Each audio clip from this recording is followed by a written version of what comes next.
Flames of the Rainbows, by Shadowfall. Chapter 1 Discovery. Equestria. The brightness tongue.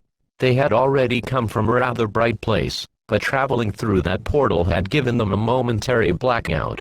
To be honest, it felt a bit good to walk on something besides concrete or sand. Stretching himself, Rocky looked back towards the other ponies that had come through the gateway. They too were shielding their eyes and stretching. After the last pony had come through the portal, Rocky whistled, gathering their attention. Okay, you know what they said, you know what they want. And of course, you all know what to do. Rocky solemnly looked at the small group of stallions in front of him, 7 others. They were of various species. A few Pegasi, Earth, and unicorns made the party that had emerged from a gateway that now closed behind them at the edge of the ever-free forest. Rocky could tell that once the others had set foot onto Equestria's soil again, a few gained a twinge of uneasiness. Look, we have a mission, and when we get this done, we'll have done something extraordinary to further a perfect world that we could live in. Do you really want to be defined by your gender anymore? Well, do you? Rocky stared at each of the ponies, who quickly returned the solemn look back at him. Good. Okay, let's get our delivery down to that castle in Ponyville. They began to head down with the stallions pushing several crates towards the small and peaceful town that lay in front of them, as well as the castle inside that looked so out of place in a town of wooden and thatched houses. Instead, this one was bearing crystal structure, and gave off an aura of regalness and posh. Most of all, it was a symbol of injustice and prejudice. For as long as Rocky could remember, Equestria was always ruled by the princesses, controlling day and night as well as overlooking their kingdom. Then, more and more princesses began to emerge. Princess Cadence, and now, Princess Twilight Sparkle. Even another alicorn was born, going by the name of Flurry Heart. Through all of this, there had always been something that nagged at his mind. Where were the stallions? The nation was ruled with an iron hoof by only the females, leaving the stallions to rest at the bottom. Since when had there been a male ruler? The only that would come to mind would be King Sombra, who was disposed of thanks to the aforementioned princesses, twice. Not to mention the corrupt caste system that had passively stemmed out of the ponies with unicorns ranking at the top with their magical abilities and earth ponies to perform all of the menial tasks and labor. How rare was it that an earth pony would be found in Canterlet, the home of the rich and wealthy compared to the unicorns? The more he thought about this, the more Rocky was convinced that what he and the others were about to do would be justified in every sense of the word. The humans, those odd yet strangely ideological creatures, would offer them a perfect world in their own image, should the ponies help with their plans. It sounded more and more attractive with each second that passed. Looking back, it sure had the same effect on everybody else. They were itching to pull this off for the betterment of equality. How many students had Celestia had that were male? None. What happened to male opponents? Brainwashed, destroyed, imprisoned. What about the females? Given a second chance, and allowed to reintegrate, even if they were to plunge the entire planet into eternal darkness, or given an edge out of the country. Rocky grunted as he walked onward towards Ponyville, the others wheeling the crates behind him. Entering the town, they decided to make a beeline straight towards their destination, the Castle of Friendship. Oh, how skewed that term had now become. Princess Twilight Sparkle inhabited the huge out-of-place castle, along with some other baby dragon inside. The main priority was the princess, as their superiors had instructed them. Since those humans had found these stallions, and invited them back to their world for a brief time, they were such strange creatures. But the way they spoke through those expressionless and blank white masks, their beliefs that shared so much with them, and especially helping them escape from their prison of prejudice, how could they not accept their help? They gave them their aid for their goal, and now, it was time for the ponies to fulfill their promise. They strolled through the town with their crates, heading towards the castle. Then, a gray mare with her blonde mane fluttered above them with her wings, and landed in front of them. Oh, was there a delivery I was supposed to make? Maybe I forgot about some packages again. Rocky kept his face straight as he responded, meeting her crossed eyes. No, we were making a special delivery. This isn't any of your business. But, it is. I'm Ponyville's Mailmer, the gray pony responded, a tone of confusion in her voice. It's my job to deliver here. Then, Rocky motioned for his group to proceed onward. Maybe if you got your eyes fixed, and let a stallion be in charge, then we could all be a little bit happier with the results that would follow. The mare's ears flattened, unsure of what the stallion meant by saying all of those mean things, but before she could rebuttal, the ponies were already heading away. That stung. A lot. Starlight Glimmer wasn't as busy as she had expected today. She was mainly studying up on theories of friendship, Volume 3, after she had written a letter to Sunburst back in the Crystal Kingdom. She knew that now he was the royal wizard, and as such, he was far busier than he normally made himself out to be. She didn't mind, though. He wrote back every chance he got, and she was very content with that, having a pen pal and all. Hey Spike, how's Twilight doing with her research on alternate universes? Are you sure she doesn't need any help? Starlight asked with a please say yes smile on her face. Nope. She still wants you to take it easy after the whole incident in the Crystal Kingdom. Spike waddled over to the pony. Yeah, I've read so much already to pass the time. I've written to Starburst, and now I'm feeling a little bored. I know just the thing. Maybe I can show you the notes Twilight took on dragons, when we went to the Dragonlance. Starlight instantly perked up. Dragons? I hardly know anything about them. Sure, get the notes. I'd like to know a thing or two more about your kind. Starlight smiled. Spike scampered away enthusiastically. To be honest, it was kind of amazing of how Starlight had changed her behavior in these past few months she had lived in Ponyville with Twilight. She never wanted to go back to the corrupt village she had founded in the first place. Maybe she could write a letter to the villagers asking how they were doing and, more importantly, apologize for possibly the 10th time for the heartache and torment she had put them through. Suddenly, a knock came on the door. Starlight found that Spike was still off somewhere getting the notes. She wouldn't blame him. The library was gigantic. Pushing her seat away with her magic, and walking towards the door, she gripped the handle with her oar as the knocking began to get more and more impatient. Geez, alright already, she muttered to herself as she opened the door. Presented to her were 8 stallions with 2 very large crates in their group. Can I help you gently, Colts? Starlight asked politely towards the stallions.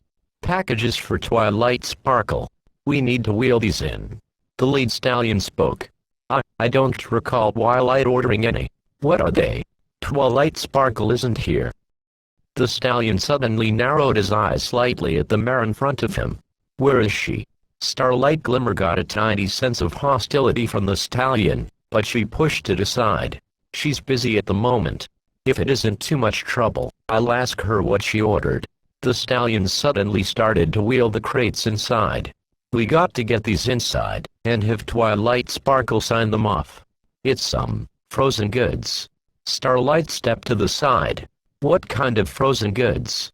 At this point, she was ready to get Twilight down here right away, to deal with these intruders, but they had already made their way inside. Then, what happened next shocked her. A unicorn stallion slammed the door behind the group with his magic, locking it. What the get out of here, or I'll summon the guards. Don't make me all deal with you all myself. Starlight's horn glowed aggressively. Then, the stallions opened the first crate. Some sort of device reared itself up with a pair of antennae, and emitted an odd frequency and energy when it was switched on. The magic that gathered on Starlight's horn instantly and forcefully disappeared as the stallion shoved the lid off of the second crate. Inside were rather bulky devices, each able to be handled by another stallion. Taking one for each, and handing each other small boxes of metal, they loaded them into the devices they held. The machine they unveiled cut off her mana supply to her horn from its energy that it emitted, making her magic useless. The stallions began to fiddle around with the other smaller machines that they took from the second box. Suddenly, Starlight Glimmer's face drained of color. She had seen these devices before, when she had visited alternate timelines before. They were weapons of terrifying power and unstoppable strength. They called them guns, and she was the only one who knew of the imminent danger she was in. The ponies took something else from the second crate. Blank white masks, that only had holes for any sort of features or breaks in the expressionless cover. The masks were rigid and sturdy, and all the more terrifying. "Tell me, what do you want? Who are you all?" The lead pony took out what Starlight recognized as a handgun, and pointed it at her head. Starlight backed away slightly as the pony spoke through gritted teeth under his mask. "Where is Twilight?" He pressed the gun against her temple. Then, Princess Twilight Sparkle emerged. Her hair was messy, and she seemingly had the energy drained from her after never taking a break from studying. Her vision was a little cloudy as she walked towards the source of the commotion. "Starlight, is everything okay? My magic suddenly stopped working, and I hear some people out in the front." Then, her vision cleared, and she saw Starlight glimmer, her eyes in a look of pure distress and fright, looking back at Twilight. Behind her were roughly 8 or 9 stallions with blank white masks on, and holding objects that closely resembled the guns that Starlight had lectured Twilight about after coming back from an alternate timeline. "You, shut it. You don't make a move, unless I say so, or I'll redecorate those walls with your brains." The stallion armed with a handgun ordered the princess. "Now let's take a walk into this home of yours." "What, you can't do this?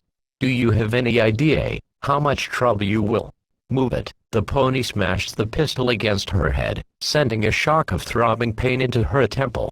A yelp came from her as Starlight struggled behind the grip of another stallion. The two ponies began to walk deeper into the castle under the escort of their new visitors. All the while, Spike had heard some commotion at the front, but was still busy trying to get the notes that Twilight had taken about his kin. Scampering back to meet Starlight Glimmer, he suddenly heard very masculine and gruff voices coming down the hallway. "Let's just keep walking, and don't make a sound so no one else gets hurt. You understand, Your Majesty?" Twilight gave a light nod as she and her student walked down the hallway. Peering from a corner, it didn't take a genius to realize what kind of situation and danger Spike's two friends were in. Silently tiptoeing away, he grabbed a sheet of paper and a quill, and hid underneath a table. Spike frantically began to scribble. "Help! There are stallions in the castle, who are threatening Twilight and Starlight. Please help." It was brief, but it clearly held the message. Spike opened his mouth to send the letter with his fire, but the table was suddenly flipped over onto its back. The baby dragon now found himself peering down the barrel of what obviously was a weapon pointing at his head. The stallion's white mask hid the expression underneath, but the voice containing the tone of urgency and command did not. "What's that you got there?" The stallion wrenched away the letter. He read the note, giving Spike a hollow feeling in his gut as he was now exposed. "So, thought you could warn your females, did you?" The stallion pushed the barrel to his face. "Burn it now." Spike looked back at the stallion. "Burn it?" "Yes. Now do as I say, or you'll be in fucking pieces." Spike nodded and without hesitation, burned the letter, the ashes floating up towards the ceiling. The armed cult then took the dragon by his arm, and pulled him away, to regroup with his other group members. For the longest of times, Spike had always been bothered by being a dragon, and having himself be surrounded by ponies that didn't know much of his own species, let alone himself in that regard. Most ponies always thought that all dragons are warlike brutes that ate ponies every chance they could get. He always hated those accusations of his kind, and was all the more happy when his friend Dragon Lord Ember defied those stereotypes. However, this was the first time that Spike was grateful for a pony having no knowledge of dragons and their mystical fires. The ashes of the letter slowly began to travel out an open window. "Afghanistan. Stand by, stand by. Breach." The charges went off on the dusty and sandy door, as well as a window on the left of the room, blowing the door clean off of its frame, and blasting the window to pieces. The dust and smoke settled almost immediately as gunfire erupted from inside of the structure. Bullets riddled the ground in between the two soldiers as they both prepped a flashbang grenade to unleash inside. A couple of seconds later, the devices were in, and a deafening crack and burst of light shot through the room. "Go!" The voice of the woman spoke to the men as the two operators fired into the room, their HK-416 rifles lasers each finding their targets. Suppressed shots rang out in quick succession as one by one, 4 bodies dropped to the ground. The clattering of their weapons were heard as their targets perished from their rifles. Clear. Clear. The operators hopped along inside, less unwillingly as they had thoroughly scouted out the thought-to-be secure compound with mini-drones and assistance from a UAV or an unmanned aerial vehicle beforehand. Advancing, they pushed deeper into the structure, heading down the only corridor of the building. Their lasers followed each inch of the wall and ahead, ready to spring onto another enemy that dared show their face to them. Sure enough, footsteps were heard coming from a door to their left, giving away an enemy attempting to intercept them. One shot from the male operator, and the white mask the other man had peered out into the hallway with found a new coat of red plastered onto it, and on the walls. Coming deeper and deeper into the structure, the lights suddenly turned off. Perhaps the enemies cut the power generator to make an escape or blind the attackers, but the only escape in this structure was the corridor to the front door, as they had previously jammed all other exits shut before invading. Activate ARNV. On it. The darkness gave way to green and orange, and restoring vision to the soldiers as they pressed onto the end of the hallway. Before them was a double door hiding whatever was inside. Whoever it was, they had to be ready. Then, the male operator took a small mini-drone from his pack, and wheeled it through the doors. They barely made a sound as they parted ways for a brief second to allow the drone to enter. The infrared night vision became clear on the drone as the operator looked around for his potential targets. Sure enough, he found plenty. 4 contacts, 2 in the front, 2 in the back, same number left and right. Handguns and 1 rifle in the back. No IEDs detected, no tripwires found. Mark them. Tapping on the touch screen of the drone's control, 4 red dots visible on their goggles were shown through the walls, each marking where the enemy was hiding. They marked their feet, so aiming up would allow their bullets to find head or center mass. Putting the device away and getting his rifle ready, the 2 shot out the glass windows on the tops of the door and hurled in another set of flashbangs.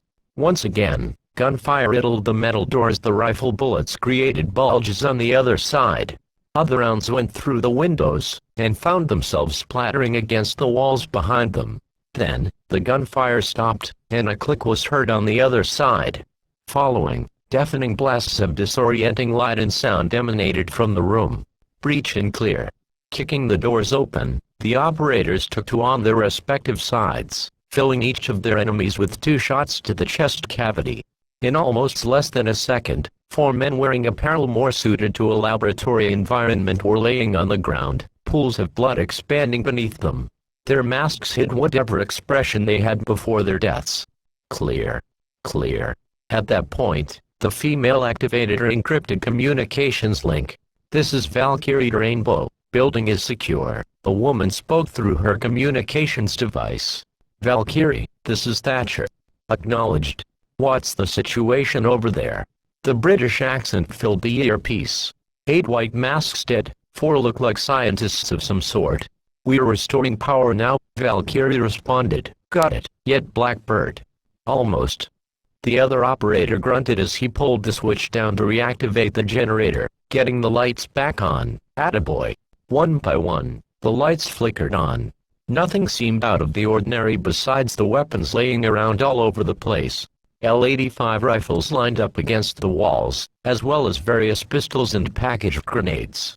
However, one thing clearly outshone the rest. In the back of the room was a gigantic circular device that held a sort of arch over it. If any sort of science fiction geek were with them, he'd obviously associate it with something they'd find in that show's target, or something like that. "Thatcher, we've found another weapons cache. But there is something else here as well. Something big, and I have no idea what it is." Valkyrie spoke back. "Come again. Does it look like a warhead or anything along those regards?" "Definitely not. We're going to snap some pictures around here and secure the stash." "Are any other military units inbound?" "Negative. As far as the world is concerned, this building and what is inside doesn't exist." "Roger that. Stay on the channel, new intel might be coming back." The operators immediately got to work taking pictures of the weapons stashed in the building, but most notably of the large machine in the back of the room that was hooked up to a huge load of cables. Jesus, what is this thing? Blackbird snapped another picture. My guess is as good as yours. Nice shooting, by the way. Same to you. Hey, do you see that? Blackbird pointed to a small panel on the machine. Apparently, it was imprinted with some sort of text. Is that? That's Russian text. What the hell? Could this be Russian? No way they would be giving them this sort of technology after the white masks bombed 2 Catholic cathedrals. Maybe they stole the tech. These bastards can practically get away with anything. Valkyrie spoke as she snapped another image. Whatever it is, we've secured it now. Wait. What's that noise? It was a phone ringing. And if there was a phone ringing out of nowhere when none of your guys brought a phone, every single person involved in the armed forces knew what was going to happen next. Bomb. Move. They rushed out of the room, and through the hallway. A massive explosion was heard behind them, rocking them violently, and throwing sparks from the lab. Smoke quickly billowed up as the two exited the building. More and more explosions went off inside. Looking back at the building as they were a good distance away, electricity and energy suddenly arced from the building, and with a blinding flash, the two operators were on their backs in the sand, their ears ringing, now clearing their vision, to witness the crater that stood before them. What the fuck? Blackbird breathed heavily as he got himself up. You okay? Valkyrie asked, earning a nod from Blackbird. Jesus Christ, this is some messed up shit. Chapter 2 Escalation. The anti-magic machine, that the humans had made in collaboration with the ponies, was a magnificent accomplishment. Blending the same kind of nullification used at the Equestria Games, and put into a transmission device, the entire town block was practically a dead zone for all unicorns. No unicorn guards could teleport into or cast spells in the field, which was the main threat to the group. It was a bit awkward to wield the rifle in his hooves, but thankfully, magic existed in all ponies.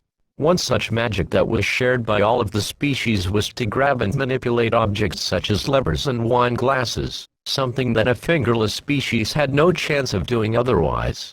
As such, they were able to use that magic to pull the trigger of the weapon at will. It was a magic that was unaffected by the machine, that was put up, as it only blocked direct use of magic, such as unicorn spells and Pegasus flight. In addition, it was a hassle to bring the machine up to the same floor that they held the hostages on, but they weren't going to leave it by the front door. Rocky sat on the table on the second floor of the castle. He had ordered one pony to stay in the cutie map room in the castle's basement, 3 to be on the 3rd floor, while he and 3 others stayed by the princess and her student. Okay, we've gotten them rounded up. I need a sweep of the place for any other ponies inside. Got it. Rocky spoke into a handheld radio, the device that he and his squad would be using to communicate, while on separate floors. I gotcha. I found a baby dragon who attempted to write a distress letter to Celestia. I forced him to burn it. Rocky paused for a great amount of time. He looked back at the radio, then called again. You made him burn it? Yes, I did. You fucking idiot. Dragons can't send messages through fire. We haven't even thoroughly swept the place, yet Rocky shouted as picking up weapons wasn't the only thing he had gotten from humans. But the magic nullifier should. It blocks pony magic, not dragon. Damn it, it's too soon. Rocky was shouting through the handheld radio, while Twilight and Starlight sat against the wall with cable ties wrapping their hooves together watching the scene unfold. All the while, Twilight and Starlight instantly grew paranoid about the whereabouts of Spike. Here he is. The stallion that had discovered the baby dragon, and threw him in front of Rocky, his mask staring down at him with a gaze that could penetrate steel. Looking up at the pony, he couldn't speak. He was frightened out of his mind. Then, Rocky took his rifle and smashed him across the cheek with the butt of his L-85. Spike toppled down onto his side as he yelped from the blow. Twilight shouted as she tried to rid herself of her cable ties. No. Stop. Don't hurt him. What do you want from all of us? Twilight screamed through tears beginning to trail down her face.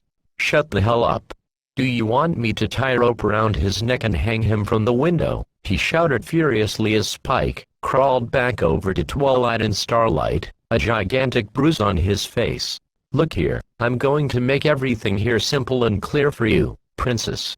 Keep your mouth shut, and do as I say, and before long, everything will be better for all of us. What are you going on about? Starlight asked as stoically possible. Then, Rocky got an idea. You, get a scroll or a piece of paper. Since Celestia's on her way, we'll speed things up a bit. Rocky was handed a scroll from a stallion that had picked one up from a table. Giving him a quill too, he began to jot down his letter to Princess Celestia herself. All the while, a stallion in the same white mask as Rocky tied up Spike next to Twilight and Starlight. Are you okay, Spike? How badly did he hurt you? He had to choke back a sob to barely respond with, a lot. Twilight looked back at the pony that had the mat as mercy. If she could get out of this right now, she would personally send him to the infernal prison of Tartarus. She'd never wish a pony to such a terrible fate, but now, her mind has changed. She could feel Starlight would act in the exact same way.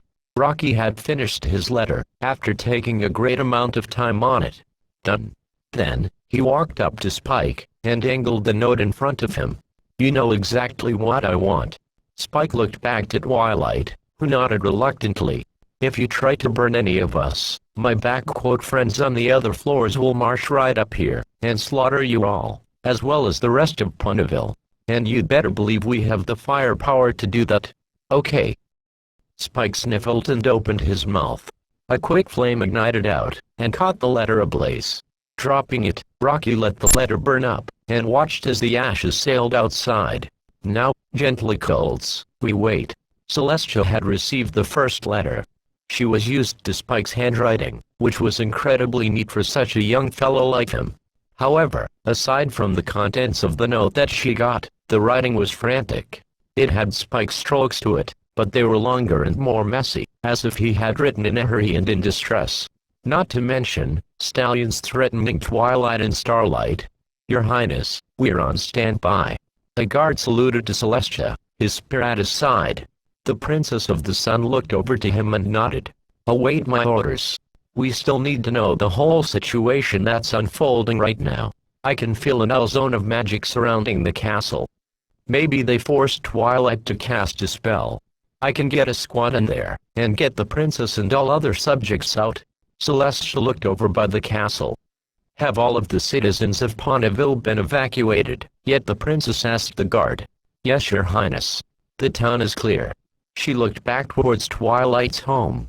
Send a squad to scout the place. I want a full report on what's happening. Yes, Princess Celestia.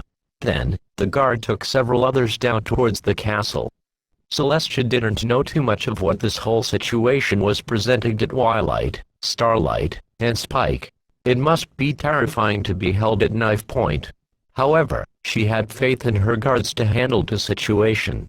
They were well trained, and had the best armor Equestria could make. At that instant, another letter formed right in front of her face. Taking her attention away from the guards, she read over the letter. Hello, Celestia. I've always wanted to talk to you for such a long time. However, being in prison for 20 years hasn't given me a chance to have a conversation with our esteemed leader. I've heard that you've finally succeeded as a teacher, and created another princess. Congrats. However, I'm not your friend, nor will we be friends. I would never associate myself with a bitch such as yourself for all of the injustice you have enforced on our own kind. I hope you can understand why I had to take Twilight under my wing now, instead of yours. As such, I have some favors I would like to call in, after rotting in that cell for the last 2 decades. Time flies, doesn't it? We want you to step down as leader of Equestria and reform the government under the superior vision of the White Mask movement.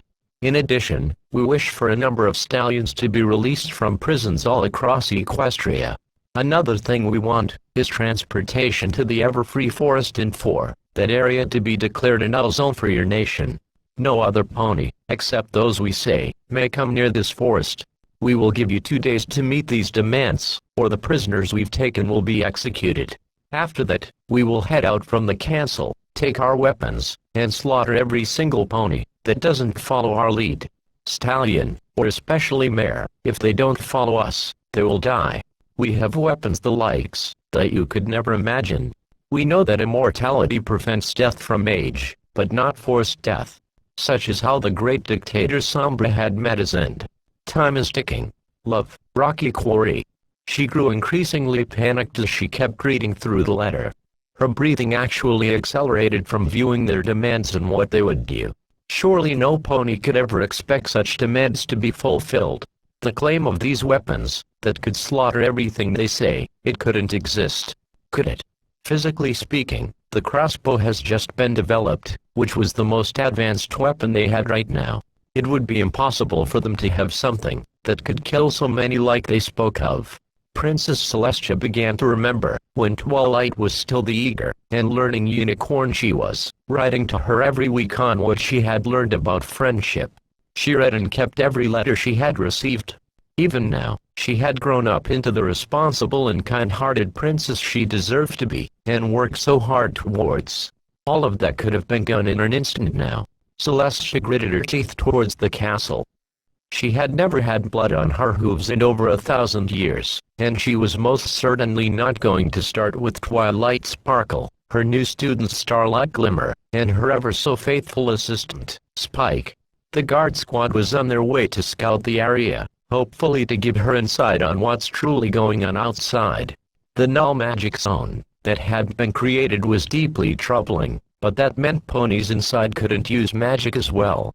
The guards weaved in between the buildings, peeking from corners, then moving up with shields raised.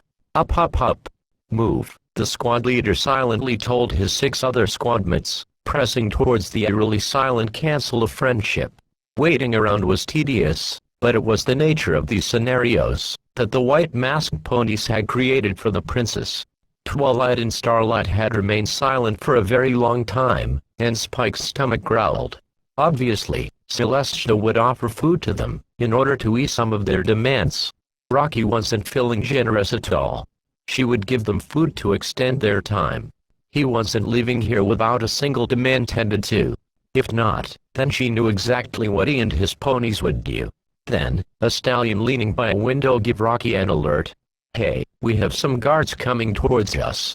West side of Ponyville. Rocky immediately rushed over, and looked out the window. He could see through some binoculars a small squad of guards peeking from behind a building, then moving across the street. Already, she's throwing away her stallions like that. If Rocky knew one thing, if he were leader, he wouldn't have done something so foolish and careless. So, you don't take us seriously. Rocky narrowed his eyes at the guards outside, and spat his words out. Your mistake, Celestia. These guards are going to pay for it. As he walked back, he told everyone to ready their rifles, and take an ammunition check. Have the crates been moved up here yet? Rocky asked a stallion. Yes, sir. Just a few minutes ago. Should I? Yes. Get me the belt fed. The male walked over to the crate that had stashed the weapons and ammunition, and pulled out what Starlight could recognize as an M249 squad automatic weapon, or a SAW.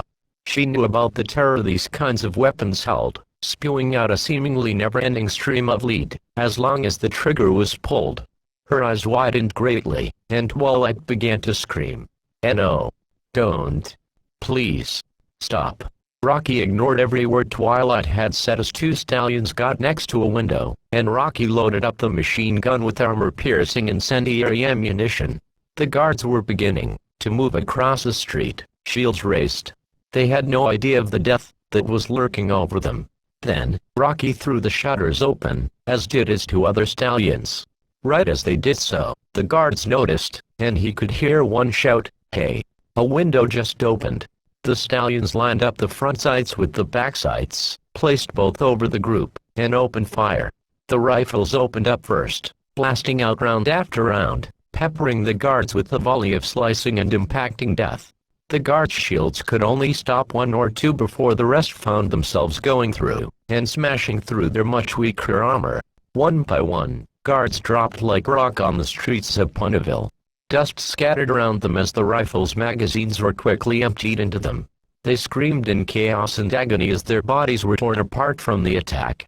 Shortly after, the sound similar to rapid and successive thunderclaps, an even louder and more frightening sound gripped the deserted Ponyville as the M249 started to fire.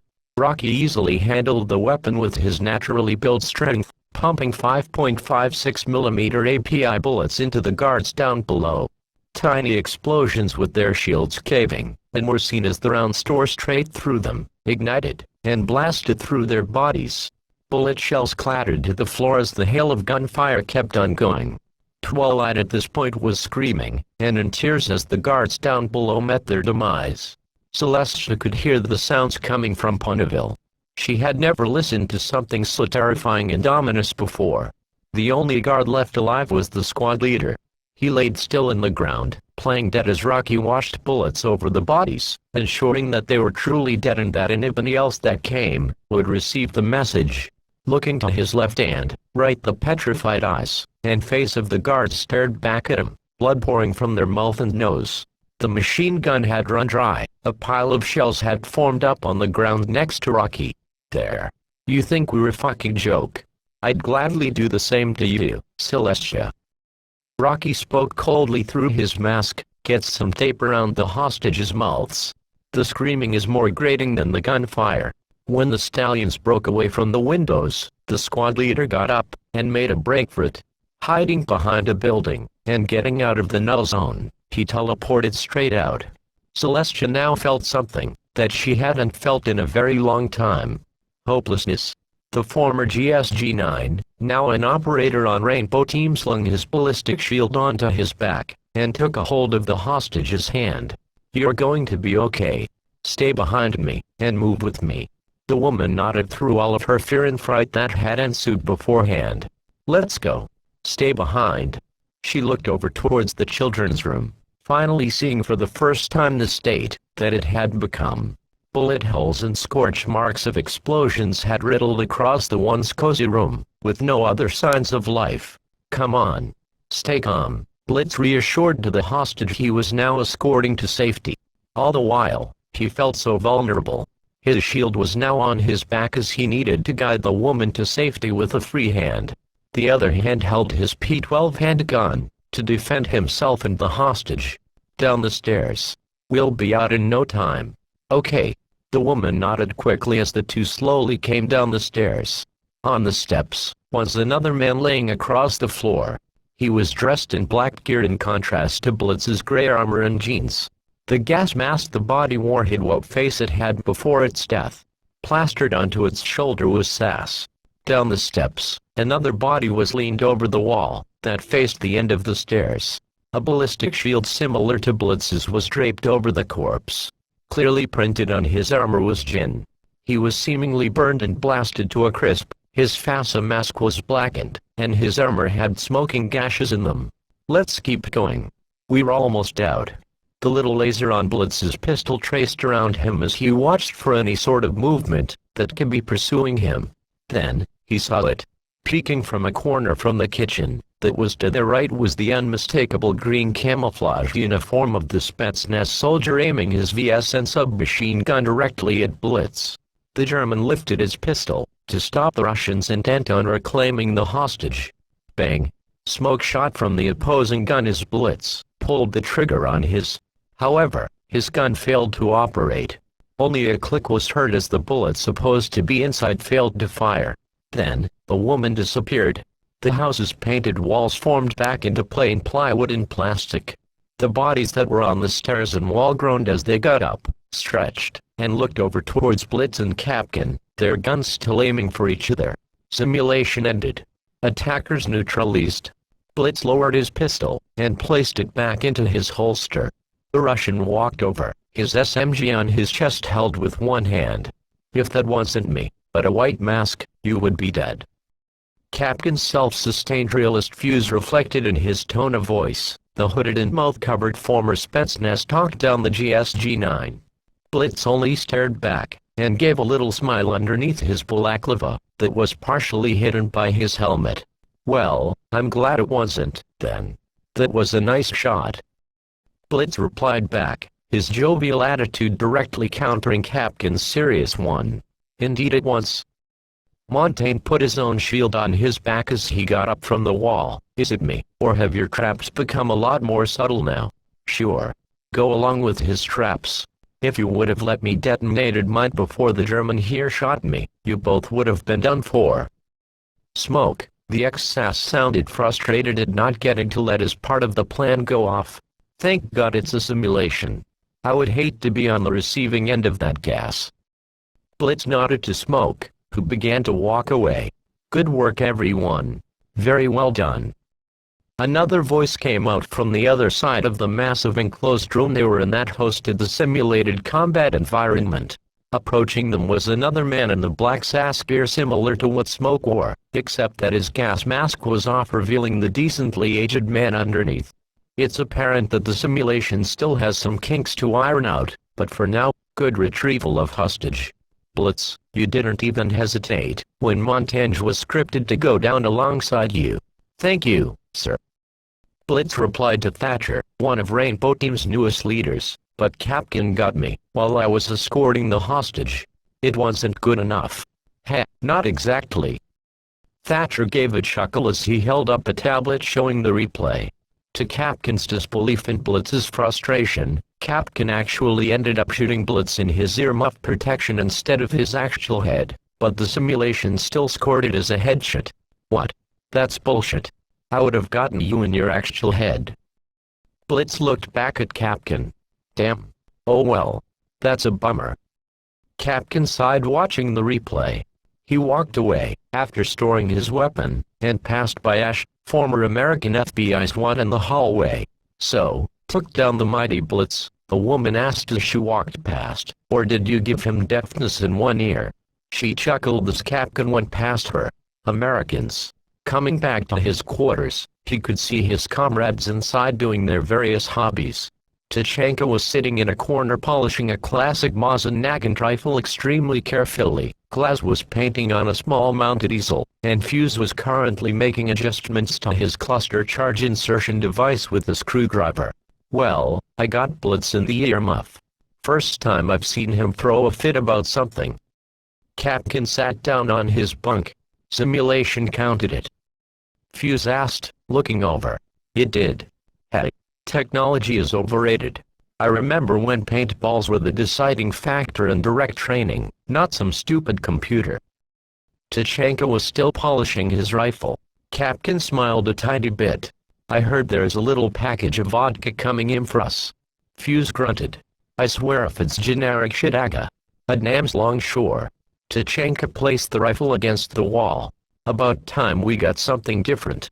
Glass finished up on his easel, and turned it over towards them. What do you think? The artist-turned-sniper showed them an absolutely gorgeous depiction of the Kremlin back in Moscow. I can feel the nostalgia coming off of it. Tachanka leaned back into his bunk. Got me in the earmuff. Unbelievable. At this time, the other German operators were currently on a training exercise. As Blitz walked down the hallway, hands in his pockets, he looked up. Walking towards him was none other than Rainbow Six, otherwise known widely by everyone else as John Clark. The old man had long retired from combat, but headed the Rainbow Team program with masterful decisions and strategy. Instantly, Blitz whipped his hands from his pocket, and gave a solid salute. Sir. Clark nodded towards Blitz. At ease, Elias. Walking past, Clark gave a smile back. I know. It's a load of crap too. We're still working on it. Blitz shrugged. Well, it was too close. I can't accept anything as "close enough." You've done a good job in teaching us all that. Clark gave a tiny affirmation back, and headed down the hallway. Apparently, Thatcher needed to see him for a matter of utmost importance. Usually that meant something really bad. Arriving in his office, Clark saw the familiar face of Mike Baker, known as Thatcher to practically everyone else. He was sitting in front of his desk with his tablet in his hand. Okay, what have you called me here for? Clark sat down on his side of the desk. Operators Valkyrie and Blackbird are currently arriving back from Afghanistan. They located a white mask structure that housed a laboratory inside of it. 9 hostiles confirmed it. None of our guys were injured. Thatcher started to explain to Clark. However, in addition to finding a decently sized weapons cache, they came across this peculiar device in the back of the room. Thatcher showed Clark the machine the operators had snapped a photo of before it was destroyed in the fiery explosion that followed. What in God's name is that? Clark leaned in closer to examine the picture. My guess is about as good as yours. Ran the picture through images on the internet, nothing. The only thing we can infer about it was Russian text on it. We've come to the conclusion that it's stolen tech from Russia. Clark shook his head. That can't be right. This looks so abstract. Clark zoomed in on the photo. So, you say there's no sort of records, files, or anything like that? Nothing. Double-checked. I even ran it by Tachanka, and even he couldn't tell us anything about it. That bloody Russian could practically be the world's greatest Russian historian, if he wanted to be. Clark ran his fingers over his chin. Getting in here. Rainbow 5. Of course. Thatcher called for Clark's good friend, partner, and son-in-law. Domingo Chavez was one of the very few people Clark could entrust his life with, and vice versa. From hunting warlords in Japan to Africa, Clark and Ding had history together. Very good history.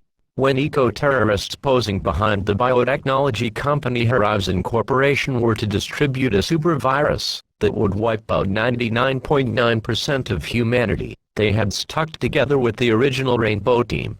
You called, Mr. C.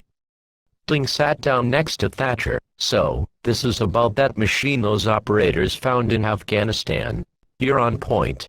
Basically, we know nothing of this machine.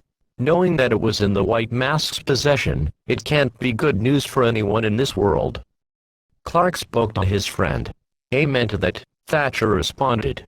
No files, no records, nothing from Tachanka either. All we know is that it's reminiscent of Russian design, albeit incredibly abstract. Clark looked away, his hands clasped together. So, where else do we look? Ding asked. Well, I got an idea. There is another man who might know even more history than Tachanka. Clark spoke as if the subject was of utmost dimension. No. You can't possibly be thinking of Ding started against Clark. It's precisely what I'm thinking of. Clark replied. I'm sorry, but who's the man in question here? Thatcher had no clue who Rainbow 6 and 5 were talking about. Clark sat back on his chair. Dmitry Popov. Remember those terrorist attacks that occurred before Horizon Corporation was to launch its first act of wiping out humanity at the Olympics? Clark asked Thatcher. Yes. One of those attacks targeted right in my homeland, in the same fucking hospital that both of your wives and daughters worked in. Thatcher began to immediately grow a distaste. Well, he organized those attacks that allowed Horizon Corporation to gain the security firm at the Olympic Stadium. However, he realized what they were doing, grew a conscience, and spilled the beans to us. If it weren't for him, then we all wouldn't be standing right here at this moment. Clark explained the man in question. Popov. Jesus Christ. Thatcher looked back at Ding. I don't like him any more than any of you. In fact, I would like to personally go down to that private island he's living in right now, and cut his balls off. Ding looked back at Clark. But if there's something I know about that ex-KGB, he knows his history. Perhaps a bit too much. John explained, which is why we should be heading over there, and paying him a nice visit. Ding grunted. Well, considering it's the White Masks, and it's usually their downtime right now, it wouldn't hurt too much. Operators Thermite and Blackbird can keep the team in check while we're gone. Then it's settled. Thatcher then got up. Clark, no offense, but when was the last time you fired a gun? Yesterday for the past something years. I may be a geezer, but this geezer knows how to handle an MP5. Wouldn't anyone? Ding remarked under his breath, smiling. Sitting inside the Stealth Hawk helicopter, Thatcher was busy sharpening his knife next to one of the gunner window-mounted miniguns that were installed inside. The pilots gave notification that their destination was approaching. Preparing to rappel down onto the island and the villa below, the three Rainbow team operators stood ready for the signal. When the signal was given, they dropped down like spiders onto the rather nice-looking house, considering it housed a former Russian spook inside. Landing on the roof, the helicopter was instructed to reconnect to a tanker jet waiting miles away, and stay in orbit over the island. Clark, Ding, and Thatcher walked across the roof, and stopped by a chimney. At once, Thatcher took out a mini drone and dropped it down the smokestack of the house. Drones going in. The tiny robot dropped into the house, where the fireplace was bare of any sort of flames. Driving around, it didn't take long to find the only occupant of the house. He was elderly, but not on life support at all. He appeared to be watching a soccer game on an absolutely gigantic flat screen. Thatcher despised him even more, after he saw the face that could hide murder and terrorism beneath. One contact, sitting in the television room. No weapons I can see, no tripwires, electronic detector seems clean. Thatcher replied to Ding and Clark. All right. Let's give him our warm welcome. I've never been too fond of soccer. Ding spoke as Thatcher prepped up one of his EMP grenades, the Jack Union flag painted on the top of it. He dropped it through the chimney, and the other operators went to rappel down the window below. Devices going dark. Thatcher spoke as the EMP grenade was dropped down. Meanwhile, Popov was tuning into the latest game, only to find the Russians getting destroyed by Brazilians in soccer, by all chances. Then, he managed to hear the sound of an incredibly suppressed helicopter noise, but unmistakably a helicopter nonetheless. The noise slowly died away as he glanced over towards the window, noticing the faint outline of a military helicopter zooming off. He had a glass of scotch in his hand, just as the lights and the TV immediately went out with a zap.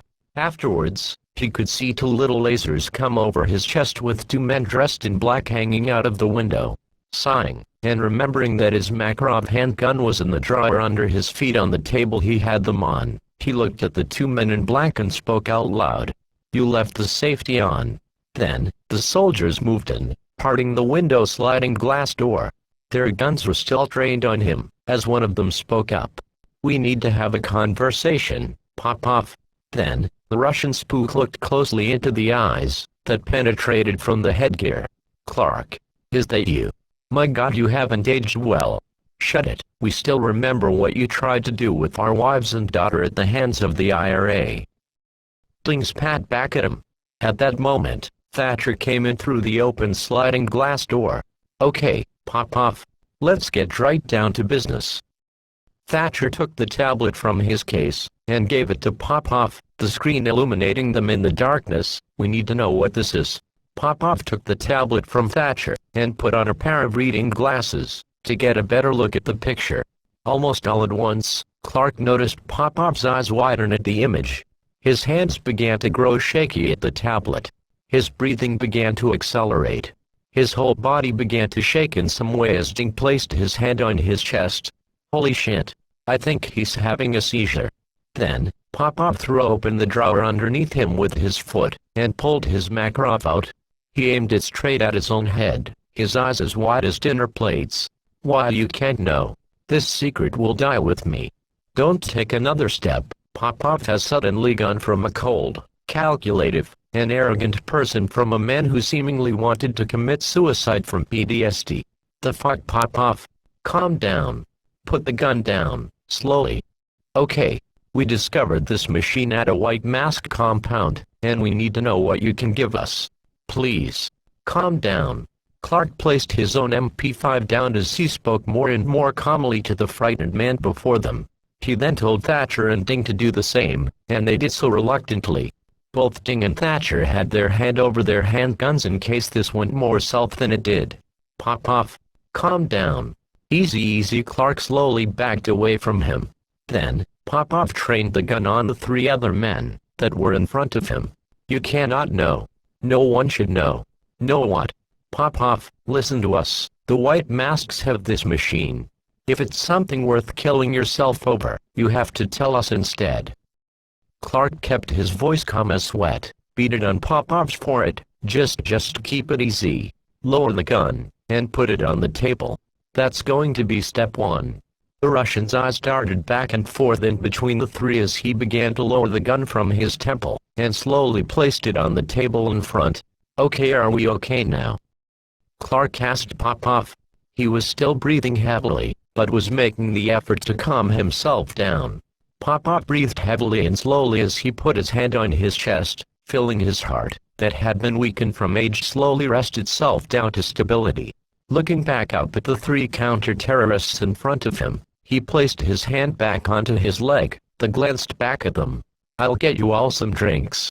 You might need them, if you'll ever believe the truth." Chapter 3 Entry. "Thank you." "Thanks." Ding didn't respond as he was handed his drink. Pop-Pop had poured himself one as he allowed Clark and Thatcher to sit on the couch overlooking the central coffee table, while Ding took a seat from the dining room, and brought it over. Pop-Pop claimed his recliner, after he had calmed down from the previous panic attack. "All right, got our drinks, so let's hear your story." Thatcher placed his drink back on the table, not willing to take a drink just yet. Clark and Ding got the same idea as well. "Come on, do we really have to start off like this again? Where are your snipers overlooking me?" Pop-Pop chuckled a bit as he downed his own drink. Noticing that it was poured from the same bottle that was poured for the Rainbow Team, Clark picked his back up and took a sip. "Okay, let's start. I'm all ears." Ding replied. "This story is going to start like every other science fiction story there is. Let's rewind ourselves back to the 1960s, 1962 to be precise. The Cold War. Of course we'd start there." Thatcher looked back at Clark. "The Cuban Missile Crisis." Clark asked.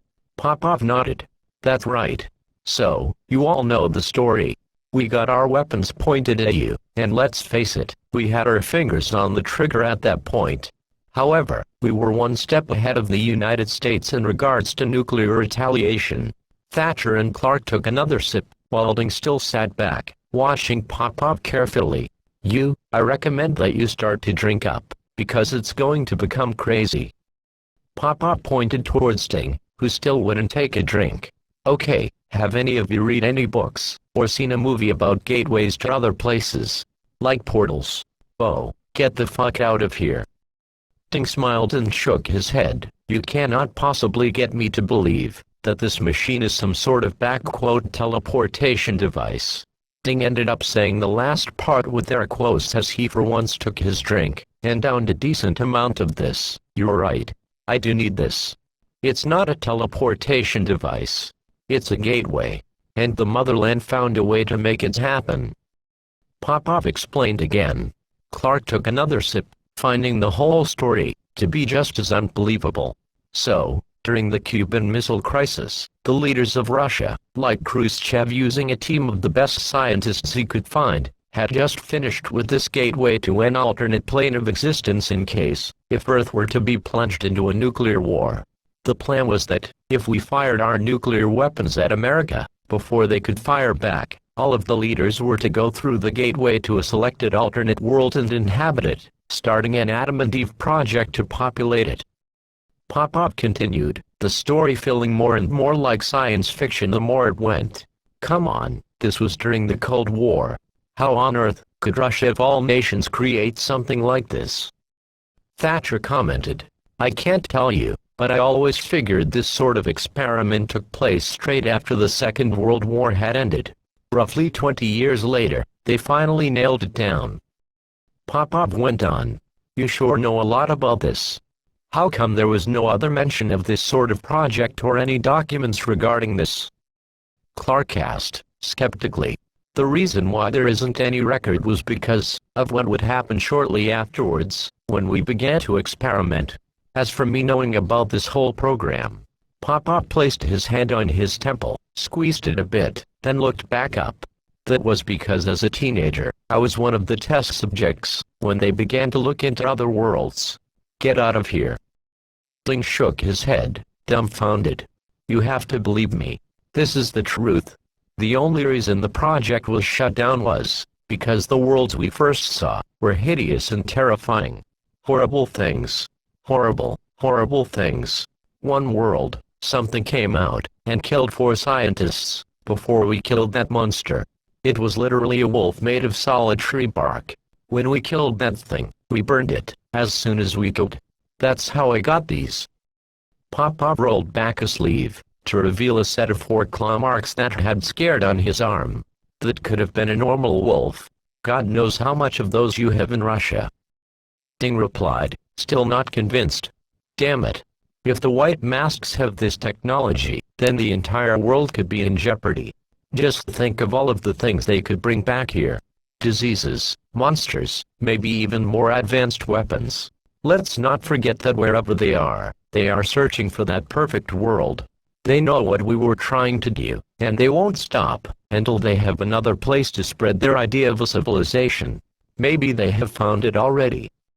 Pop-Pop kept going on. How come you were never caught after the experiments ended? Thatcher asked. I was a crafty person. I escaped the labs, took on a new name, and eventually became a completely different person. The KGB actually tracked me down and hired me to assassinate every person linked with the project, which I did. Soon, I were to be killed myself, so I faked my own death, took on a new alias, and here I'm now, spilling all of the beans to you three. Popov knew that he was straying further and further from convincing Clark, Thatcher, and especially Ding. That's a hell of a story. But this vodka didn't get me to believe you, buddy. Ding placed the empty glass on the table. Then, Popov stood up suddenly, earning a reaction from Ding to put his hand on his M9 in its holster. Okay, maybe this will get you to see the truth. The Russians, I admit, stupidly kept the first prototype of the portal hidden away in a secret storage facility in the motherland. They wanted to keep it in case they had to reactivate the project. But I ended up making everyone forget. The documents were never burned, only scattered. The white masks are tricky bastards. If anyone would find it, they would. The technology today can recreate the portal. But I'll take you to the original gateway, and if it isn't there. Ding stood up. Or what? Then you can kill me. I will bet my life on it. I deserve to die for the crimes I have committed, so if it isn't there, then you have my world. Shoot me in the damn head. But this is the only way you will ever believe me. Clark, Thatcher, and Ding looked at each other. Betting your own life on a myth? Sure. Why not? Ding took his hand off of his pistol. What do you think, Mr. C? Clark looked back. Right now, the attacks have ceased. One day in Russia wouldn't hurt. But trust me, Popov, I'm not going to shoot you.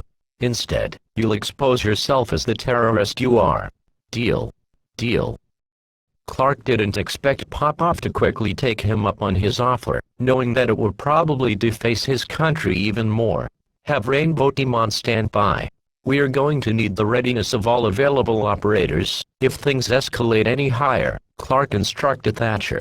Popov took up his cell phone and looked back towards the three operators. I have connections. I'll get my private jet and they'll fly any gear, no questions asked. When we arrive in Russia, the gear will be dropped off at one of my safe houses. Sound good to you all? Ding rolled his eyes. I wonder what else they've smuggled for you. Sure. But you're going unarmed. The ex-KGB nodded as Clark confiscated his Makarov handgun. Afterwards, Ding came over to Clark and began to ask questions again. Are we seriously going along with this? Dimensional transport. This is a load of shit, and you know it too. Ding looked over as Thatcher began to check his inventory on his EMP grenades. It is a load of shit, but if the white masks are involved in anything, a nursery or a football stadium is probably going to get blown up. This isn't some sort of science fiction novel, but we're going to learn more about these monsters and their motives. There's plenty to find in Russia. If we're feeling like it, we'll hand him over to authorities there. Knowing that he planned terrorist attacks of huge scale, they'll want to look good by dealing with him. Clark spoke as he inspected his M9 pistol. Kind of a little late for that. Ding commented on Popov's gray hair. The Russian walked back over towards the Rainbow Team. Plane's coming. 3 hours for the plane to get here, same time to fly to Russia. I'm going to forge some passports and identification for you. Popov put his phone away. In 3 hours? Thatcher asked, putting away his grenades. I have gotten quite proficient at it. I've already got some blank slates, so all I need to do is fill in the blanks, figuratively, of course. At that point, Clark had radioed the helicopter to return to base and await further instructions. Thankfully, the tanker would ensure that it would arrive back, albeit at a slow pace. Well, gentlemen, let's go visit the motherland. Popov went off to forge the identification. We came as fast as we could. Applejack stopped in front of Celestia, sweat beading from her forehead. Behind her were the other four of Twilight's dearest friends, Rainbow Dash, Pinkie Pie, Fluttershy, and Rarity.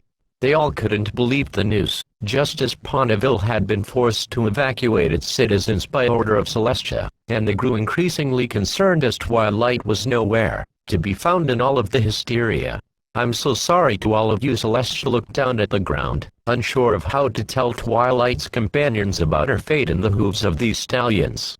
Then, the tiniest sound like something was scurrying through the grass was heard behind her, but she ignored it. "Sorry about what, Your Highness? Where's Twilight?" Pinkie looked around the area where Celestia asked for them to come. The princess looked back up.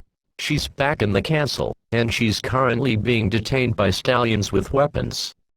Celestia pointed her hoof towards the crystal structure that was encased in the magic null zone. "What? She's being held against her will?" Rainbow Dash looked over to the castle. "I'm afraid so," and Celestia choked up a sob. "I don't know what to do. I sent guards towards the palace, but I heard these awful noises, and the only one that came back was covered in blood," and he kept going on about how he heard thunder. The next thing he knew, his fellow ponies were on the ground, holes in their shields and in them. Fluttershy looked over towards the guard in question, who had been given a blanket, and was surrounded by other guards. He was shivering, despite it being 83 degrees in the sunlight outside. Asking for permission, and getting approval, she walked over to help care for the guard whose white coat was stained pink as not all of the blood could be rubbed out by the towel. "Oh geez," Rainbow Dash immediately deflated, after looking back at the guard. If some big and tough guardsman came back like that, not even she would fare too well either. "We want to help in any way we can. We're not gonna sit back and let Twilight be a hostage to these ponies." Applejack walked up to Celestia, determined to help her friend. "Applejack, listen to me. I've aged so much, meaning my magic has slowly faded away, as well as the null zone, and I don't want to know what kind of terrible weapons they have that could do that to the poor stallion over there. I've never seen anything like this before, and they're using her as a bartering tool. They want me to step down and give them immunity from invasion in the Everfree Forest." Celestia stared ahead at the castle, that had gone eerily silent from the previous noises of terror. "I fear that it might be the only thing I can do to save Twilight and her friends' lives. Even then, those stallions could just march out and do more horrible things. Nothing would stop them. Not even me," she continued. At that point, a shadow flew overhead, bearing the characteristics of something far more slender and more jagged than a Pegasus. Looking overhead, Rarity easily was able to recognize the characteristics of her friend from the Badlands, Dragon Lord Ember.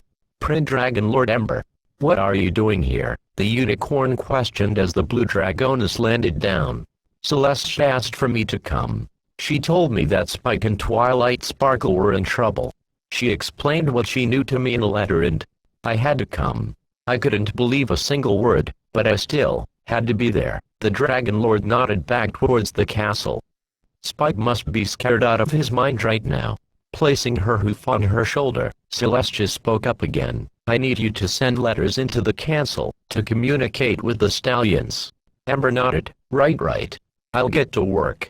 "Have any for me?" "Not at the moment, but expect them to be arriving soon." Inside the castle, Rocky had finished reloading the M249, and took a check with the ammunition.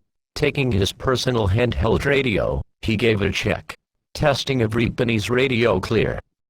Rocky asked into the device. The stallions had met back up in the hostage room and all nodded, hearing the voice come out of their radios. "Good, now get back to your places and await further instructions. I'll be sending another letter to the bitch." 3 headed back up to the 3rd floor, while 1 head back to the basement, leaving the other 4 stallions behind with the hostages. At this point, Twilight and Starlight's mouths had been bound by duct tape, with Spike being free to send letters to Celestia. He never made an uproar, as he knew better than to do that. The baby dragon looked back at Twilight, but only to find her simply staring at the wall that was across the room. Had she given up as well? Starlight Glimmer kept eyeing the stallions, furious that her mouth was shut. Rocky had finished up composing another letter, then held it in front of Spike. Without hesitation, Spike huffed a tiny stream of fire, and sent it away. Rocky turned back to the other 3 stallions on his floor. "Stay tight, boys, our reinforcements will be coming soon." The plane ride was rather nice, albeit sitting across the table of a man who was responsible for nearly having an entire hospital staff killed, including his and Ding's daughters and wives. Clark kept his face of neutralness as Pop-Pop stretched and looked back to the alcohol cabinet. Vodka, scotch, wine, beer. Pop-Pop said the last choice with far less enthusiasm. "I'll pass." Clark replied. Ding and Thatcher were still busy checking their equipment, avoiding contact with Pop-Pop. As they were busy, Pop-Pop leaned closer towards Clark, and began to whisper. "Listen to me. This gateway. If the White Masks have this technology, they had to be able to replicate them. You said they found one in Afghanistan, but the technology was far more modern and improved than the first prototype. You must promise me something." Pop-Pop spoke to Clark, as in desperation. "What is it?" Clark kept his stoic expression, still believing that this was all crap. This power, if it were to be leaked out, imagine what disaster would happen if politicians suddenly start a circle jerk around these wonders of technology. A gateway to another world. Count me in. The war of all wars would start to simply blow up the other side so only a select few can escape to God knows where. This could literally jeopardize the entire human race. Pop-Pop was frantic, yet quiet. "Like what you nearly helped accomplish. Damn it. You still think I'm full of fucking shit? Let me tell you, if you don't take this seriously, then we could literally be here, to witness 7.5 billion people disappear, and nuclear fireballs, while maybe 20 of them go fuck off in some other dimension." The Russian looked over to Ding and Thatcher. Ding tapped his earpiece, hearing the conversation. "We're flying with you to Russia over some magical portal. I guess you could say we're as crazy as you. Please, Clark. Listen to me. When we find this portal, you have to find every other one and destroy them. The technology can't be reproduced fast. You cannot let this power fall into the hands of any country, whether it be your own, mine, or any other. The White Masks know this too, so that's why they're giving so much effort to keep it hidden. They probably ramped up their security on those facilities, knowing that you've discovered one of their portals." Clark took a deep breath, and looked back at Pop-Pop. "Remember our agreement. If this is a load of shit, or until I say it is, you're going right to the authorities. You're a healthy man. I give you another 10 to 15 years. Clark looked back on him. "It isn't a load of shit, and you'll be proven that." Pop-Pop sat back in his chair. The plane had landed in a private airstrip, while Clark, Ding's, and Thatcher's gear had ended up in Pop-Pop's safe house. Coming out of the plane and heading into the truck that Pop-Pop had called for, he got into the driver's seat, instructed the other men to come along with him. Pop-Pop's pistol was still with Clark. Ding was still placing his hand on his own handgun, while Thatcher had placed both of his hands on his legs. "So, where's the magical portal, Pop-Pop?" Ding looked at the back of Pop-Pop's head. The snowy and poorly maintained roads gave quite a lot of discomfort while traveling around. The structure is located by the Atayazero body of water, incredibly deep into Russia. Pop-Pop kept on driving. "Never heard of it."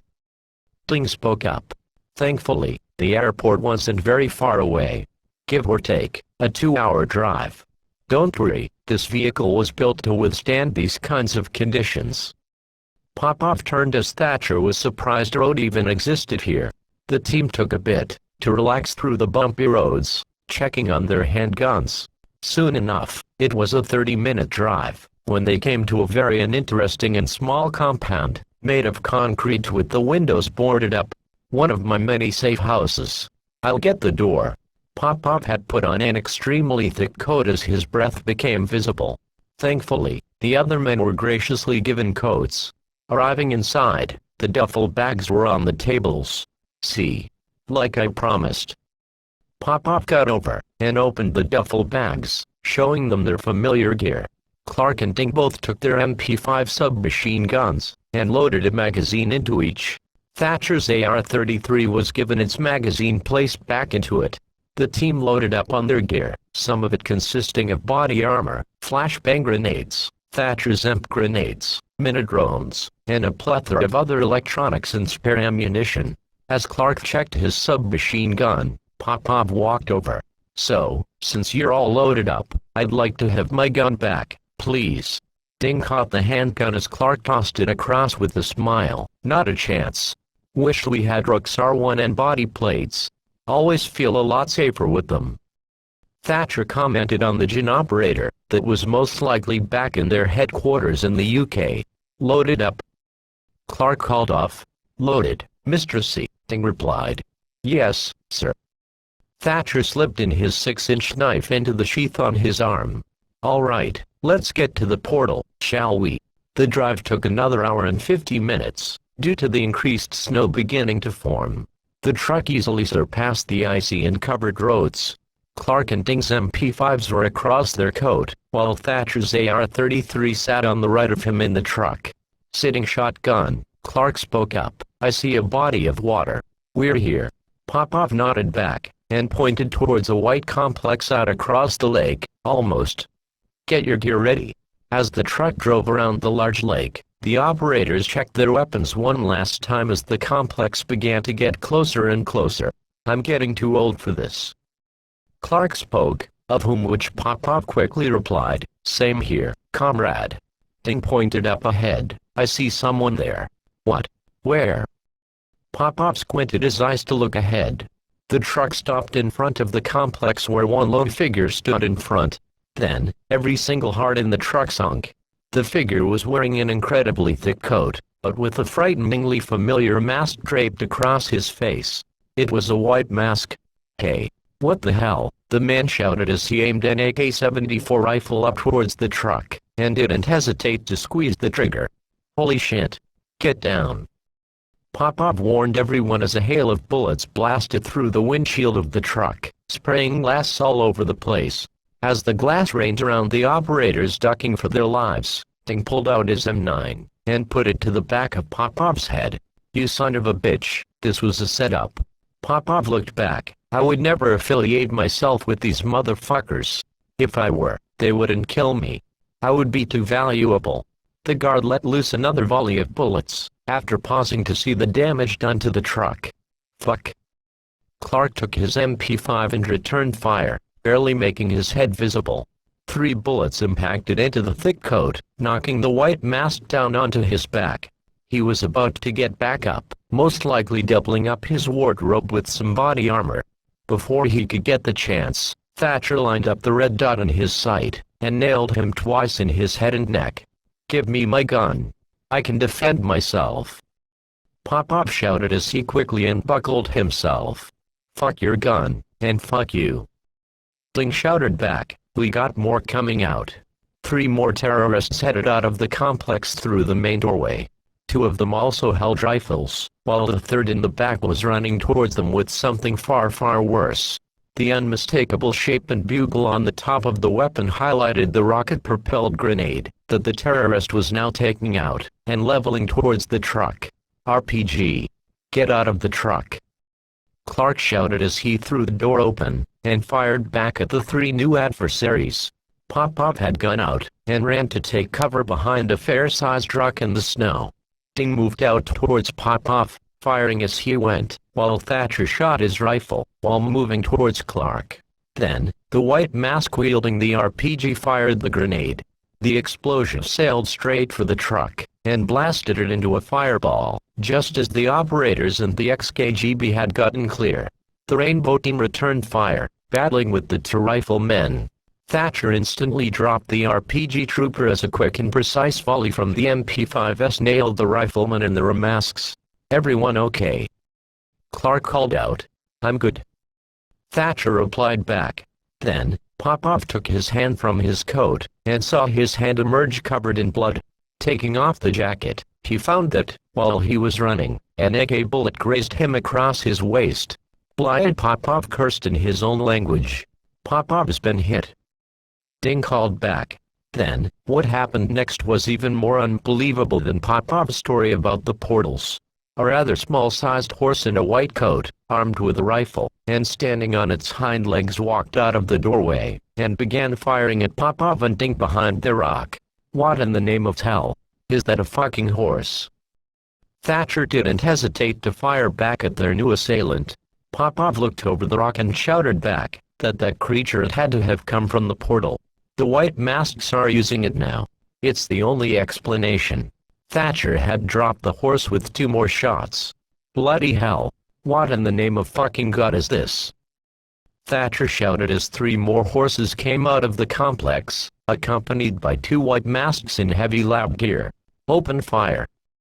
Clark yelled as their weapons once again lit up a hail of lead. The ponies, having a larger profile to shoot at, were quick to go down as the scientists fired off their own rifles. Reloading. Clark spoke into the communications of his fellow teammates. Thatcher and Ding ended up killing the other 2 horses, while Clark had finished reloading and shot down both of the scientists. Even a 72-year-old man like himself still had a skill. Clear. Popov held his wound as Ding took him up and carried him over towards Clark and Thatcher. Move in to secure the objective. Ding, stay with Popov. Clark ordered. Will do, Mr. C. Clark and Thatcher moved in towards the complex, their guns raised. Drone it. Clark spoke. Thatcher threw in his mini-drone and drove the little device around. It was a solid 3 minutes before he came to his conclusion. All clear, Rainbow 6. Clark instructed for Ding to bring Popov towards the complex. Heading inside, there were a multitude of crates in the building, but there was one machine in the center, and it was still running. A bright white field of energy pulsed in between the arches of the machine. Unbelievable, Ding spoke out loud as he said Popov down. See? It's as real as I told you. Popov took the bandages Clark gave him, and wrapped his wound. So, this must be the portal. Clark stood in awe of the device. Still operational. Thatcher spoke as well. Then, a ringing of a cell phone echoed through the complex. Popov checked his own phone, finding that it was currently off. The team members instantly knew what it was as well as Popov. Shit. ID. Thatcher shouted as Clark and Ding were ready to head out.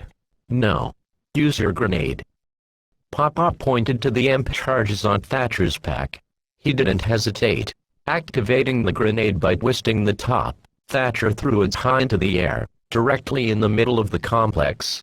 A burst of energy emitted, and the ringing stopped, as well as making all of the lights go out. Holy shit, the machine's still active. Thatcher looked back towards the gateway. It was built during the Cold War. Of course it would withstand an electromagnetic pulse. Popov replied. Good call. Ding admitted. Well, what now? I'm guessing we secure this machine. Probably prepare to blow it up. Clark nodded. No. We have to see what's on the other side. The group looked back at Popov. The machine is able to sustain a small number of people. The prototype here is able to sustain 5 beings to transport. Electrical equipment has a lot less effort needed to sustain than a living being. That's why only a few could enter.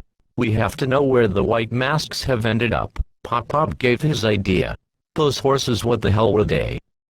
Clark looked outside at the corpses, being blanketed by the snow. We have to know. We have to go in. Who knows what the white masks are already doing? Popov pointed at the portal. Why should it concern us? If the white masks are fucking off in another dimension, then it's that dimension's problem. Ding gave his insight. And what happens when they come back? The white masks love destruction. They'll use this new world as a staging base, while also starting the Adam and Eve project, Popov explained. Fuck me, we're not just going to walk through the machine. Thatcher replied. Then send in the drone. Popov pointed out. Are you sure that our controller's reception is going to reach across to a separate dimension? Ding asked with the slightest hint of sarcasm. Popov looked back. The machine can't sustain anything that you bring into it. It only has trouble with large objects and living beings. In that case, it would be able to harbor communications, should the signal have to pass through the portal. Thatcher took his drone out and set it on the ground, leading up to the portal. Well, here goes nothing. Thatcher activated the touch screen on his controller, seeing clearly through the tiny machine's camera feed. Rolling the drone straight into the portal, it went straight through, and didn't come out the other side. Whoa. Ding didn't see the drone exit the other side of the arch. Rolling the drone ahead, all Thatcher could see on the screen was white. Then, the colors began to form in the screen. First, grass was visible. The outlines of the jagged and short plant enveloped around the drone's feet. Then, more and more colors were made clear. Trees of oddly thick growth surrounded the drone as Thatcher swiveled the drone around, its two wheels driving in opposite directions to spin itself around. Looks a lot like a forest here, Clark commented, Ding, and Popov all surrounding the tiny screen that Thatcher controlled the drone with. The last colors came into view as the entire picture was clear. Thatched roofed houses made up a community down below, with a large castle that looked to be made of pure gemstone, or crystal. Wow, this is remarkable. Popov's eyes looked around the feed. Incredible. Absolutely incredible. Popov was right. There is practically an entire world through this archway. Clark looked around the screen, then found more of the horses that they had encountered before. We got company. You think we can listen into them? They must be the humans of their world. They were the sentient race. Popov acknowledged. Sure, Thatcher replied as he wheeled the drone closer to the group of ponies not too far away from where the drone came through. Upon approaching them, their voices sounded incredibly feminine, obviously signifying their gender. That drone wheeled up behind the group and listened in. The voices were a little distorted, but Thatcher was already trying to clear them up by tapping around on the drone's controls. What amazed them was the language they spoke in. It wasn't whinnying or neighing, like they would have expected, but it was full-blown English. Sorry, you the tallest one with the mane, that seemed to flow on its own, despite there being no apparent wind for all the other horses' manes to be doing so. Ding chuckled and pointed around the screen. Unicorns. How funny. What were the ones with wings? Pegasus, I think. I don't know the plural for it, Popov answered back.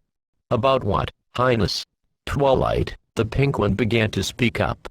In the castle, currently, detained by with weapons.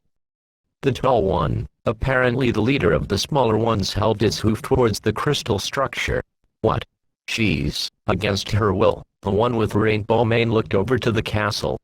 Clark listened attentively to the conversation. Looks like we're snooping into the right conversation.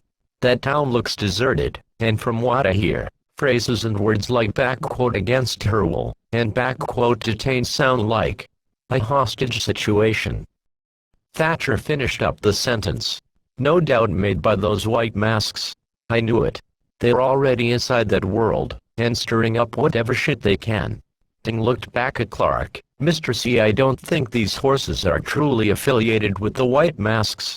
Maybe we can get a ton of free intel, if we go in, and bag those white-faced assholes. That's tempting, but we still need to deal with the horses and what they'll think. They're intelligent, and the white masks may have made a few more allies, judging by the horses we just killed out there. Clark pointed out. Wait, they were talking again. Thatcher called for everyone to pay attention. I've managed to refine the sound. Applejack, listen to me. I've aged so much, meaning my magic has slowly faded away, as well as the null zone, and I don't want to know what kind of terrible weapons they have that could do that to the poor stallion over there. I've never seen anything like this before, and they're using her as a bartering tool. They want me to step down, and give them immunity from invasion in the ever-free forest. The tall white horse began to speak again. So this is a hostage situation, and these creatures have probably never seen one before. Clark examined what the white horse was saying. If I were her, I'd be planning to step down out of not knowing what to do. I fear that it might be the only thing I can do to save Twilight and her friends' lives. Even then, those stallions could just march out and do more horrible things. Nothing would stop them. Not even me, she continued. Wait. Stallions. Then Thatcher looked back towards the dead horses. The white masks have made friends here. They are going to be doing their dirty work. Popov looked at the other men. Holy shit, this is fucking crazy. Like, absolutely goddamn fucking crazy. Ding spoke up as he listened into the conversation. Just at that moment, Clark got an idea. I know how to get in there, and get what we need. Ding and Thatcher looked back as Pop-Pop spoke up. How? We do our job, Clark answered. Wait, you mean we go in there, and we handle the situation? These are horses, that probably don't even know what humans are. If they do, it will probably be from the White Masks. Thatcher voiced his objections. I think they would take any method to safely return their friend to them. They seem tame. This whole situation must be incredibly pressuring to them. Clark began to talk again, before giving a smirk to Ding. Besides, Chop's here is a real lady killer. Ding had a sense of humor to laugh a bit, but returned to his composed self. Real funny, Mr. C, but this is risky. You're really sure this will work? There's only one way we can find out, Clark replied. But first, we need to put those horses' bodies back through the gateway. Pop-Pop pointed out, we need to do so in order for us to enter into their world, as we need to get rid of the machine's efforts to sustain them on ours. Stepping back out into the snowy terrain, they began moving the ponies' bodies one by one, having at least 3 to 4 people carry each of them. The deceptive weight of the horses caused a ton of discomfort as they moved across the snow in the Rainbow Team's heavy jackets. Tossing them back into the portal, Pop-Pop brushed his hands clean as he looked back. I'll go in first to make sure it's safe. Pop-Pop reached his hand out for his Makarov, to which Clark nodded to Ding. The handgun was back into Pop-Pop's possession as he looked up at the glowing white energy field that stood before him, like he did as a teenager. He took a deep breath, that disappeared through. The Rainbow Team waited. They stood on standby as they did a final check on their gear. Pop-Pop emerged again and smiled. Well, it feels like summertime over there. Ditch the coats. Chapter 4 Assessment. The group of humans wished they had brought sunglasses when they stepped through the gateway into this fascinating world. It was a rather strange feeling traveling through. At first, the operators felt like their whole body was being prodded by pins and needles, similar to when you sit funny and the blood drains from your legs. Next, it subsided and Clark put his hand in front of his face. It looked like there were a million hands reflecting off of it, traveling in a straight line, and going behind him. Then, everything snapped back into itself, and Clark found himself walking on grass. Fresh and crisp air surrounded him as he took a deep breath. He had to admire the scenery, and a human would. The beautiful landscape was surrounded by trees of thick and odd shape, grass that seemed way too healthy with no brown patches, and clouds that didn't look like fuzz, but actually had patterned swirls in them, as if a person had sculpted them. Wow, Clark spoke to himself as he took in all of the scenery. Ding and Thatcher had come through the portal, each stopping once they exited to get an eyeful of what lay before them. Ding's eyes moved from tree to tree as he had never seen these sorts of foliage in his life. Thatcher's gas mask concealed his gawking mouth when he walked on the grass and saw a small family of squirrels scatter away. It really is a sight to behold. Pop-Pop let a ladybug fly off of his hand. It really is a shame that such violence would grip this place. It's incredible. It really is. However, we have a job to do. Clark stretched himself and pointed ahead. Let's get going, men. Just another minute. Ding said jokingly as he stared up towards the patterned clouds up ahead. He too moved along with Thatcher, Pop-Pop, and Clark, but just had to watch as the cloud slowly drifted across the sky. A letter has come. Ember handed the scroll to Celestia, who picked it up with her magic and unrolled it. She read through it, and closed the letter. What does it say? Rarity asked as she looked back towards Fluttershy, who was still caring for the stallion. He was still shaking badly, but his white coat had lost more of its pink shade from the blood that stained it before. They are growing restless. They want food and water. Celestia sighed. We're really gonna give them that kind of stuff. Why wouldn't we help these ponies, if they were the ones who fill in at Twilight, Spike, and Starlight? Rainbow Dash's eyes narrowed.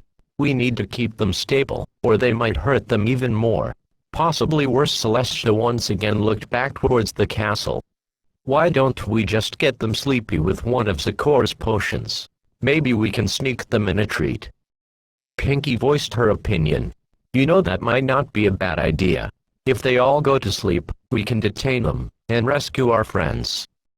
Celestia nodded back to Pinkie Pie. Then, another voice came out from their left side. It held the tone of agent discipline behind it, but the voice came from a taller source than the ponies. "I wouldn't try that. They would eat one at a time, and if one of them began to feel a little off, something bad's gonna happen." The ponies and dragon turned to their side, to lay eyes on four tall creatures clad in black, and holding oddly long devices in their arms. The only thing similar that they could compare them to was a minotaur, but with a more slender and balanced construction of their body. That, and their head looked nothing like a bull. Who are you? And what are you doing here?" Celestia looked at the creatures presented in front of her. "You look familiar." Clark looked back to Ding. "We do." "Well, then you must be familiar with us. Allow me to introduce myself for the ladies who aren't, though." The ponies looked at each other as Clark began to speak. "My name is John Clark, head of Rainbow Team, a multinational counter-terrorist force that deals with the very situations that you all have found yourselves unfortunately a part of. To my left is Domingo Ding Chavez, my second in command. To my right is Mike Baker, Carlson, Thatcher. The scraggly old man with us is Dmitry Popov, an acquaintance of ours." Clark pointed back to Popov, who was looking rather unamused. "Counter-terrorist?" Celestia asked. "Yes, Your Highness. We are the best of the best, and we would like to offer our full assistance."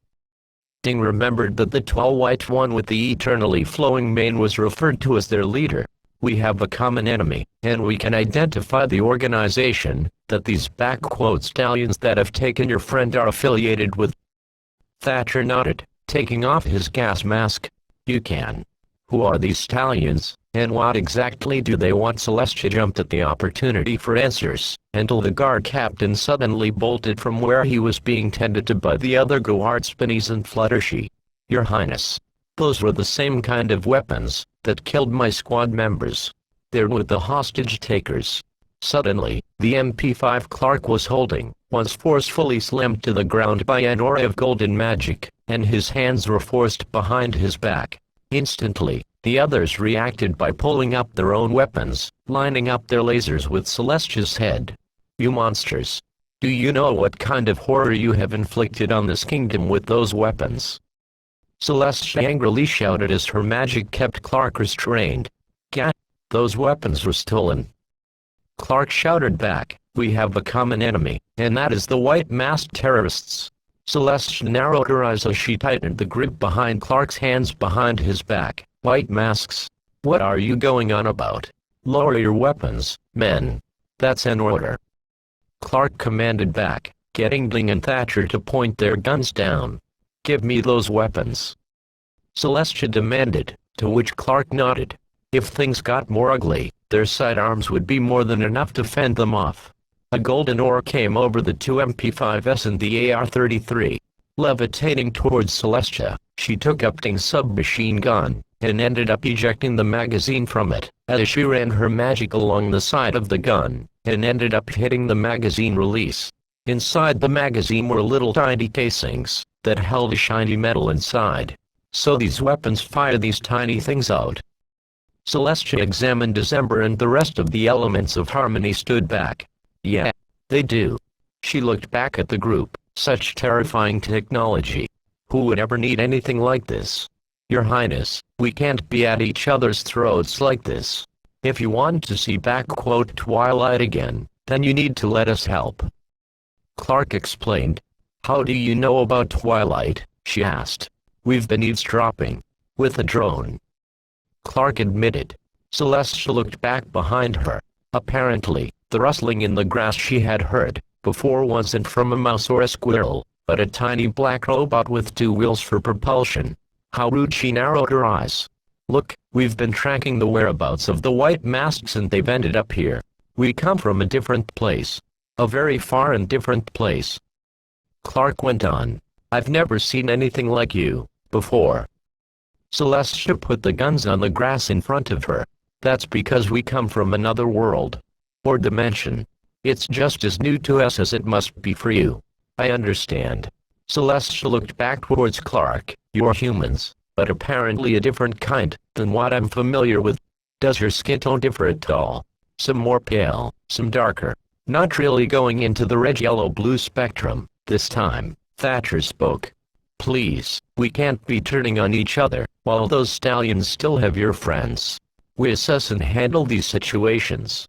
It's what we're trained for, and it's what we're the best at. We have a common enemy, so we need to work together, to make sure everyone returns to their family and friends safely. Ding spoke, emphasizing a secure tone in his voice.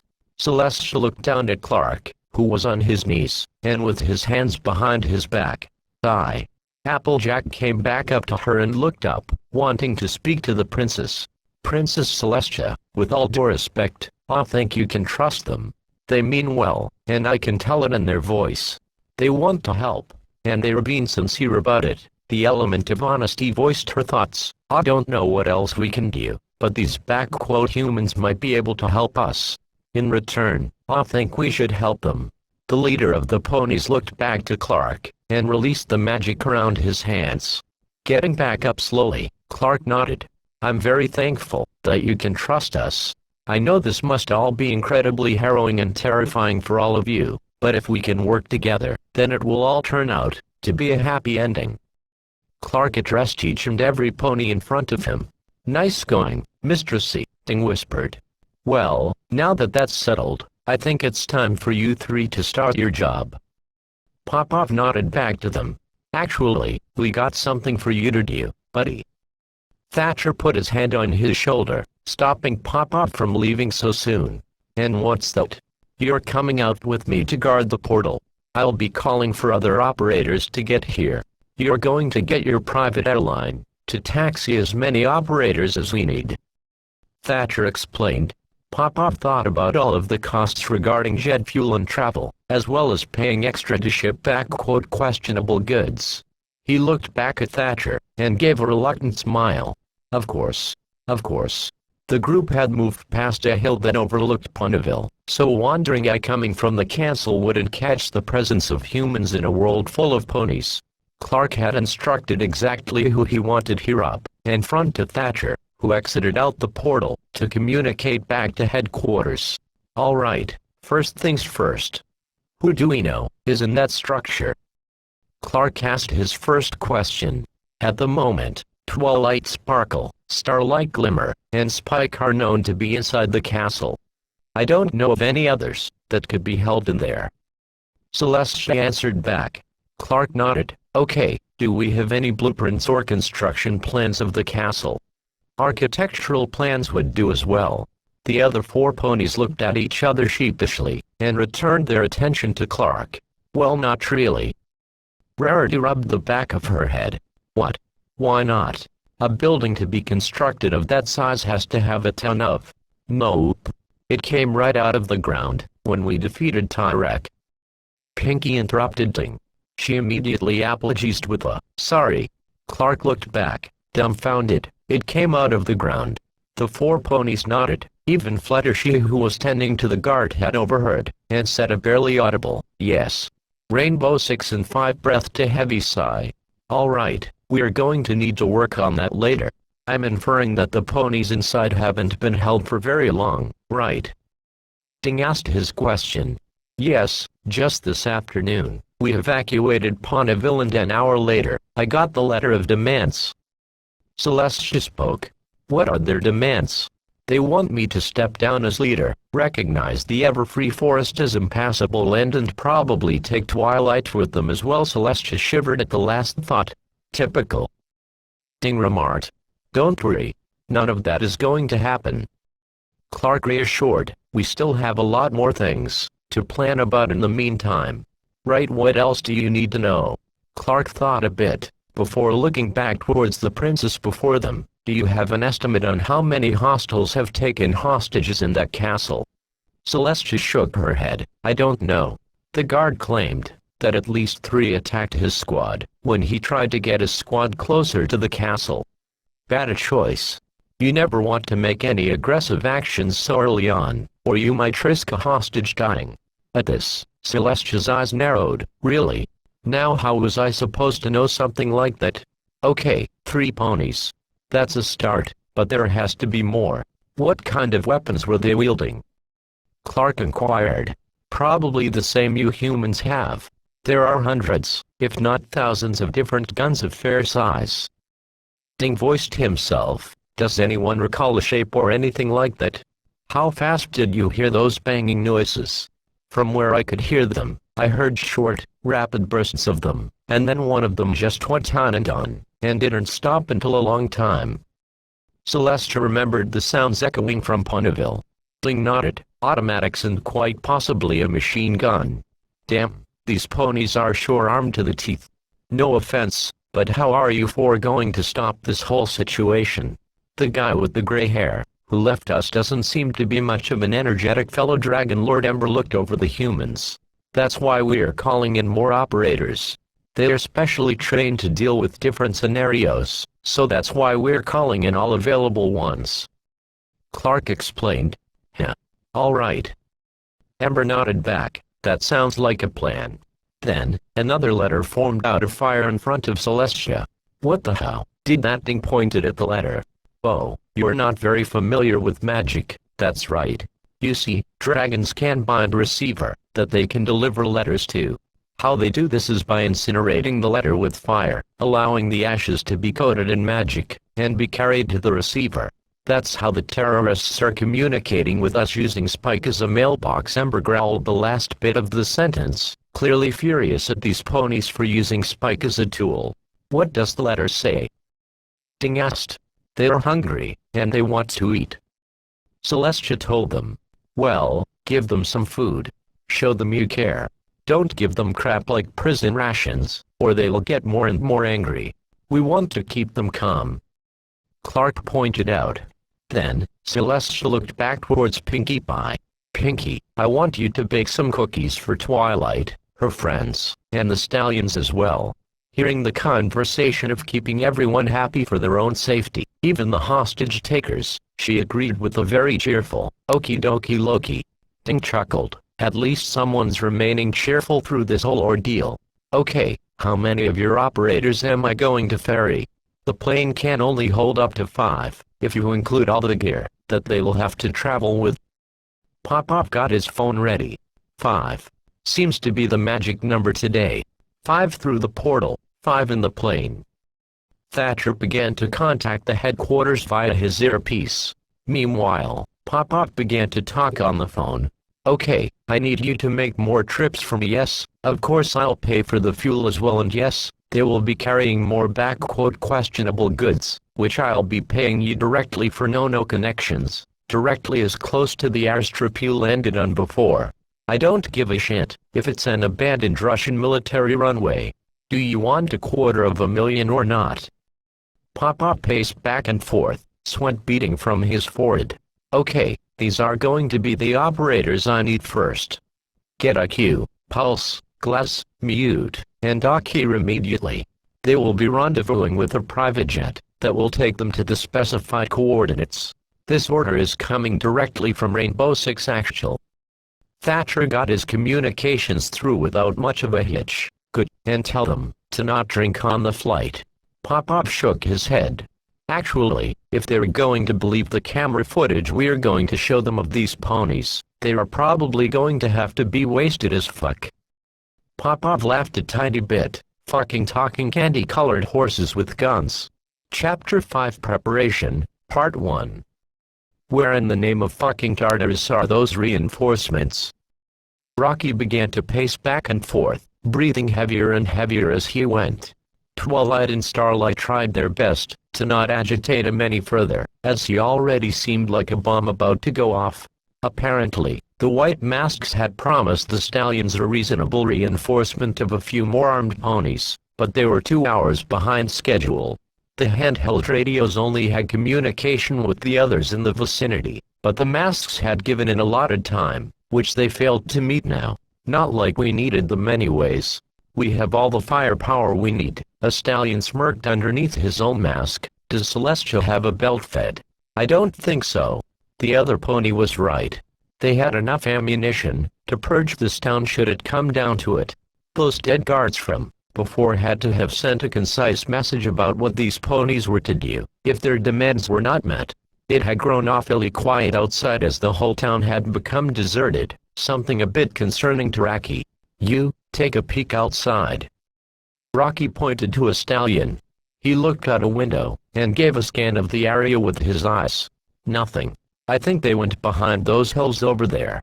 Rocky chuckled, too scared now. Typical. At this, Twilight's eyes looked back up.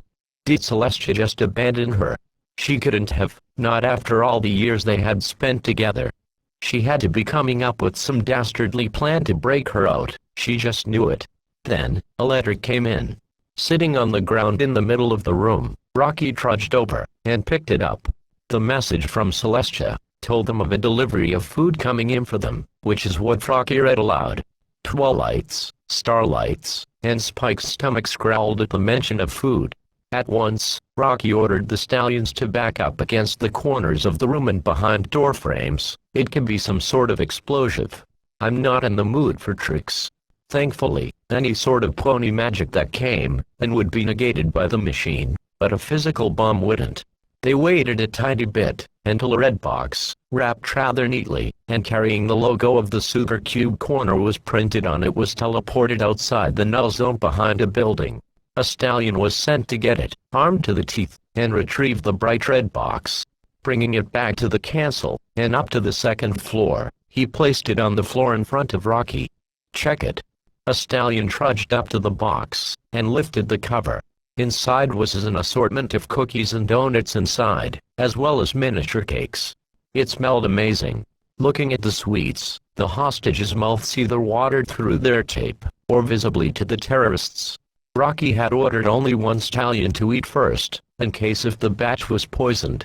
Of course, he didn't tell him this. He simply said, "You deserve it, pal." Taking a cake from the box, and placing it into his mouth, after lifting the mask, he nodded, swallowing the treat. "We'll still eat later." Rocky ordered the other stallions.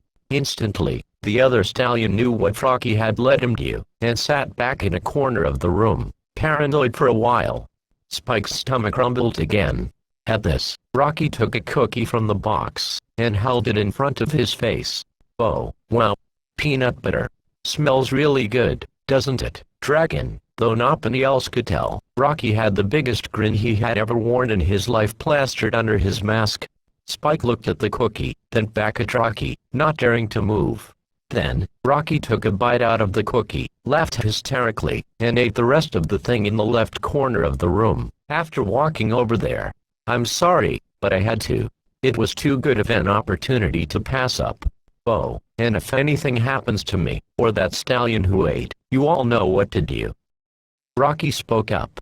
A stallion chambered his rifle, earning widened eyes from Twilight and Starlight. They prayed that Celestia hadn't done anything to those cookies. They tried to ignore the hunger that had started to bother them, but the more they ate, the more of that smell that filled the room, the harder it was to push to the back of their thoughts. Spike was having the hardest time. He wasn't going to eat from the crystal walls. Not only did they just taste awful, but he was afraid to do anything at all. How nice of Celestia. I've only remembered prison food. It does tug at my heartstrings a bit. Rocky laughed, earning the other stallions to laugh right along. Rocky activated his handheld radio. "Hey boys, a few more hours, and we have some grub to share with you guys. I'll send a gentle colt from up here to bring something down and up for you all." The stallions either gladly acknowledged the news or spoke of how it was about time. Some even joked about Celestia, saying that she was spending more time baking than doing something to save her friends' lives. Rocky had to laugh at the joke. He wished he had come up with something so clever. The private jet was currently housing the operators inside as it soared through the Russian air. Inside was a very diverse cast of operators that had been called in for an operation of utmost priority. IQ, former GSG-9, was currently on her touchscreen device, and was rolling around a drone in front of her, making sure it was working properly.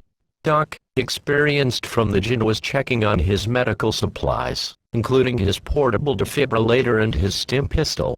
Against the side of the plane, Pulse, hailing from the FBI SWAT had activated his HB5 cardiac sensor, sweeping it around the plane. The device's screen showed red circles where the 4 other operators and the pilot were as he moved the screen left and right. Glass, experienced by serving within the Spetsnaz, wasn't painting at the moment. He was checking his flip sight to make sure the picture ahead was clear. Lastly, Mute, former SAS, had counted his inventory on his portable jamming devices. He didn't bother to activate one, as the plane could suffer from the lack of communication, and possibly even response from the controls. The Rainbow team back at base had met in the meeting room, awaiting transmission from John Clark, as were the team members in the plane. The door to the cockpit was locked to make sure the pilot didn't hear anything, and all communication in the plane coming from Rainbow 6 would be relayed through headsets, and replied to underneath helmets. The operators in the plane gathered around a tablet brought by Mute, listening in and waiting for their instructions. The meeting room was filled by the other operators. Among them were operators like Ash and Jodger, who had recently been pulled from their training exercises for this briefing, while Blitz and Kapkan had been at ease, yet managed to sit further apart from each other. Haven't heard anything on the news lately. Could be case-sensitive intel. IQ spoke to the surrounding operators. Same back here. How's the flight for you guys? Thermite brushed some dust off of his shirt, while overseeing the broadcast as it was streamed to both the tablet and the meeting room. Rather nice. Still hate planes, though. Glass spoke through his mouth covering. Mute then pointed back to the tablet. He's coming in. The screen flickered a bit, to reveal the image of John Clark and Domingo Chavez in what appeared to be a sunny area with an abundance of grass.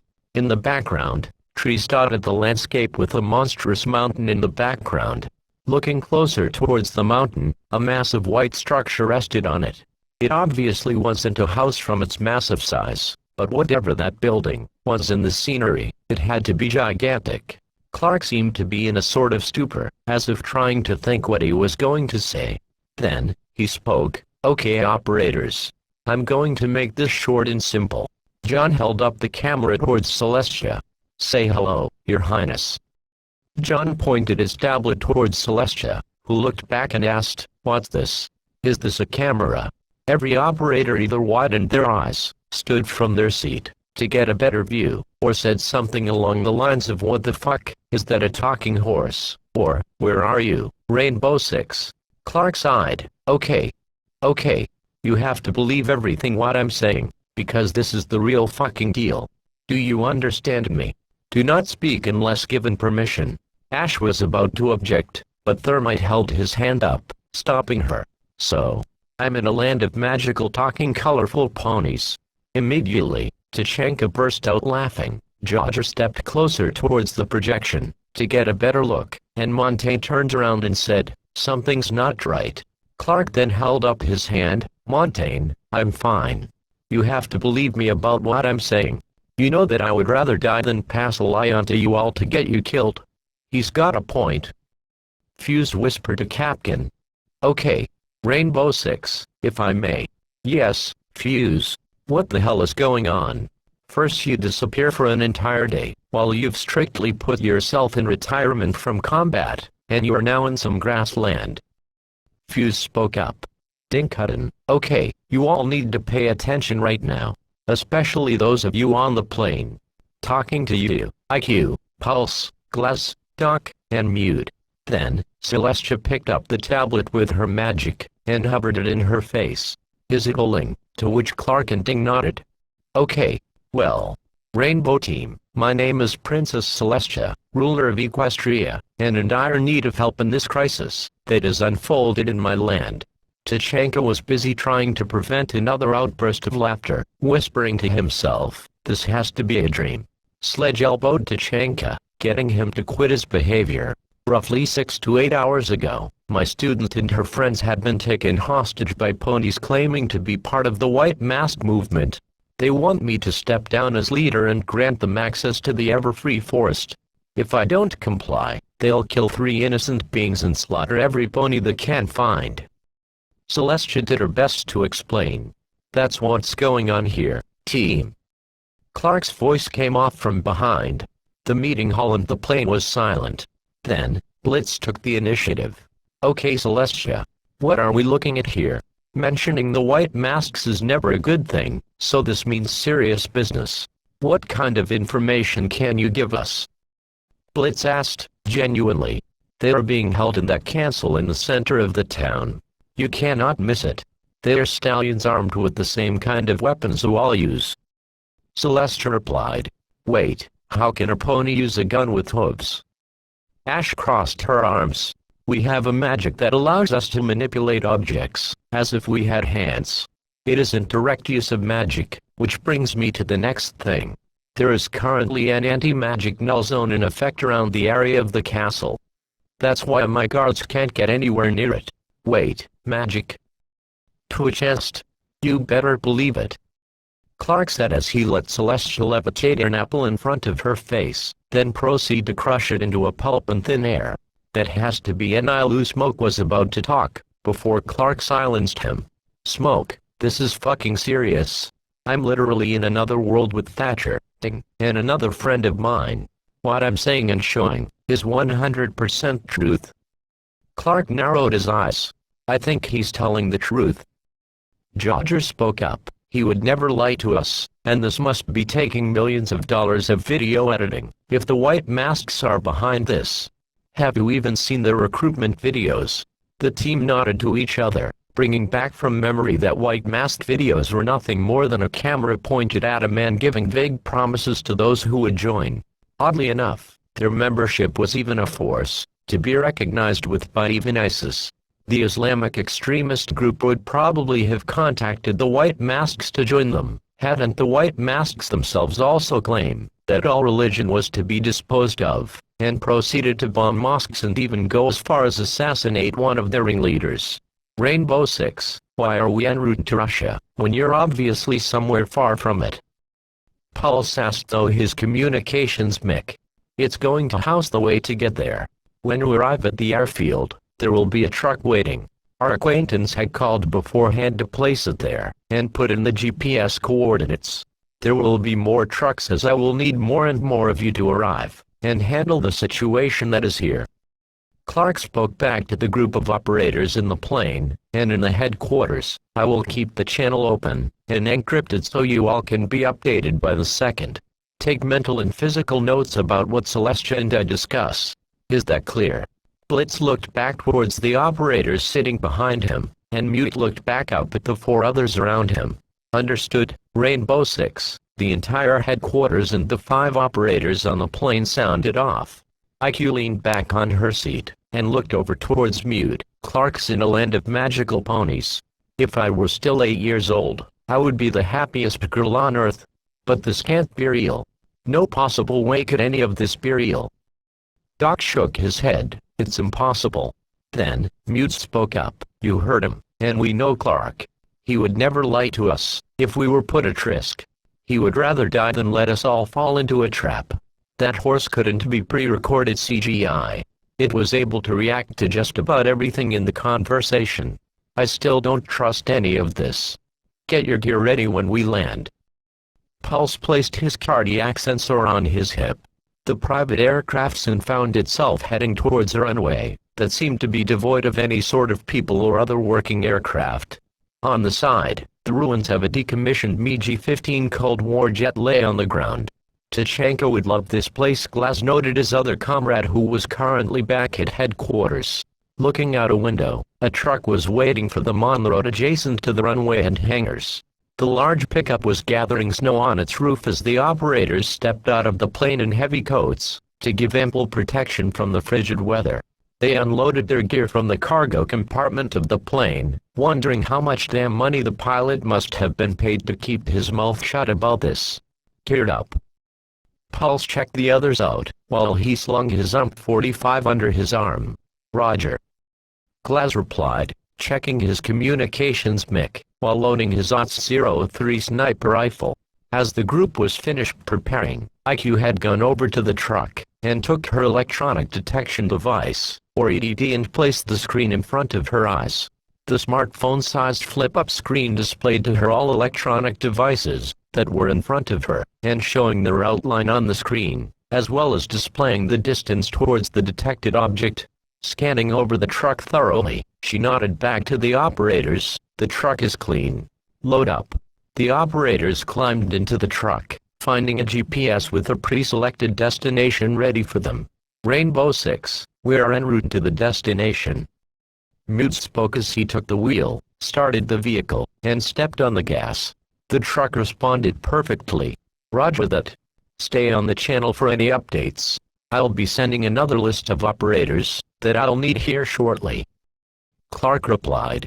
"Okay, so the dining room is here on the second floor. Next to that, there is a living room that is overlooked by 3 windows. That's where the guard believed that they had fired at his squad from. There is a hallway that leads to both of those rooms. There is a staircase that leads to the massive turret on the west side of the castle. That would be the 3rd floor." Celestia was trying incredibly hard to remember where each room was, and what led up to them. "Is there a basement?" Ding asked, drawing a rough sketch of the layout on a piece of paper. "Yes. It is rather small, though." Celestia nodded. Ding was occupied by drawing new lines left and right the more information he was being fed. The 1st floor was no problem to get drawn down, but the 2nd floor still remained mostly a mystery as Celestia hadn't explored too much of it. Same for the 3rd floor. She had never been up there. The other 5 ponies of various personalities helped quite a bit, describing bedrooms and other places within Twilight's home. "Are you getting all of this, Rainbow Team?" Ding spoke into his comm. "Affirmative." Thermite from HQ and Mute from the truck responded. "Images are coming up now," Clark said as he snapped a picture of the cancel and a picture of Ding's rough sketch. "We'll have more up when the truckload gets here. We are going to need drones." "Alright, how long are the days here? I feel like it's been a good amount of time, and the sun hasn't moved at all. They said they were going to execute in 2 days. How long is that?" Thatcher asked as he and Popov were still in the structure in Russia that housed the portal. "It can be, as long as I or my sister allows it." Celestia acknowledged. "Excuse me?" Clark asked. "Oh, forgive me. There's still a lot that you don't know about this world.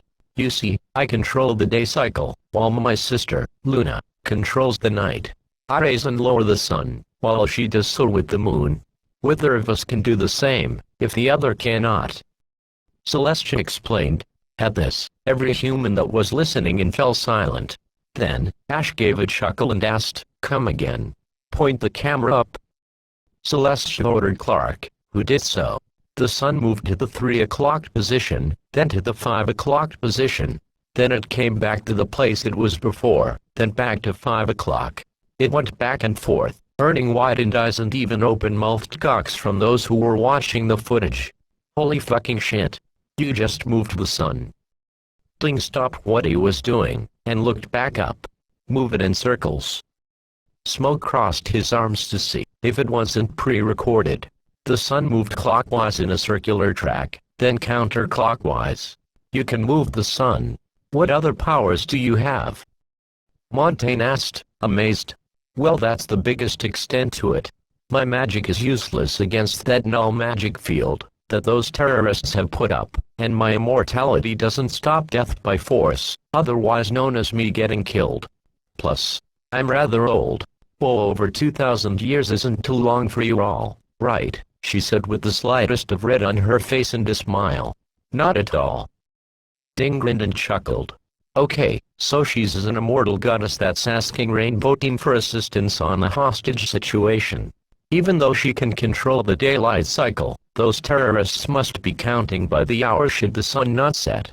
We need to manage our time efficiently." Thatcher responded. "Rainbow 6, how have negotiations been going?" Blitz asked Clark back at headquarters. "Not much progress. Celestia is sending letters back and forth, and we recently sent them food." John Clark began to start another sentence. "You all know what's going to happen in a situation like this." He looked back at the camera. The other operators got the message. "I'll discuss the full plan when the other operators will be en route. For now, we must plan up to that point. That is your ETA on arriving at the destination in Russia." Clark spoke. 1 hour. We are making good progress. Mute replied. Clark nodded as Celestia looked back at him. What do you mean? What's going to happen in a situation like this? Celestia asked, growing a tiny bit suspicious. Clark turned around and shook his head. Twilight and the others will be fine. The fate of the terrorists will be decided soon. She narrowed her eyes. Surely any that are left alive will be put on trial in our system of justice. We'll talk about that point when we get to that. For now, I need to prepare for the other operators that will be arriving shortly. Clark spoke back as he took out his tablet. The truck pulled up to the structure that rested in the middle of the massive lake as the GPS indicated that the destination was at this very building. Stepping out of the truck, Pulse took out his cardiac sensor and sat down by the vehicle, scanning around for others that might be watching him. Not seeing anything out here. 2 signatures in the complex. Pulse announced over the communications. Roger that. Doc took his MP5, and with the squad, advanced towards the building. Another figure in a thick coat was waiting for them outside.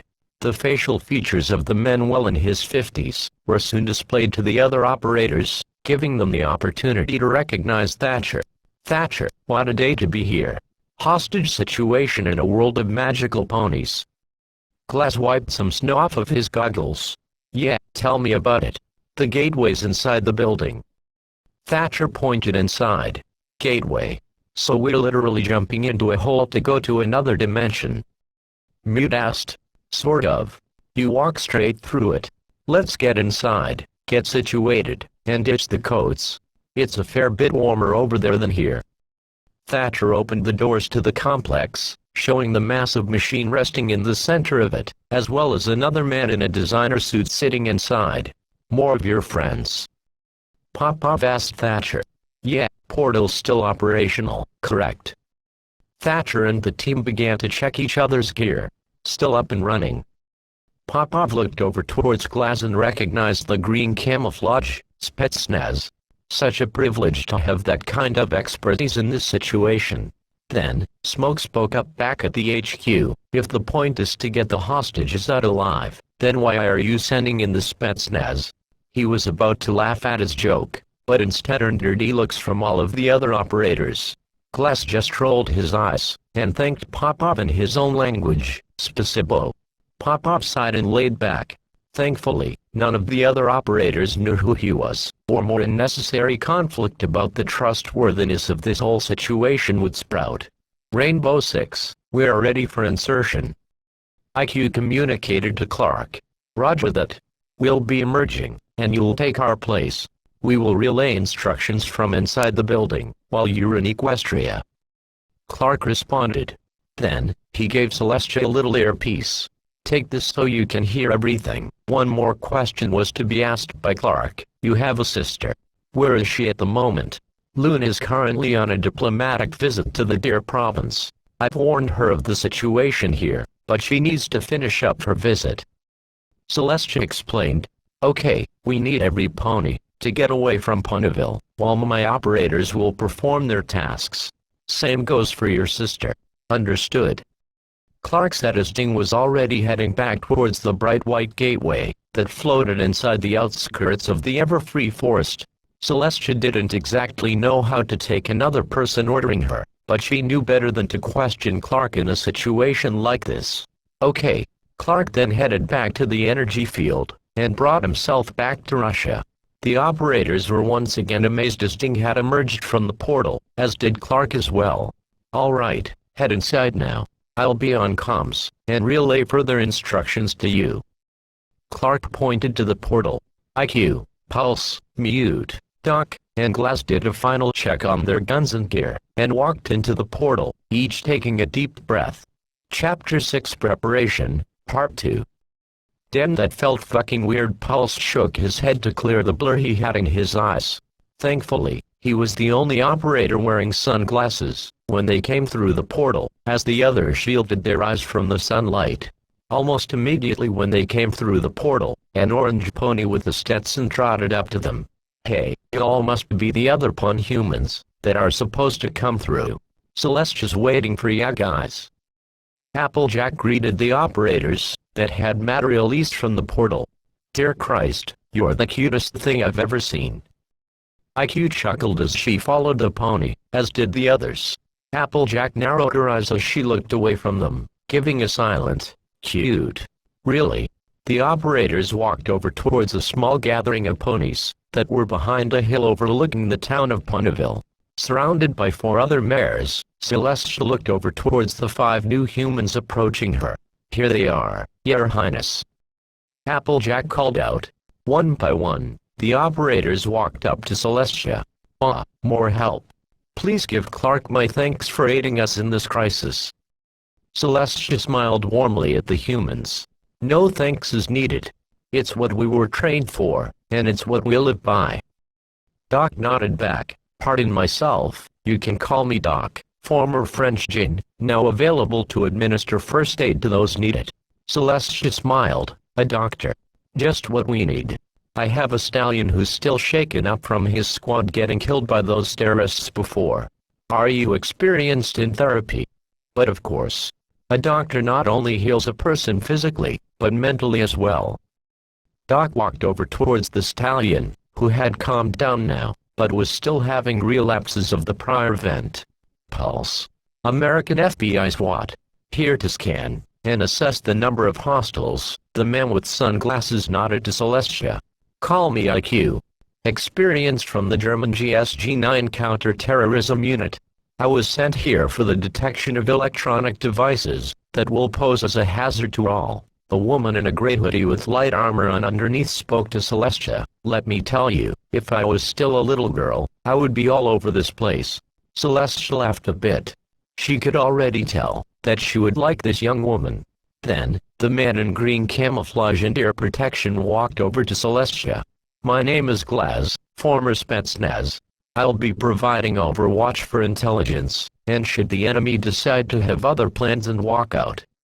Glaz actually shook the hoof of Celestia. "Oh, and that man over there is mute. British SAS to employ electronic countermeasures. He doesn't speak a whole lot, if he doesn't know you. Don't take it as rude."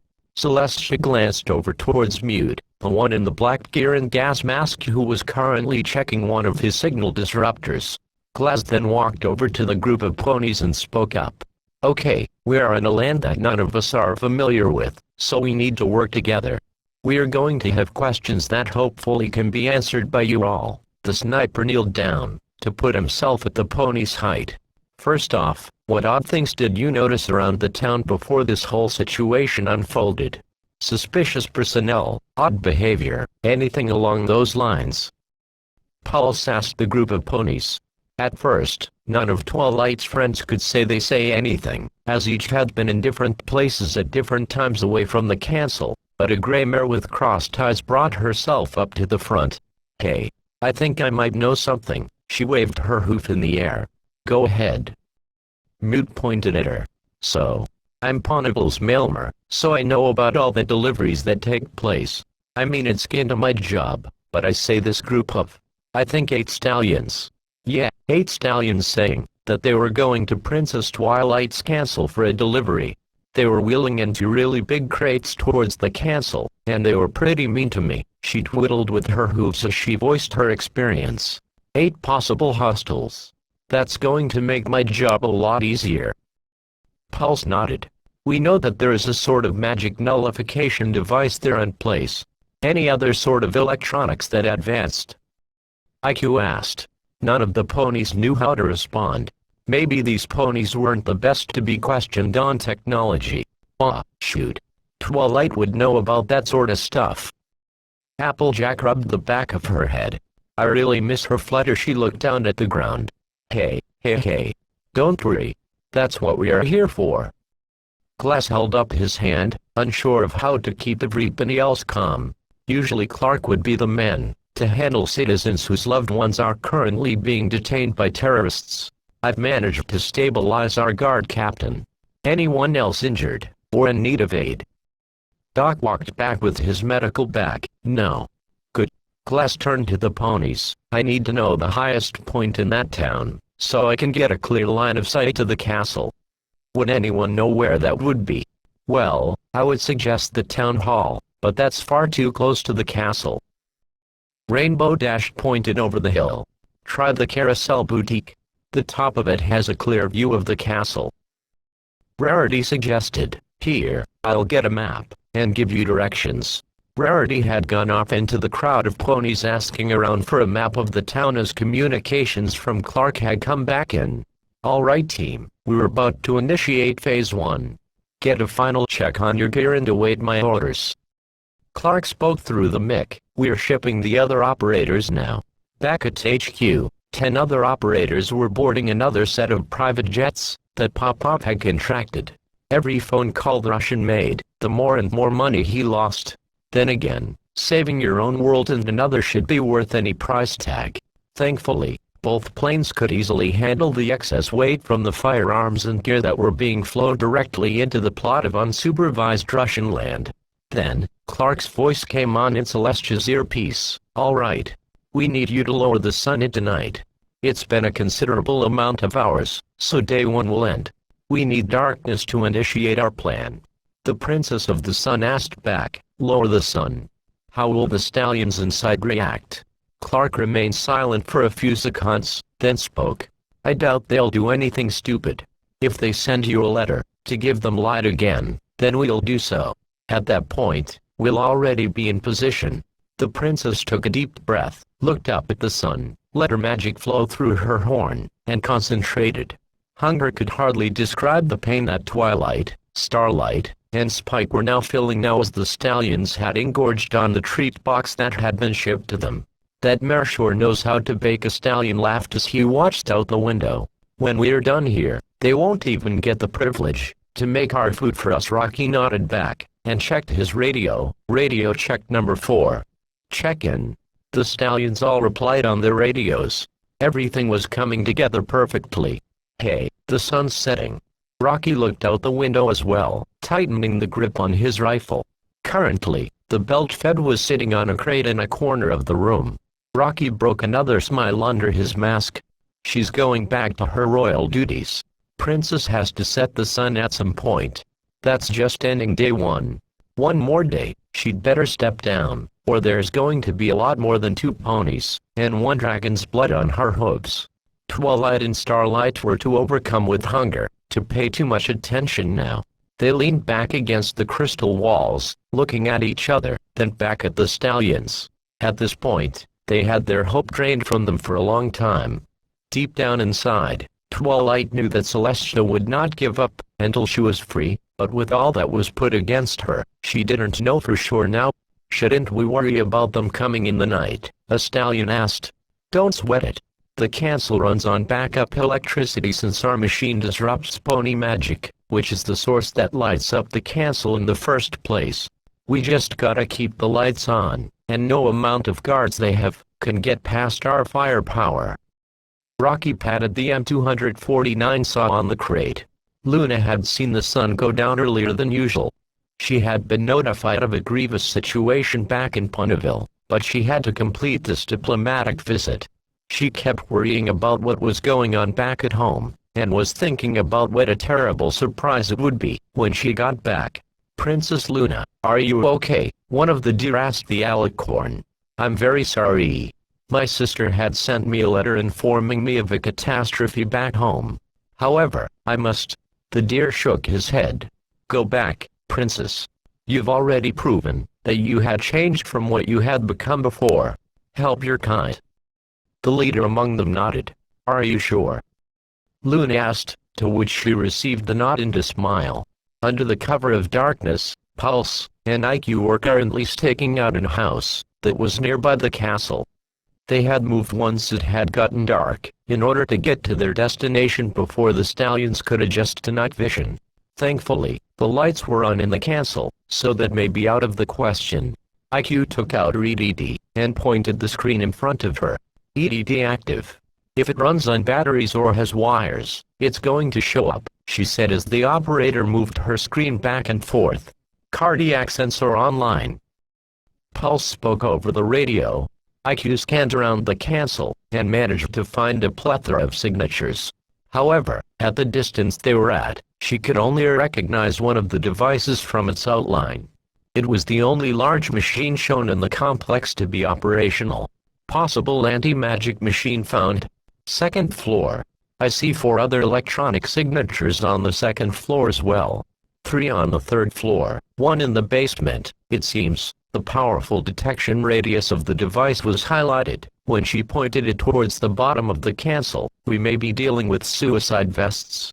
Those electronics are moving around like people. Meanwhile, Mute was behind the house. He had one of his jammers out with the wire running from it to his touchscreen controller. I don't think they're explosions. I'm picking up a lot of radio interference that isn't from us. I'm trying to fine-tune the frequency to discover the channel. We'll be able to listen in on them, the SAS spoke.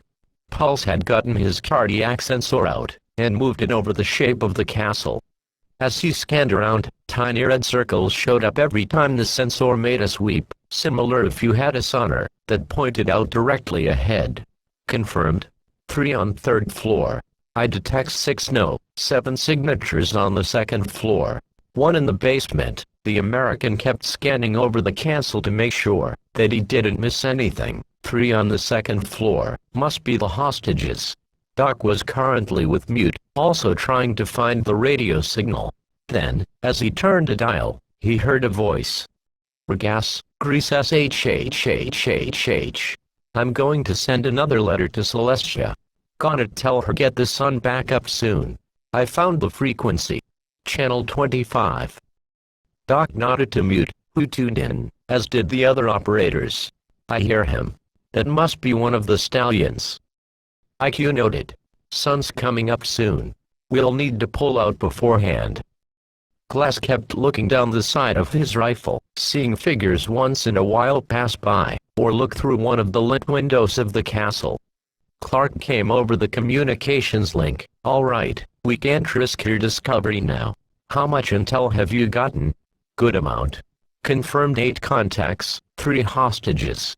3 third floor, 1 in the basement. 4 are guarding the hostages. Glass radioed back. They are communicating with each other by using handheld radios. Be advised, possible suicide vests may be employed by the OPFOR. IQ contacted back. I have 2 windows on the room of the hostages. 3 on the top turret. Glass radioed into Clark. All right, good work Rainbow team. There's one last thing that needs to be done. Clark announced. Drone it. Mute already reached for his mini-drone that was attached to his pack. Drone it. Immediately, the operators took their tiny black drivable cameras out and activated their touchscreen controllers. Drones are spinning up. IQ spoke as she drove hers out the door to the house they were hunkering down in, and met up with the other 3 drones that had been deployed. They waited a bit for Glass, as he was quite a considerable distance away. Once Glass's drone came up to the others, they all rolled behind the castle. Despite their small size, they had a deceptive amount of strength behind them. Activating a backwards anchor, Glass's drone pushed one of the heavy crystal doors open just ajar from the back of the castle, the drone whining from the effort and pressure that was being put on it. The 4 other drones rolled inside, as Glass's drone slipped away from the door inside, just as it closed. The tiny robots rolled around the place, with 4 heading upstairs, and Ducks heading towards the basement. Rolling to the deeper level of the house, Doc found a large table that reminded him of holographic projections. Looking around with the drone, he managed to find the one pony in the basement. The white mask was on the stallion, as well as in his grip, was an M1040 shotgun in his grip. Confirmed, white masks. Doc showed the footage to the operators, who were already in flight, and Clark who was watching all of the footage. So they're here, Clark grimly spoke. Going up to the second floor, the 3 drones that had split away from the one silently rolled into the room, peeking from a corner of a doorway. Hostiles found. 4 confirmed. Hostages located. Mute spoke up. So the electronics are radios. I can see them on their waists. IQ pointed out. 3 hostages confirmed. I have eyes on the packages. Glass spoke to the rest of the team. Then, Pulse's drone had gone alone to the top turret of the castle where 3 more enemies were hiding. 3 hostiles on third floor. Pulse confirmed. Same story. Radios. Clark watched all of the footage and nodded back. Roger that.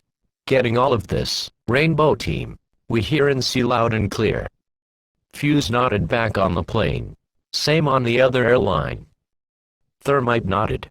Then, Celestia's voice came over on the communications. They're asking me to raise the sun again. I'm going to have to comply, or...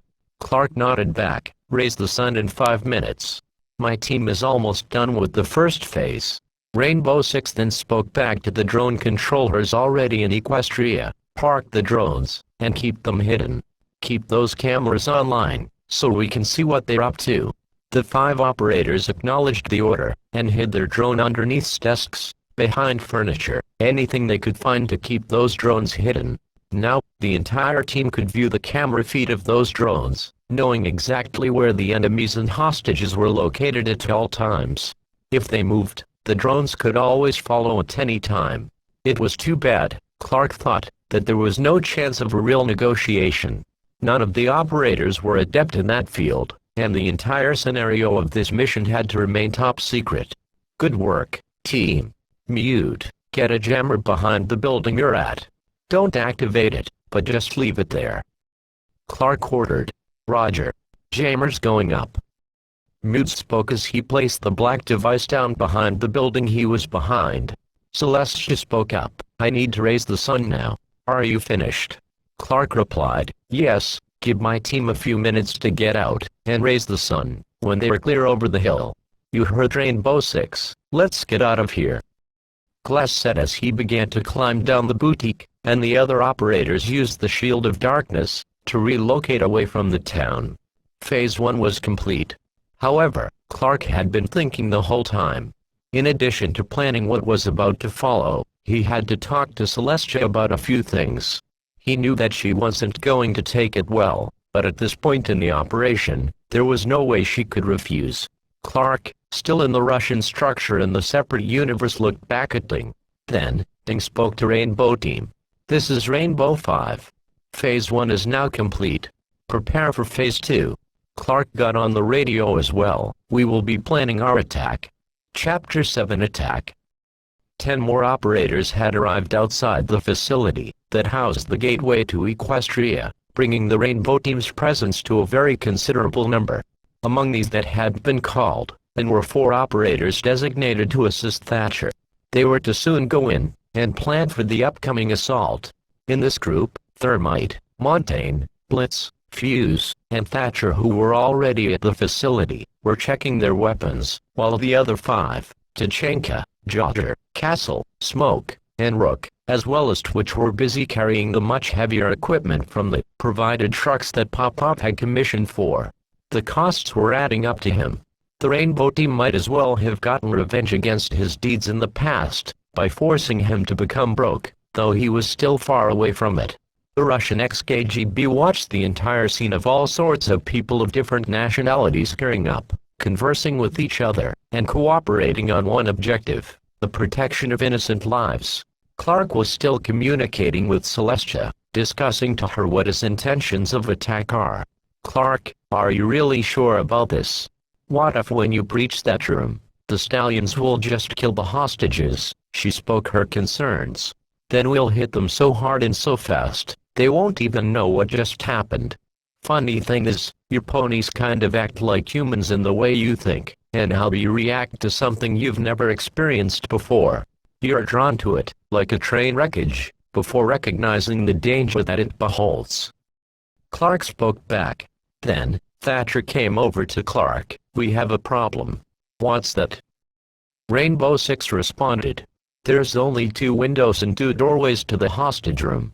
That's too few lines of sight for a 5-man team, as well as the doors being able to carry sound down the hallway too easily, and within line of sight for crossfire.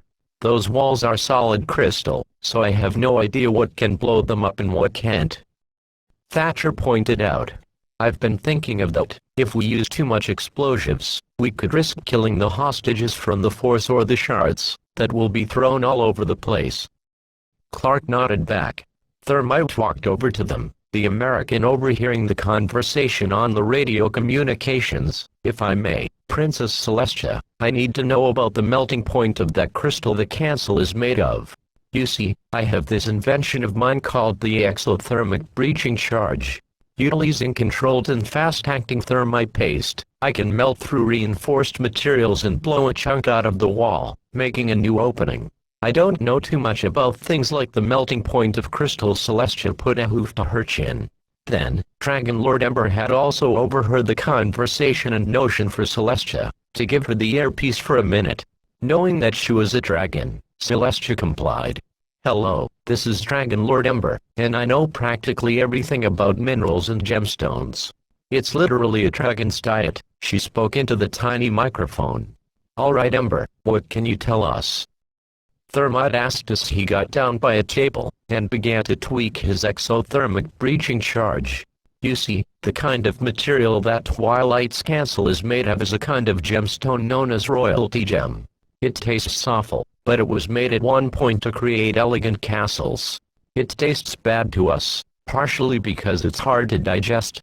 Us dragons have the natural fire that burns within us at about over 1,000 degrees Celsius, that we use for digestion and the extraction of minerals from the stones we eat. Royal gem has a melting point of over 1800 Celsius, so it takes a long time to digest, and takes a lot more effort. Ember explained. Thermite smiled. No problem. My thermite paste burns at over 2000 Celsius, and it's fast-acting. Give me a few seconds, and I'll have cut a hole in that wall. Thanks for everything, Dragon Lord. Thermite had to chuckle at that name. Wow. 2000 Celsius from a paste. Unbelievable, Ember said to herself as she handed the earpiece back to Celestia. Alright, that's the wall taken care of. Now we got to worry about the hostiles above and below.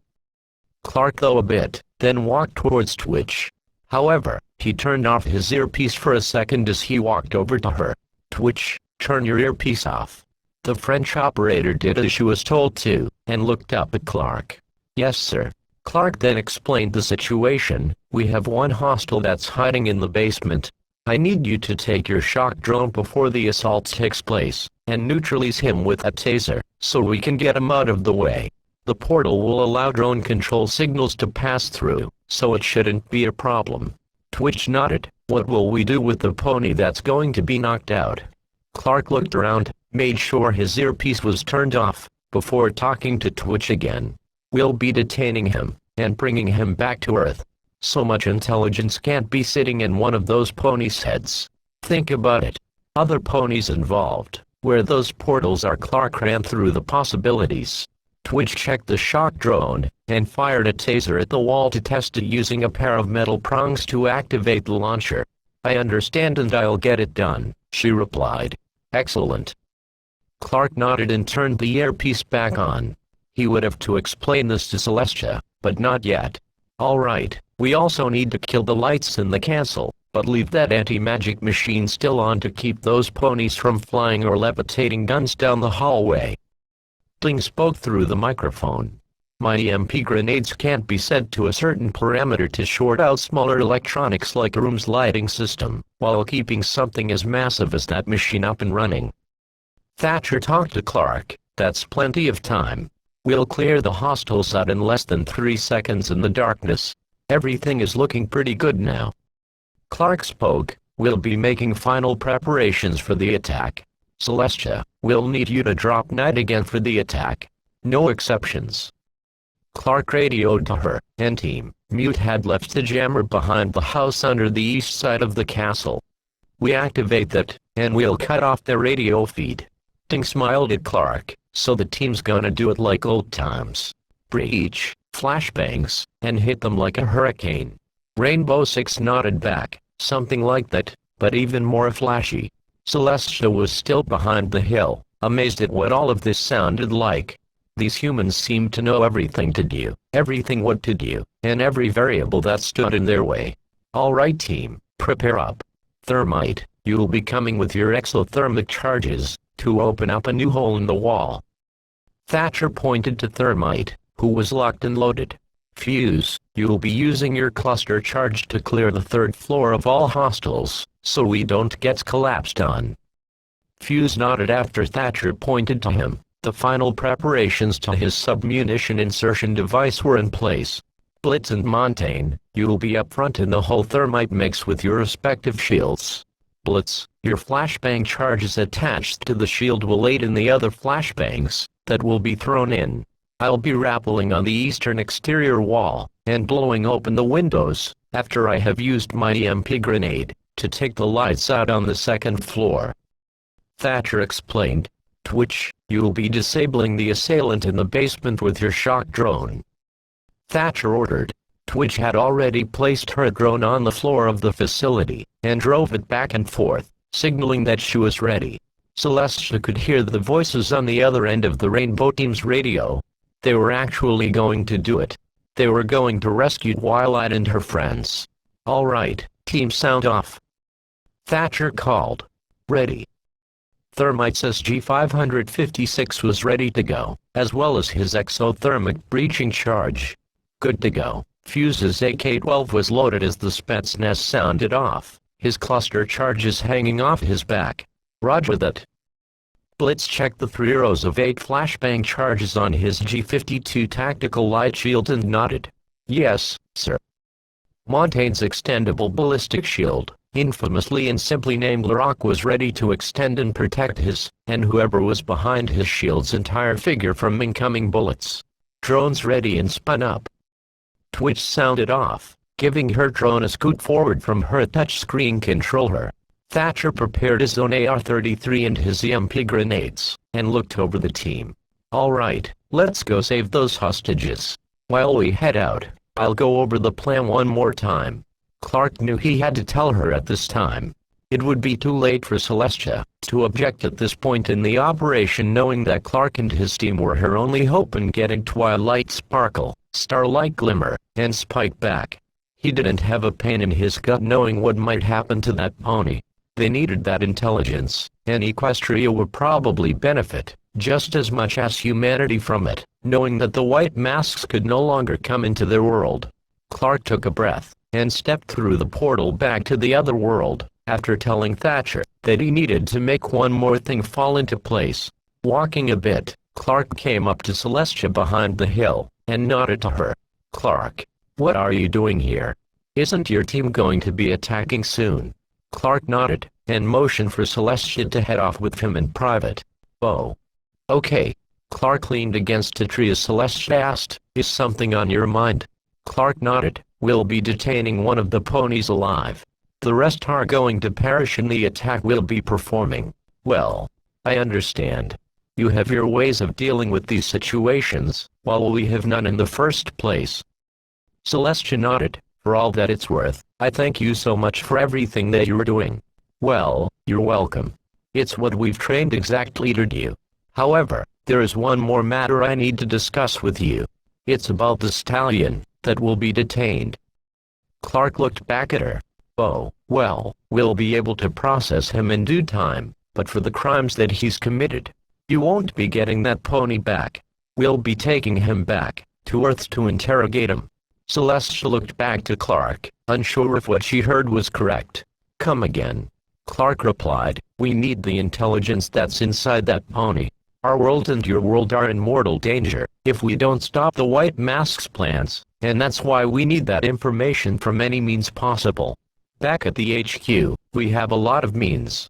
Celestia shook her head. You're going to torture that stallion? Most likely not. Torture is unreliable.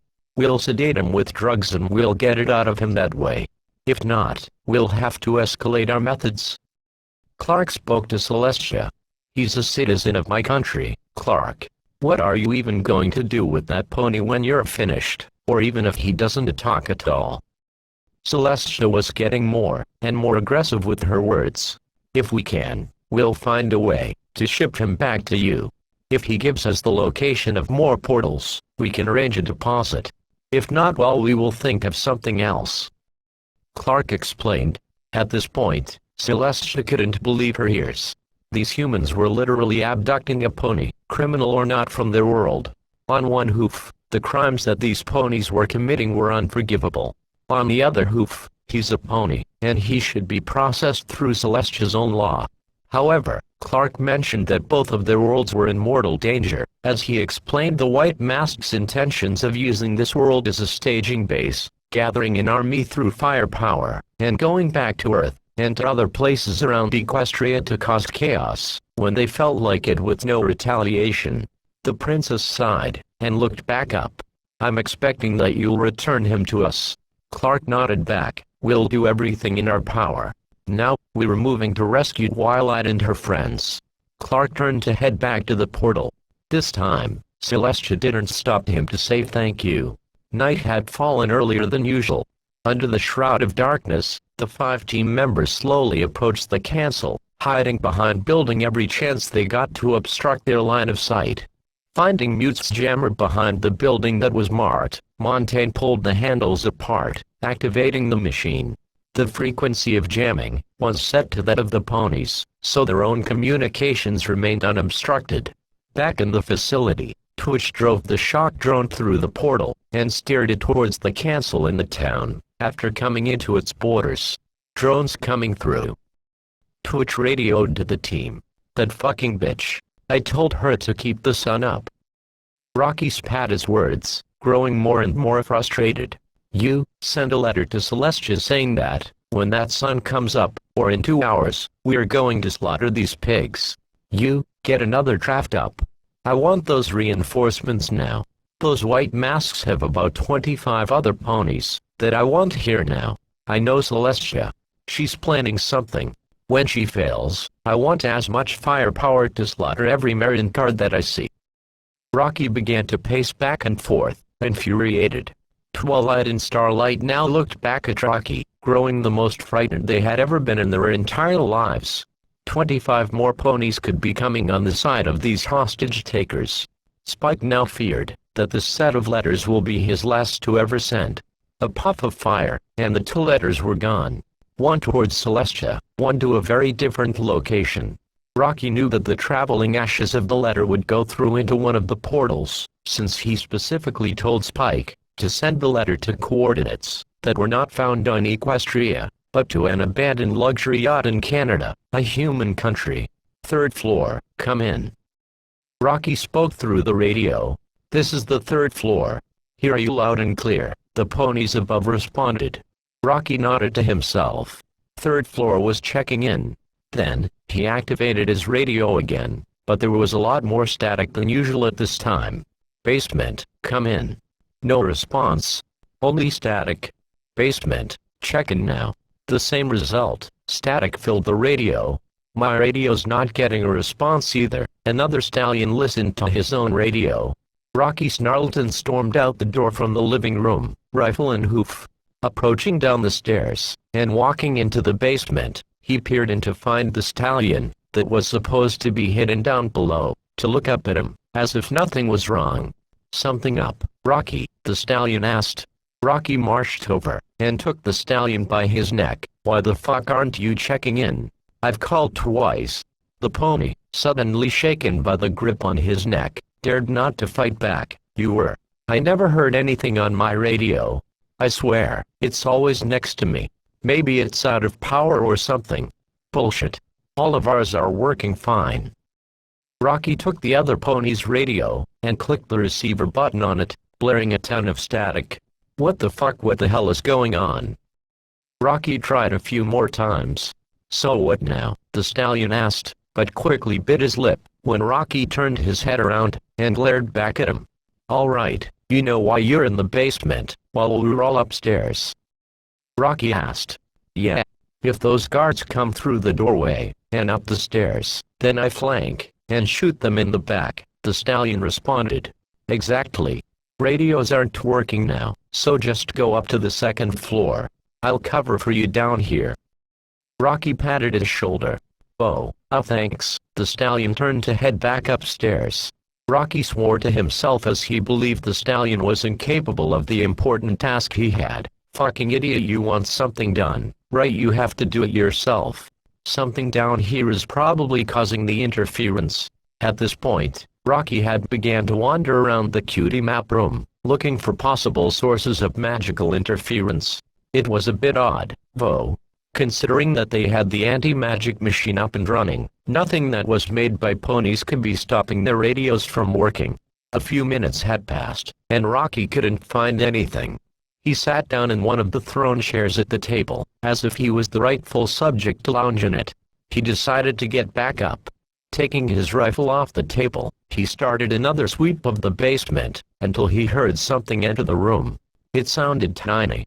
The noise had a bit of a metallic whine to it, and a small shadow moved across the edges of the room. Picking his gun up, he headed over towards the noise. Behind a box, emerged a tiny little black device with two wheels on it, and a faint red light glowing off of it. What the hell is? Rocky couldn't finish his sentence as the machine fired out a pronged cable, depositing a continuous stream of 50,000 volts through his body, dropping him to the ground in an instant. He convulsed in short and small spasms, hardly making a sound as his entire body felt like it had pins and needles dancing around inside of it, him unable to control which way his arms and legs went. Shock delivered. Still have 4 more loads with 30 seconds each. Twitch notified as you watch the shock drone's camera feed. Copy that, scaling now. Thatcher spoke as he threw the lightweight titanium hook up onto the castle's roof, catching onto a jutting crystal perfectly, cleanly, and silently. Fuse had landed his hook as well, and together, they both began to climb up the castle wall. They took it easy, slowly getting up the walls, to not disturb whoever was listening inside. One step at a time, to get up the castle. Wish we had some of that active camouflage. Those ghost trekkins are lucky bastards, Fuse muttered as he made his way up the castle's walls. On the other side, Thermite, Blitz, and Montaigne were already scaling, finding that from the rooms, described by Celestia and Twilight's friends, there was a dining room with a large window, to overlook the west side of Ponyville. Montaigne got to work with the glass cutter, drawing a square on the window. An adhesive glove was worn by Thermite to take the chunk out and lightly push it in front of him, setting it on the floor in front. Their night vision goggles gave a clear picture of their progress in the forced night as Montaigne drew another square to fully fit the shape and tallness of a human. Another gentle grasp with the sticky glove, and it was on the floor. This is Wall Breach Team. We're entering the structure. Blitz got his feet inside, and took out his shield. The 3 operators moving slowly into the building. Copy, we're getting the cluster charge now. Proceed with exothermic breach. Check drones for safe location. Thatcher ordered as he and Fuse made their way to the 3rd floor. Fuse climbed up to the 3rd floor turret, and pulled up his touchscreen controller. Cycling through the drones already in the building, including the one was that currently tasing that pony in the basement, he found the 3 stallions in the same turret he was outside of. Getting under a window, he took his cluster launcher from his pack, and placed the adhesive vent on the surface of crystalline glass. Pulling the pin from the device, arming it, Fuse lowered himself away. The ponies inside the turret had no clue what had been placed just at the border of one of their windows. Cluster charge in position. Fuse radioed off. Thermite had checked the hostage room from one of the drones secretly parked inside. Leftmost breach will do it, as the hostages were located on his right side. Marking hostiles. Thermite said as he painted tabs on each of the ponies' hooves. Red is hostile, yellow are hostages. Roger that. Thermite and the other 2 operators that flanked him slowly moved through the dining room, and into the kitchen, where a wall separated them from the living room. The sound that they made by heading down couldn't be carried all the way down the hall, and around to the doors in the living room, so they were in the clear. Thatcher had worked his way down along with Fuse, both taking out their breaching charges, unfolding them and placing them on the window. The lack of light pollution that Ponyville had gave the darkness of night a true pitch black dark.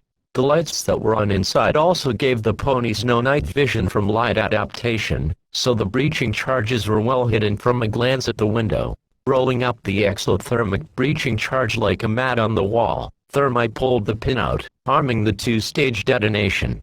He watched the little blips on his night vision goggles, knowing exactly where to place the charge.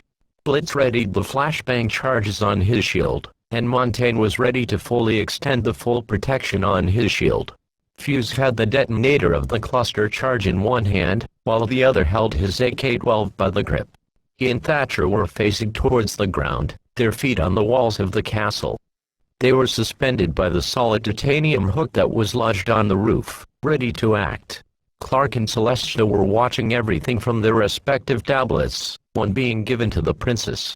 She was biting her lip almost hard enough to draw blood. She was sweating in the coolness of night. Her heart raced, like never before as she had cast a rather simple night vision spell, her being able to see the faint outline of Thatcher and Fuse hanging from the eastern wall of the castle. Clark and Ding were on their tablet, and the entire of the rest of the operators back in the Russian compound were silent as they watched on their own tablets. Popov was listening into everything. This was the moment where the fate of humanity and the fate of another world were decided by the Rainbow Team's actions. Then, Clark spoke. Breach. Lights out. Thatcher's EMP grenade went off, shorting out the lights in the living room. The anti-magic machine was still running, and their breaching charges were hardwired to withstand Thatcher's gadget. He could hear voices inside, wondering why the lights went out, and some shuffling around. The drone feed inside showed one of the ponies moving to a corner, wondering what was going on, the red blip following him, and marking his every movement. Cluster charge detonated. Fuse spoke through the communications. Thump thump thump thump thump. The drill on the cluster charge went to work, slicing through the window, and allowing the device to pump in 5 miniature grenades, each packing enough explosive power to rival a full-sized M67 frag grenade into the turret, where the 3 stallions above were lurking. A real big fucking hole coming right up. Right as the cluster charge went off, Thermite activated the first stage to his exothermic breaching charge. He and the other 2 operators looked away from the incredibly bright thermite paste as it ignited, and began to crawl its fire into a square shape on the wall. On the other side, the stallions looked towards the new source of light, only to be blinded by what looked like to be an entire new sun growing out of the wall, splitting into 2, and snaking down and back around. They were too dazed and disoriented, focusing more on rubbing their eyes, to get rid of the square-shaped light burned into their eyes like an old arcade machine that had the top score burned into its screen. Breach and clear. The order was given by Thatcher. Montaigne's shield extended out, covering his entire body and legs as Thermite hit the second trigger on his detonator, blasting out the chunk of crystal wall. The wall fell down, just as the windows exploded, sending little shards of crystal onto the floor, and further disorienting the hostage takers, who had no clue what the hell was happening around them. At this point, they forgot about the hostages, and wondered what the hell was going on, and some tried to frantically fire at the wall where the new hole from the kitchen was made. The bullets impacted harmlessly against Montaigne's shield as Thermite, Thatcher, and Fuse threw in 3 flashbang grenades, 1 per each. Blitz took point, and flashed the entire room with the flashbang charges, built into the front of his shield. He could see the stallions and the hostages each recoil from the flashbangs, screaming and firing at the shield-wielding operators, each having no effect to them whatsoever. What Celestia saw outside the castle amazed her. 1,000 years of ruling, and she had never seen anything like this. Fuse and Thatcher hung upside down from their grappling cables, and began to fire into the room of the hostages. Suppressed gunshots now mixed in with the rifles of the enemies. The window breachers instantly dropped 2 hostiles against the walls that separated the kitchen from the living room, and Thermite had shot down the stallion to the right of the room, while Blitz gunned down the stallion in the left corner, lining up the laser with his body, and blasting 9mm ammunition directly into his figure. Up above in the 3rd floor turret, the grenades launched from the cluster charges began to detonate, throwing bits and pieces of metal around the room, slicing apart the bodies of the terrorists up above. The explosion forced from some sent a leg flying off 2 of the stallions, while one had detonated right under the hooves of another, blasting shrapnel up into his stomach, giving him a very messy and gruesome death. Spike was screaming as he laid down on the ground, unable to cover his ears from his arms being cable-tied. Twilight and Starlight Glimmer were on the ground, screaming through the tape that was on their mouths as their vision suddenly began a painful white from the flashbangs. Everything happened so fast. The lights went out, then everything went white. Twilight heard all sorts of gunshots afterwards. Was she dead now? She saw only white in her eyes. She felt her chest rising up and down, despite all of this. She couldn't hear anything but the incessant ringing that crawled into her ears. Then, her vision slowly began to restore. The whiteness gave way to $5 and bulky figures, two of them swinging into the window. Clear. Blitz looked around for any other possibility of hostiles. Clear. Thatcher confirmed. At this point, they didn't waste time. Thatcher and Thermite stayed with the hostages as Fuse went up above, to check on the turret room, that he had blown to smithereens with his sub-munitions. It was a grisly sight up there. Blood was sprayed all over the room, with a leg lying across a table, that had been blown off one of the deceased stallions. Another was laying on the ground, a massive pool of blood spreading out from beneath him. One of the stallions had his leg blasted off. As Fuse approached him, he miraculously was still alive as his chest was still rising up and down. His rifle was all the way across the room, dropped when the grenades began to blast everything in the room. Blood leaked from the stump, that his leg had been reduced to now. He wasn't going to live anyways, so Fuse put a bullet from his AK-12 into his head, ending the stallion's fleeting life. The last thing the stallion saw was a tall bipedal figure covered in green camouflage, and a green helmet with the black visor, that stared down at him. Heading downstairs, Montaigne and Blitz got into the cutie map room in the basement. It didn't take too long to find the stallion, that was still being tased by Twitch's shock drone for a solid minute and a half. It was a light amperage that was being delivered, so it couldn't stop the well-fit stallion's heart. Pulling the taser from the stallion's chest, and kicking his rifle away, Blitz got to work. Doc had prepared a special cocktail in a syringe, that knocked the stallion clean out as he forced in the liquid inside. "This is Blitz. Hostile asset is secured." Clark breathed a heavy sigh of relief, when the next phrase was radioed in. "This is Thatcher. Hostages are secure and are unharmed. Team, we did it." Celestia immediately broke down into tears, and smiled as she gasped at the news. Twilight's friend looked over. His Twilight and Pinky was cut off by Celestia turning towards them, tears in their eyes and sniffling. "Yes, they're okay." At once, the 5 other mares broke down into tears, embracing Celestia. Finally, all of the hardship and pain they had experienced these past few days were finally over. Up above on the second floor, Twilight, Starlight Glimmer, and Spike began to have their senses return to them from the violence that had ensued before. The whiteness in their eyes and the ringing in their ears slowly subsided to reveal the entire living room in a mess with shards of glass everywhere. Scorch marks were on the massive hole that was made in the wall separating the living room from the kitchen, as well as blackened burns were around the windows. 4 stallions lay on the floor, and on closer look, they were bleeding from the head and the chest, one circular wound in each with a bloody mess behind. Then, the 2 figures in black gear were above them, and one took the tape off of Twilight's mouth. She was still shaking from the initial explosions.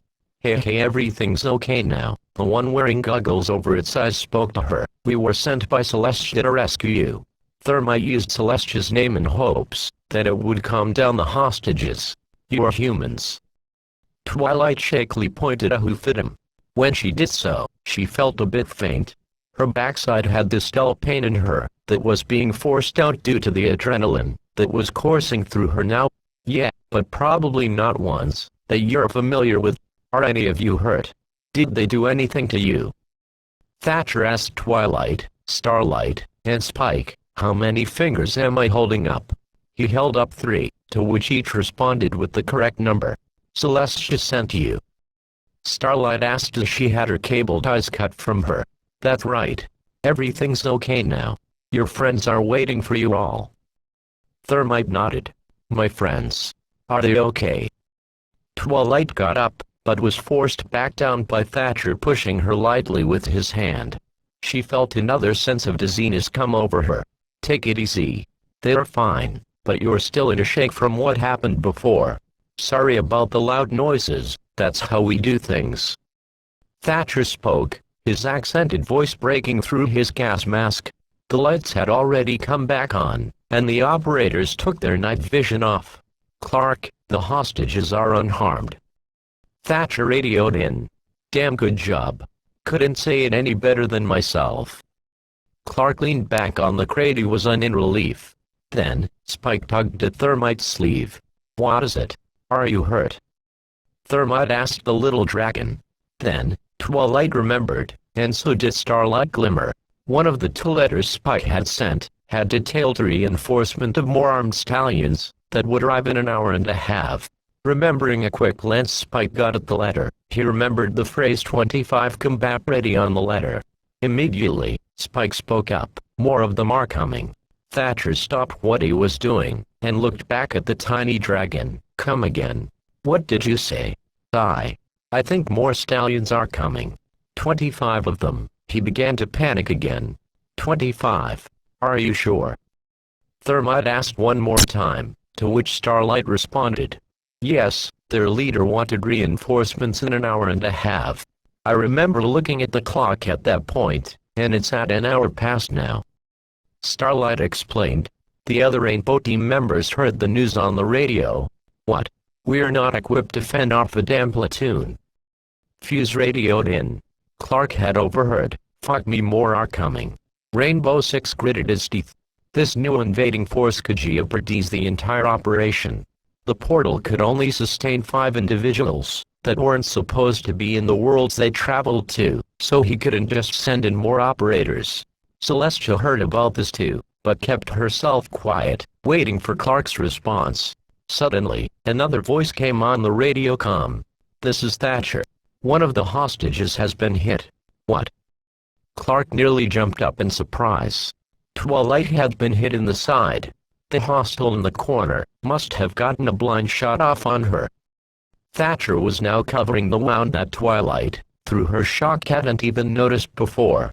The wound had been placed at her hip, thankfully away from vital organs, but a rifle bullet had exited out the other side, thankfully cleanly with an exit wound to boot. "Fuck. We have no medical gear here." Thermite spoke as he cut off his own sleeve with his knife, making a makeshift gauze to apply over Twilight. The pool of blood had leaked more behind Twilight, and the smoke that was beginning to clear from the room hid the blood that was trailing on her leg. "We still have 25 more hostiles, and an unconscious hostile down below." Montaigne spoke up. At this point, Clark was thinking as hard as he could, and Celestia grew pale in the face, hearing that Twilight had been hurt. She was thankful that it wasn't worse, but the way that the Rainbow team described it, it was a serious injury, and the anti-magic machine was still in effect, to not allow magical assistance. Then, 5 operators came up to Clark. They were Cancel, Smoke, Tachenka, Doc, and Jotter. Operators that were adept in defensive combat and securing areas. "Rainbow 6, I can get up there and give medical assistance to Twilight. Marks my words, she will not die." Doc had already loaded up on his medical gear, and Smoke came up with their plan. "Let's hear it." Clark and Celestia both spoke. "Okay, we can only have 5 of our guys there. We have enemies we need to kill, and we have a pony that needs help. It will take us too long to get there and set up in time, as well as to wait for the others to come back to the portal to swap out, so here's what I'm suggesting." Smoke began to go into detail about his plan. "Celestia, can you teleport others?" "Yes, I can do so." "All right, the 5 of our guys already in the Cancel head out and get out of the anti-magic zone. Celestia teleports them to the entrance of the portal. They come out, we go in with all the stuff we need, and we get teleported in front of the castle. Boom. Fast travel." Celestia thought about it for a few seconds, then nodded back. "That could work. But why do you want to defend the castle? Why don't I just teleport Twilight to safety?" Celestia asked. "We can't risk moving Twilight right now, and those hostiles are going to be here soon. Either you let us go into the castle, which is the most defensible structure in that town, and fend off the enemies, as well as give medical aid to Twilight, or we will let them occupy your town, and all of our efforts in stopping the white masks in your world will go to waste. We need to get to the castle and defend." Smoke pointed out.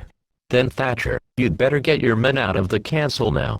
Thatcher had instructed that help would be arriving, and that Starlight and Spike needed to apply pressure to Twilight's wound. Whatever they did, they could not deactivate that anti-magic machine. Celestia had informed them that doing so still left residual anti-magic presence in a unicorn's horn for a good amount of time, so the only good it would do to turn off the machine was to aid the other stallions coming in. "We're pulling out now." As the attacking team was beginning to leave the castle, the defending team was preparing up for the fight that was to ensue. Together, Tachanka took a weapon that he always employed on his defensive operations. An RP-46 Soviet-era machine gun that stood on a tripod with an extension that allowed the machine gun to be fired from a standing position was disassembled and placed onto his back.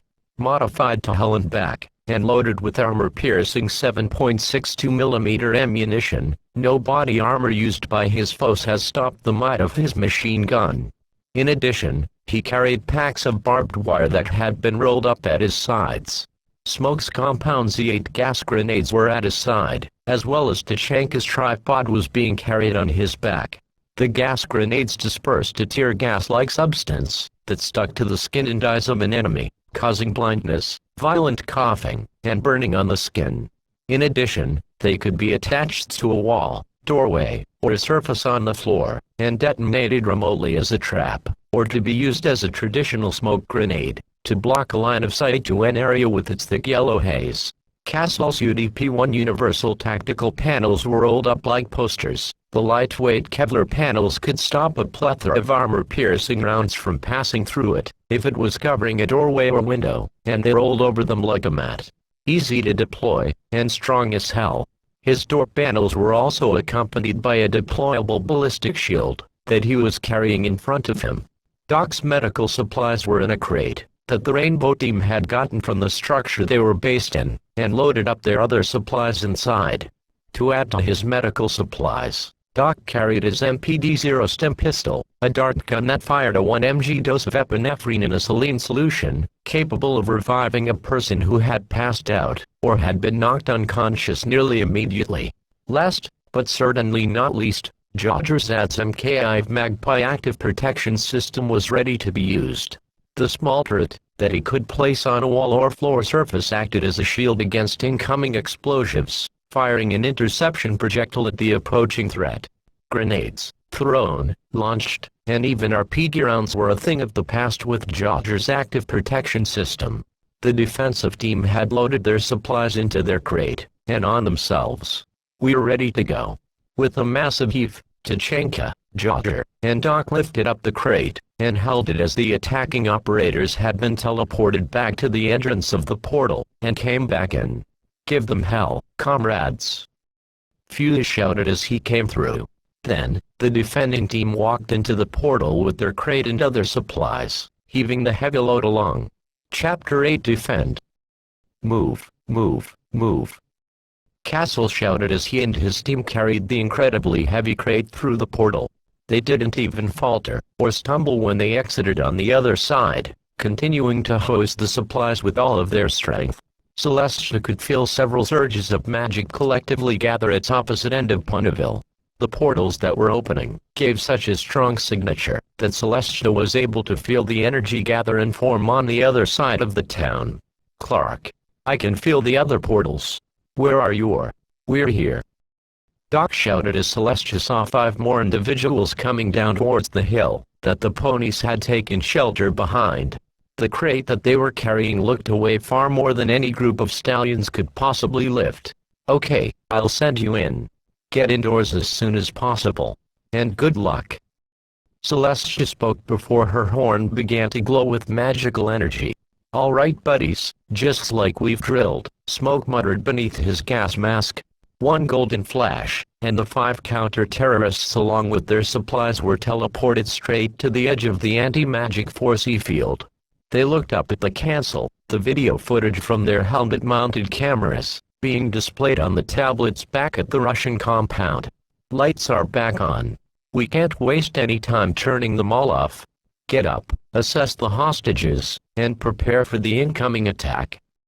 Clark instructed through the mic. "Celestia, drop night again. Rainbow team, do not engage the enemy through any windows that look over the outdoors. We don't know if the enemy has snipers or rockets. Best not to provoke them. Copy that, Rainbow 6. Jaja replied back. The team of operators burst through the front door with their crate.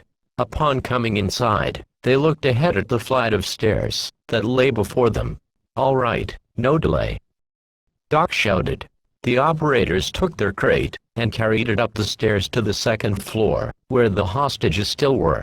The entire process was grueling, but it was hardly a problem for the well-trained and very well-fit Rainbow team members. We got this, Doc. Go up and tend to the injured hostage. Castle shouted. I'm on it. Doc went to head upstairs. Spike was using a piece of tablecloth that was on a small overturned table to stop Twilight's bleeding, who was continuously taking painful breaths as the cloth had become red with blood. Starlight had taken a rifle from one of the dead terrorists, and was sitting by Twilight, rifle in hoof to guard her friend's life. Then, she heard a shout down the hallway. I'm on the second floor.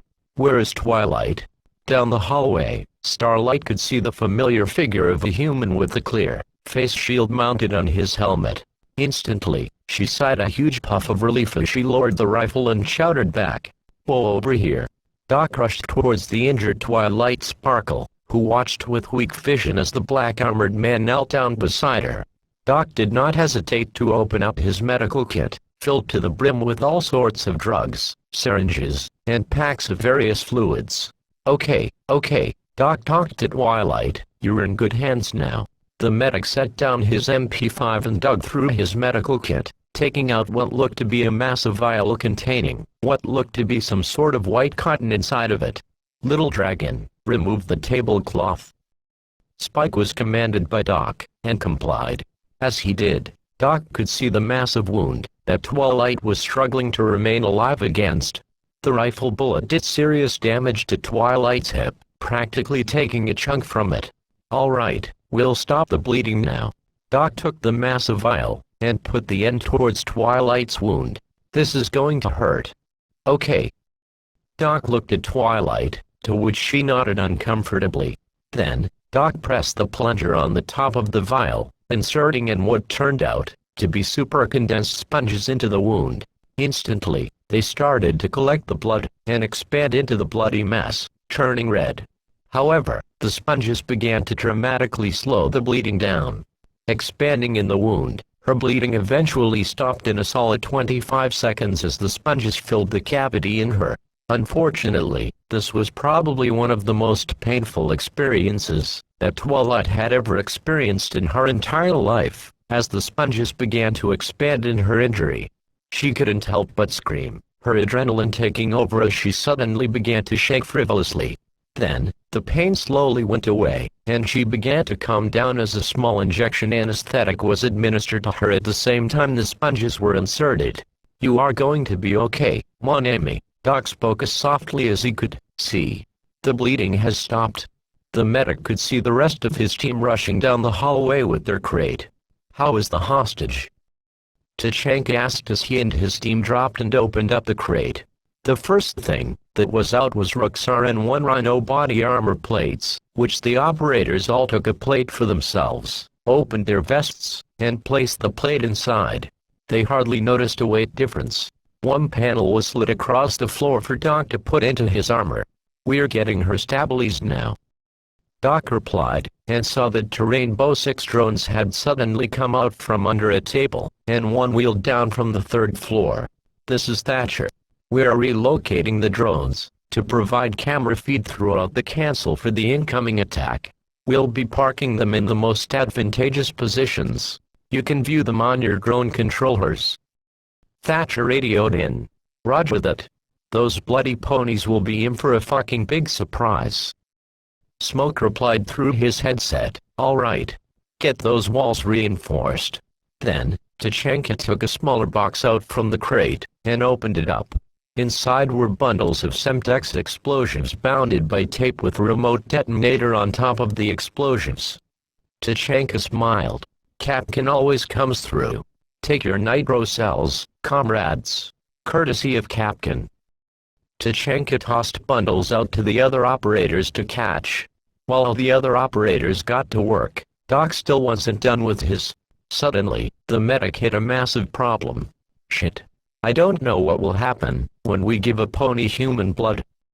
Doc radioed back to Rainbow Team, but then looked at Starlight Glimmer. Maybe Salim would have told you. Then, Doc found himself glancing at Starlight Glimmer and Spike. Please, for the love of God, Doc whispered to himself. Spike, Starlight Glimmer, what are your blood types? And what's Twilight's blood type? Starlight Glimmer looked at Doc. If what Doc was thinking what she was thinking, she would do it for Twilight in a heartbeat. Twilight was far too weak to speak coherently, and the anesthetic wasn't helping too much. However, Spike spoke up. Actually, ponies don't have advanced antibodies. They can pretty much donate to one another, unlike species like minotaurs, who have very specific blood types. Doc glanced back at Spike. Are you sure? Yeah. Twilight got me to read pony anatomy at a pretty young age. Thank Christ. Starlight, Twilight, I need to perform a direct blood transfusion. Doc spoke up as he got together 2 needles and a tube.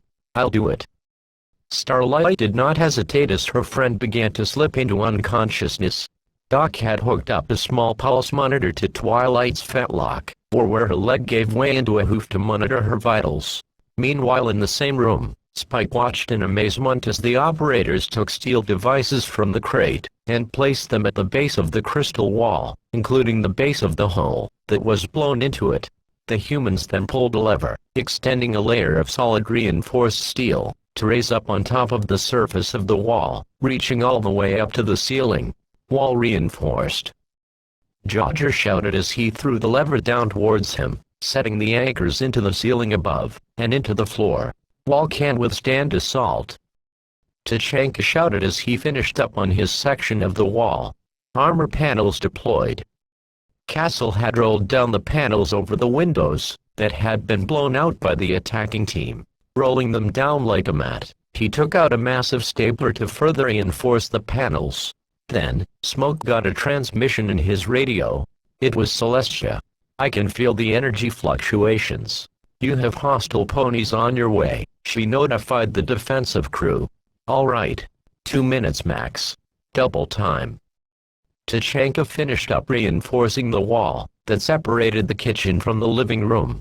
Then, Jodger started to take out his active protection system turrets, and began to stick them onto the walls of the living room. The small and lightweight machines instantly activated. A small projectile was primed and ready to be launched at any incoming explosive threat. You can stop worrying about grenades now. Jodger nodded to the team members. Then, Tachanka looked at the ground. One of the terrorists that had been killed in the assault had a light machine gun on the ground next to him. He recognized it all too well as an M249 saw. Castle, take that LMG. Jodger, come with me. We need to deploy 2 killing zones. Tachanka ordered. Roger that. Jodger had placed another active protection system down, and headed out of the room with Tachanka and Castle. Castle, you cover the hallway by the kitchen. I'll cover the hallway directly coming to the living room. Tachanka pointed towards another doorway. Jodger had handed Castle 2 active protection charges, and mounted them with a hook on his utility belt. Appreciate it. Castle nodded and headed off. Tachanka was now carrying the fully assembled RP-46 machine gun on its standing tripod, and Jodger was also carrying the deployable ballistic shield they had brought to the castle. Slapping the bottom on the floor, Jodger grabbed onto the handle, and pulled the shield up to its full height. It was measured perfectly for Tachanka to keep nearly his entire body behind the shield, with his gun's barrel pointing clear of the shield's metal. Jodger placed around the active protection nodes around Tachanka, as extra had been brought in the crate, and Castle had placed his around. Killing zone, north hallway. Tachanka shouted. Killing zone, west hallway. Castle also acknowledged. Then, Castle got an idea. He went into the dining room, and found a fairly small dinner table that was out of the wall of the main one. Taking the smaller table, he dragged it into his hallway, and kicked it over. He then took an armored panel, and spread it over the front of the table, stapling it down. The operator had just created his own bulletproof barrier. Jodger and Smoke went past Tachanka, heading down towards the lobby. You ready for this, kid?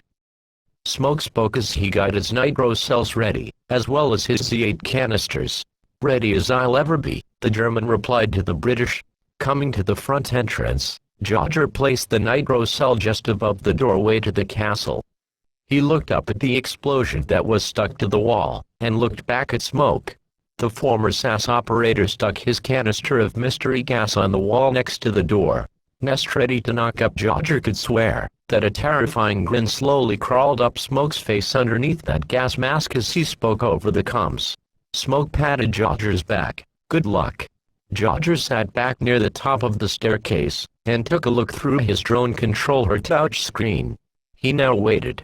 Apparently, the enemy ponies that were en route were to be arriving soon. All the while, the Rainbow team was putting their finishing touches to their welcome party. The blood transfusion was underway, as Starlight gave a part of herself to make sure that Twilight lived through this whole ordeal. They had come so far, and she would be damned if Twilight would never wake up now. Then, Doc motioned for Spike to come over. "All right, I need you to take this." Doc handed him another syringe full of clear liquid. "What's this?" Spike asked the medic. "Our friend over there, that we've brought up." Doc pointed towards what looked like to be an unconscious terrorist pony from before, and on further examination, looked very similar to the self-proclaimed leader of the group. "If he stirs at all, if he moves a muscle, stick this into him, and don't stop squeezing what's in here until it's all inside. Do you understand?" Spike looked at the syringe, then back at Doc. "Okay," he nodded nervously. "Good. I need to tend to Starlight and Twilight right now. If you have any trouble, call for me." Doc patted Spike's shoulder, and gave him a thumbs up. "This is Clark. We have a drone overlooking outside. We have a visual on the op for incoming." Clark was looking through the camera of a drone that he had driven from the lobby of the castle to outside. "Roger that, Rainbow 6. What are we looking at?" Dodger radioed in. "Assault weapons, submachine guns, and they are armed with grenades. I can see one with a sniper rifle. I've been counting, and there is a total of 25 enemies incoming towards your defenses. They are taking their time, though. They might believe that everything is still going okay inside. However, that might change when they remember that our unconscious pal hasn't sent any more letters back to them." Clark described what he was seeing. "Wait, they're splitting up now. Majority of them are going straight towards the front entrance. We got some coming towards the backside of the castle to access the secondary doors." Thatcher informed the defensive team. "Roger that." Smoke nodded and headed down towards the back doors of the castle. Night had soon fallen again. Luna had teleported several times, as it was impossible to teleport from one country to another instantaneously. It did drain her energy very well, but she soon found herself coming back to Ponyville. Then, when she found a group of ponies, she brought herself down towards them. "Greetings, Ibreepan." Celestia immediately came up, put her hoof over Luna's mouth, and put her on the ground. "Shh. Quiet, sister. There are armed ponies in the town, and we can't let them realize that the entire population is behind this hill." "What? Armed ponies? Why don't we both deal with them?" Luna asked. "They have weapons of untold destruction and lethality.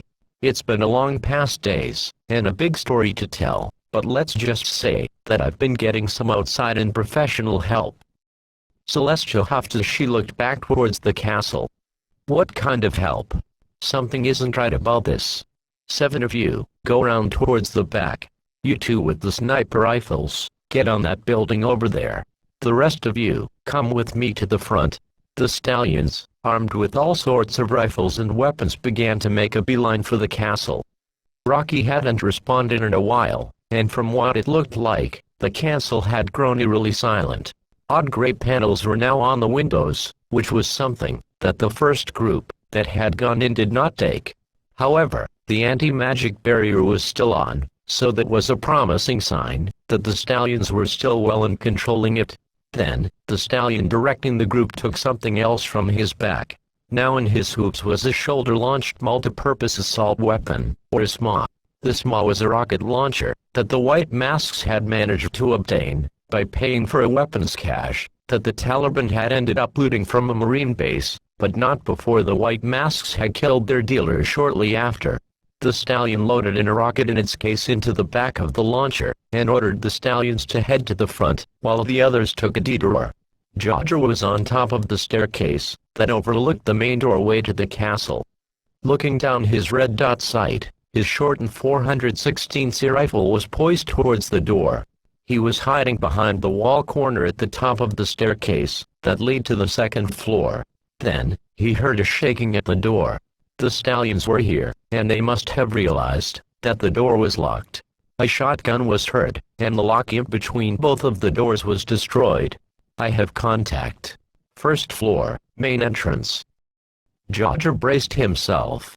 The door flew open, and a large group of stallions began to muscle their way inside. Detonating nitro. Jodger called out on the mic as he pressed the button on his detonator, blasting the plastic explosions. The explosion sent two of them flying outward, as their back were turned to the explosion that had been stuck on the upper wall behind them, and one of them who was under the explosive practically vanished in the smoke and explosion. Jodger opened fire with his rifle, placing accurate and consecutive shots into the group of enemies. Amidst all the confusion, another gadget went off, spraying yellow smoke all over the ponies. The fine mist clung to the rosin skin, making them feel as if they were on fire, and smoke of it came straight into their respiratory system, forcing violent coughs and wheezes from the unfortunate victims of smoke's C8 compound. At the other doorway in the back, Smoke had let the stallions bash down the door, and gave them a healthy dose of his chemicals as well, getting them to cough, and struggle to see who was aiming his gun at them. Smoke's FMG-9 went off, filling whoever's body was in front with bullets. As the smoke cleared on Jodger's end, 6 stallions lay dead at the doorstep as the others managed to come in. He fired again at the group, and dropped another one that rushed in. Then, he could see a stallion want what obviously was some sort of rocket launcher being aimed at him. At this, Jodger immediately pulled away from the staircase, and ran down the hallway. A thump was heard, and the rocket exploded where he once was, shards of crystal wall being thrown everywhere as Jodger looked back at his last position, which seemed to have been reduced to a scorching blast mark. Smoke began to withdraw from his area, and quickly made a detour into another room that held the staircase to the second floor. Smoke took what was a rolled-up barricade of wooden planks, and rolled it down over the doorway he went into. He kicked it into place, and placed a nitro cell above the doorway. That ought to slow them down, Smoke said to himself as he began to head up towards the rest of the operators. This is Jodger. Hostiles inbound to second floor. Be advised, one is armed with rocket launcher. Jodger notified his teammates. That's why we have active protection up here. Tachanka slapped the disc magazine on top of his LMG, lead them into the killing zones. Jodger and Smoke each bolted up the staircase, with Smoke stopping briefly to detonate the nitro cell he had left, when he heard the ponies attempting to break down the barricaded door. Screams were heard as the massive thump went off in the castle. As Jodger and Smoke came up their separate staircases, they quickly slid down another rolled-up wooden barricade across the doors at the top of the staircase, and ran towards where their friendlies were waiting. When Jodger turned away from the barricades, and quickly glanced out a window, the glass instantly shattered, and the crystal wall next to him ended up having shards thrown out of it. Shit. Snipers on the east side. Keep your head down from windows. Jodger alerted his teammates. Roger that. The killing zones are free of windows. Castle kept aiming down the hallway with the captured M249 machine gun behind his self-fabricated cover, while Tachanka was doing the same in his hallway with his RP-46. The transfusion is complete. Starlight, don't make any sudden movements, or you will pass out. Doc bandaged up the donation wound the Doc had made with the needle, as he did with Twilight. Is she going to be okay? Starlight asked, lightheadedly. She should be. She had more blood. Then, Twilight's vital signs dropped. Shit. Doc turned around, and took the portable defibrillator kit mounted on his chest. Twilight. Starlight Glimmer tried to shake Twilight to wake her up, but was blocked by Doc's arm. Don't do that. Doc primed the device and placed the two pads to Twilight's chest. Stand clear. Doc pumped a burst of electricity into Twilight, making her twitch once in a violent fashion. Clear. Spike looked in horror at Doc and Twilight, one trying to revive the other. Doc had now started to administer CPR to Twilight, giving chest compressions and rescue breaths. Clear. Doc tried again, and with this zap, the vital monitor began to beep again. Doc opened up his face shield, wiping his forehead. That was too close, Doc huffed as he turned to Spike. She's okay. How is the terrorist doing? He hasn't moved yet. Spike looked back at the pony that those hostage takers referred to as Rocky. This is Smoke. We have the bastards coming up to the second floor. We're luring them into the kill zones. The radio lit up with activity. Copy that. We're waiting and ready. Tachanka's eyes narrowed to the end of the hallway. Jodger could hear the barricade he put over the door he went past get shot down by gunfire. The stallions weren't taking any more chances as they tossed a grenade into the doorway, trying to blow up any sort of explosive device that had been left there. The explosion sent shrapnel down the hall, but not before Jodger had turned the corner, avoiding the blast. Smoke was leading his group of stallions towards Castle's emplacement, while Jodger was leading his towards Tachanka's. Jodger, we have 10 stallions following you. Smoke, you got 5 on your tail. That's 10 for Tachanka, 5 for Castle. Doc had quickly monitored the parked drones in the castle, to give the heads up as the stallions went past. More for me. Tachanka kept his gun trained at the end of the hallway. Then, he saw Jodger burst down the hallway, running as he fired 2 shots back around the corner he came around. He ran straight for Tachanka's emplacement, and vaulted over the deployable shield that he was behind. They were coming. Jodger took his rifle, and aimed over the deployable shield with Tachanka. I'm linking up with you. Castle can handle the group on me. Smoke vaulted over the bulletproof table that Castle was behind, the American nodding at the British as he went past. Then, the stallions rounded the corner of Tachanka's machine gun, and realized too late what was poised at them. Tack tack tack tack tack tack tack tack.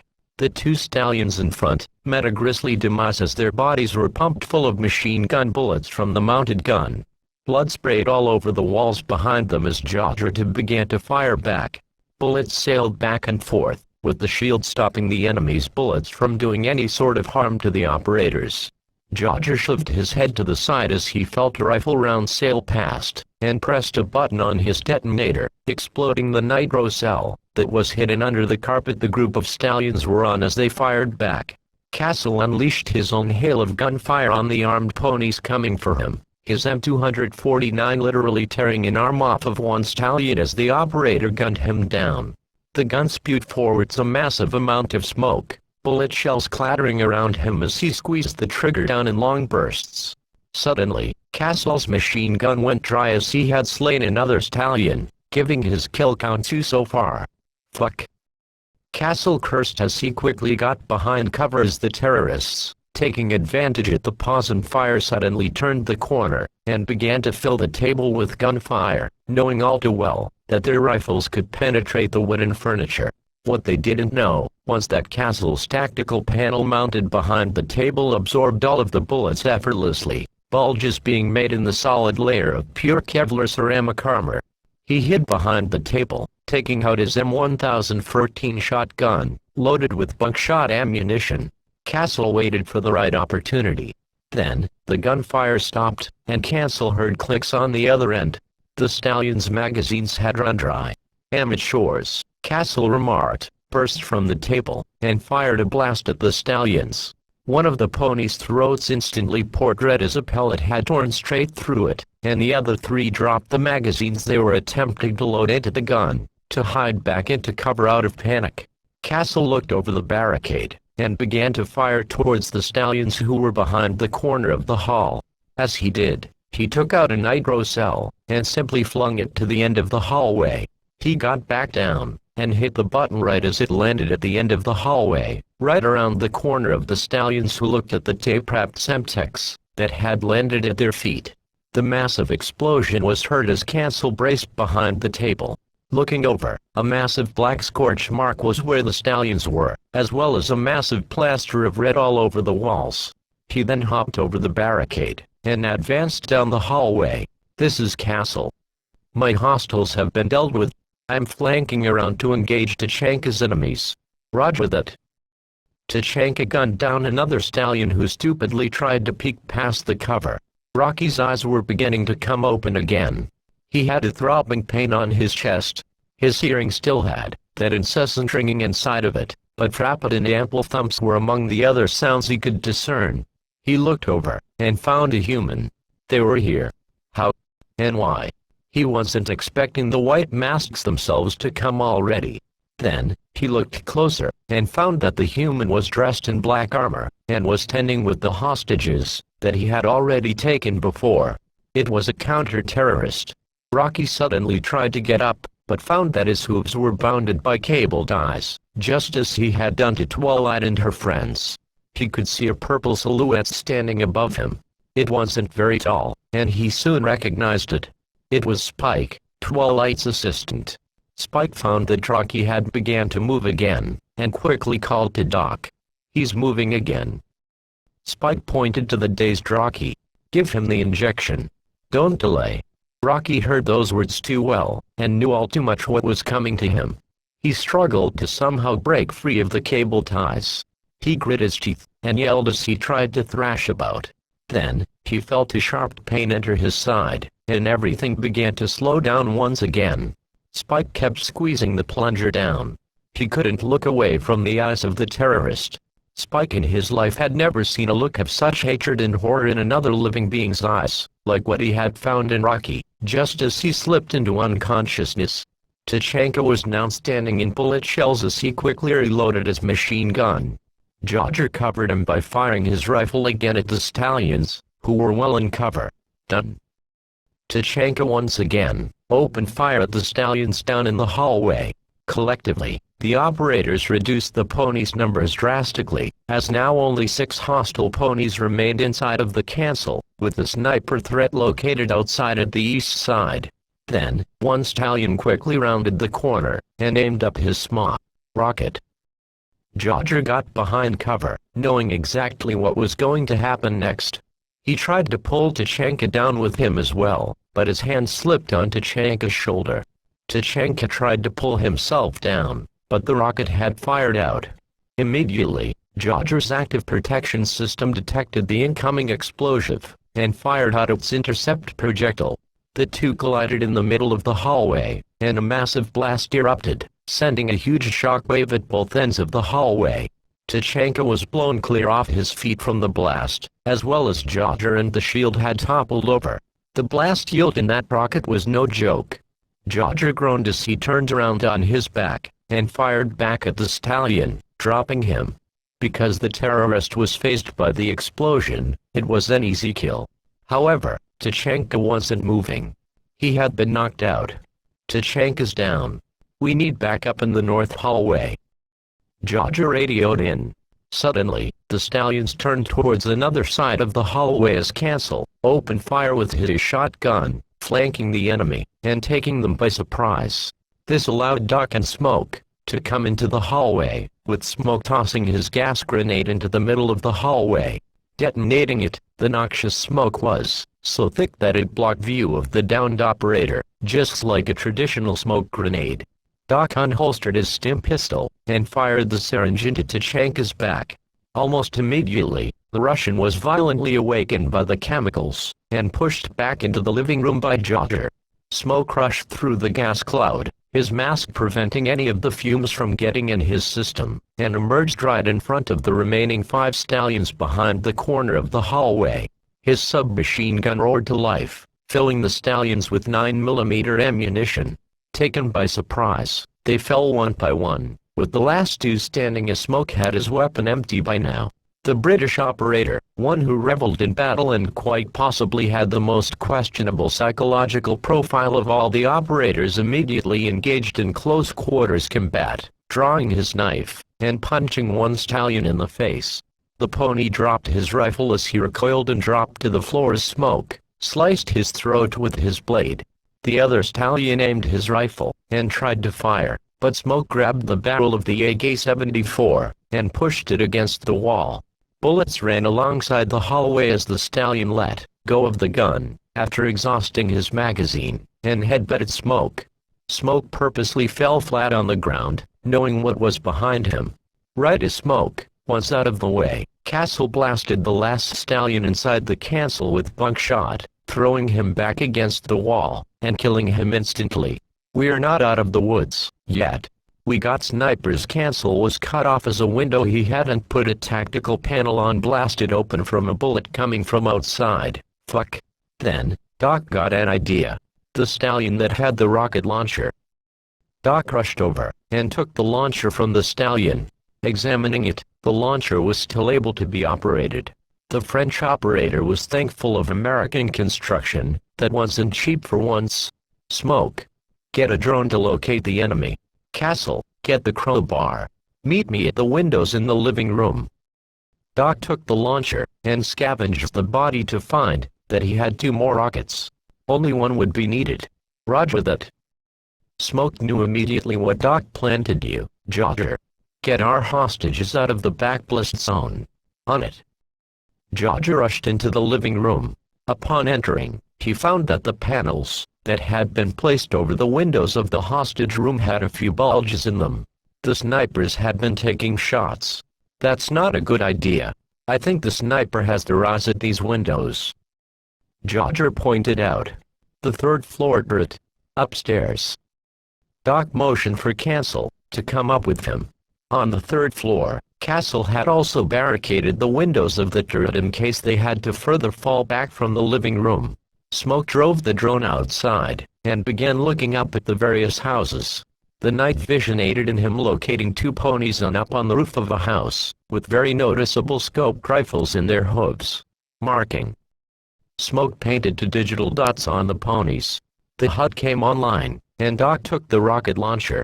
He aimed directly at the window panel that was supposed to be facing the east side, where the snipers were.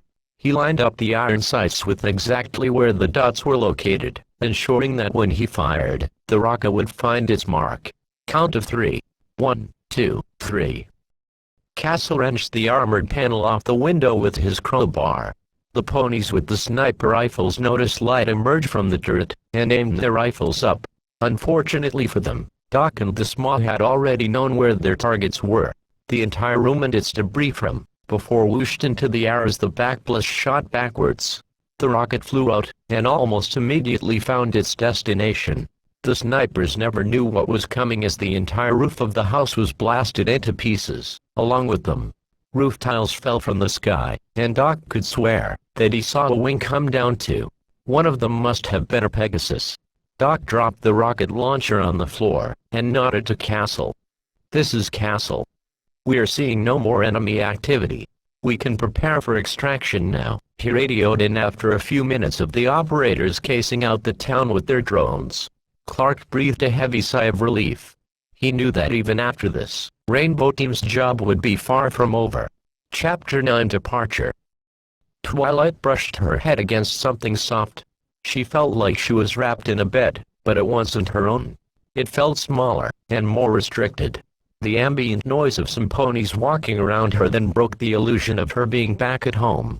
She had opened her eyes to find that she was indeed resting on the hospital bed.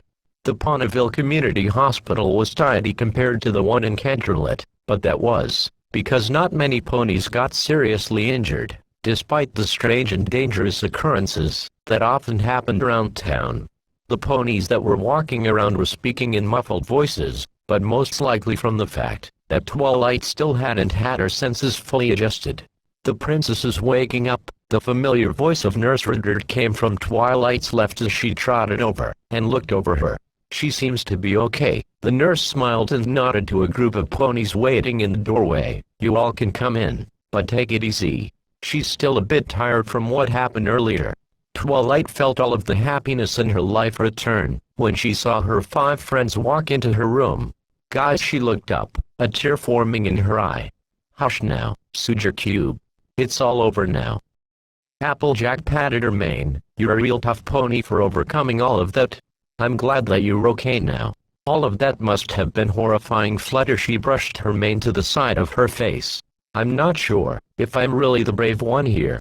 Those humans were the true heroes of the day, rescuing Spike and Starlight. Suddenly, Twilight nearly bolted up. Where are they? Are they okay?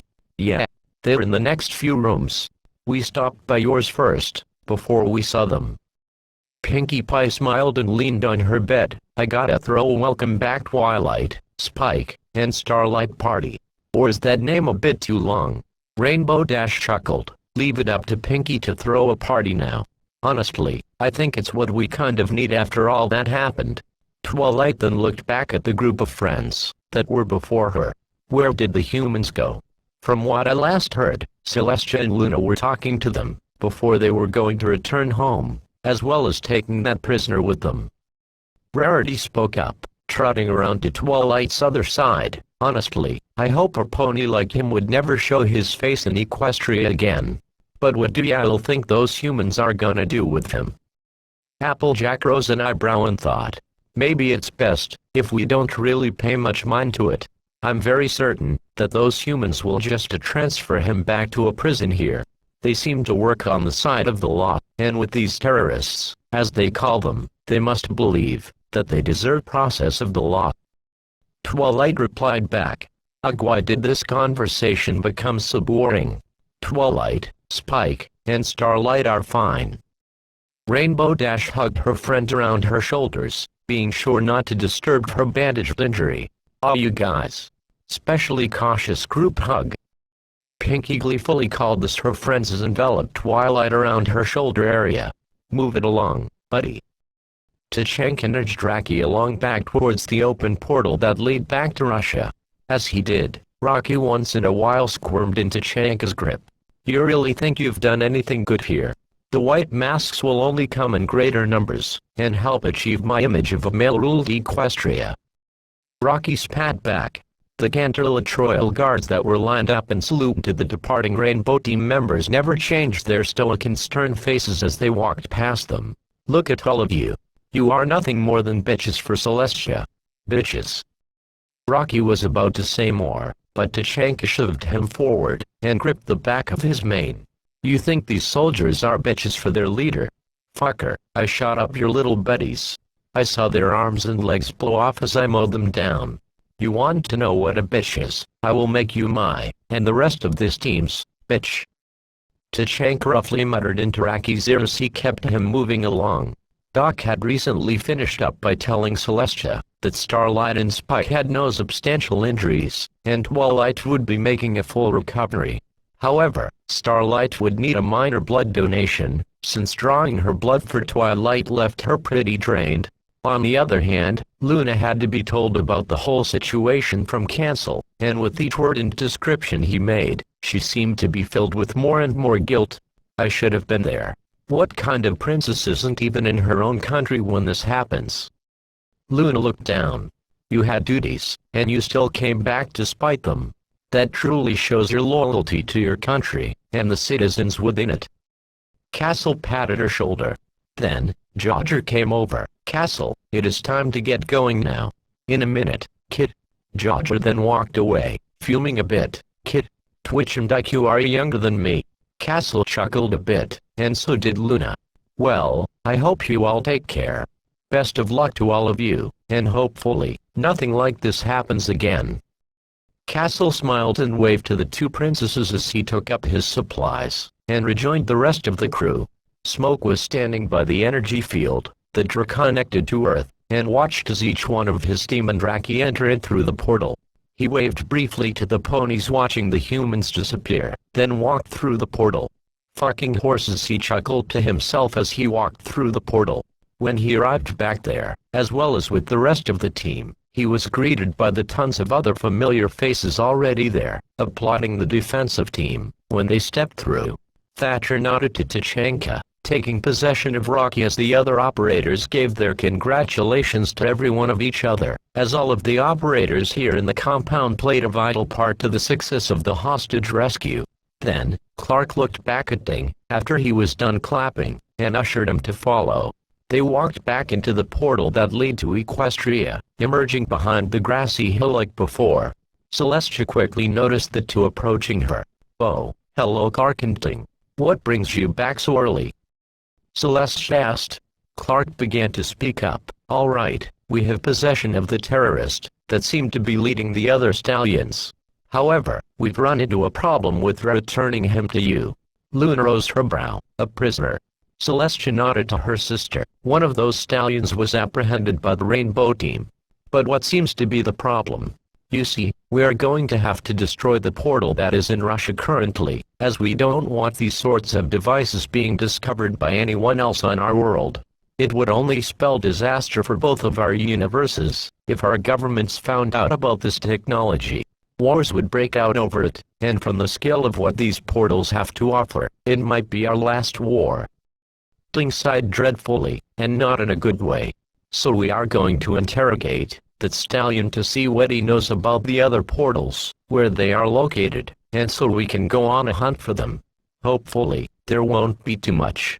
And since none of those stallions are reporting back, after we have killed them, those white masks will probably guess something terrible happens in your world, so they will probably cross it off of their list." Clark noted. "But the problem is, since we are destroying the portals, we have no way of returning our captive to you. We can't just bring him along. If we clear out a portal, since we risk him dying in the process, or letting white mask reinforcements show up." Clark continued on with his reasoning. Then, Celestia and Luna smiled. "I think we have a solution to your problem." "You do?" Ting asked, interested. "You see, we also have our own portal device in our world, but it is only activatable every 30 moons. Currently, we have connected to another alternate universe that looks similar to yours, and ours blended together, but Twilight would be able to take that frequency and modify it to find your world. We can even open up the portal at specific coordinates." "Really? Wow. The wonders of magic, I guess." Ting chuckled and looked at Clark. "So Mr. C, should we give them coordinates?" Clark then asked for a paper and pen, and was given a scroll and quill. He quickly scribbled down some numbers of degree, latitude, and longitude, and handed them back to Celestia. "That's our headquarters. I entrust that esteemed leaders like yourselves will not share this information with anyone else." Clark spoke to Celestia and Luna. "Of course. For everything that you and your team have done for us, this is the least we could help you accomplish. Even then, you're still giving us back our prisoner." Celestia graciously smiled. "I hope you can at least not bloody him up too badly, even considering what he's tried to set in motion. We follow guidelines." Ting said, "Of all people. Well, best of luck to both of you and your team. You are all such amazing beings for doing what none of us could." Celestia nodded, a beaming smile on her face. Clark smiled back. "That's why we exist." The two counter-terrorists waved goodbye as they walked back to the portal. "Nice girls." Clark chuckled at Ting. "Hey, if I were going to be the underdog of a civilization, I wouldn't mind being ruled by those two." Ting laughed as well. The two friends shared a hearty laugh, one they haven't had in a long time. Upon coming back, they found that the rest of the Rainbow team had finished packing up in the various trucks they had arrived in, with Pop-Pop being the last one in the compound. "How did it go?"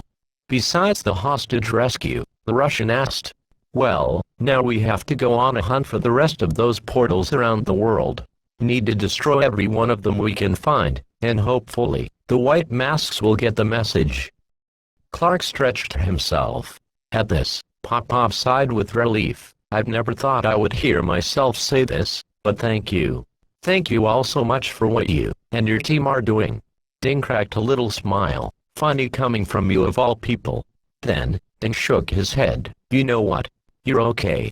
For a terrorist before, you might as well have helped save the world twice.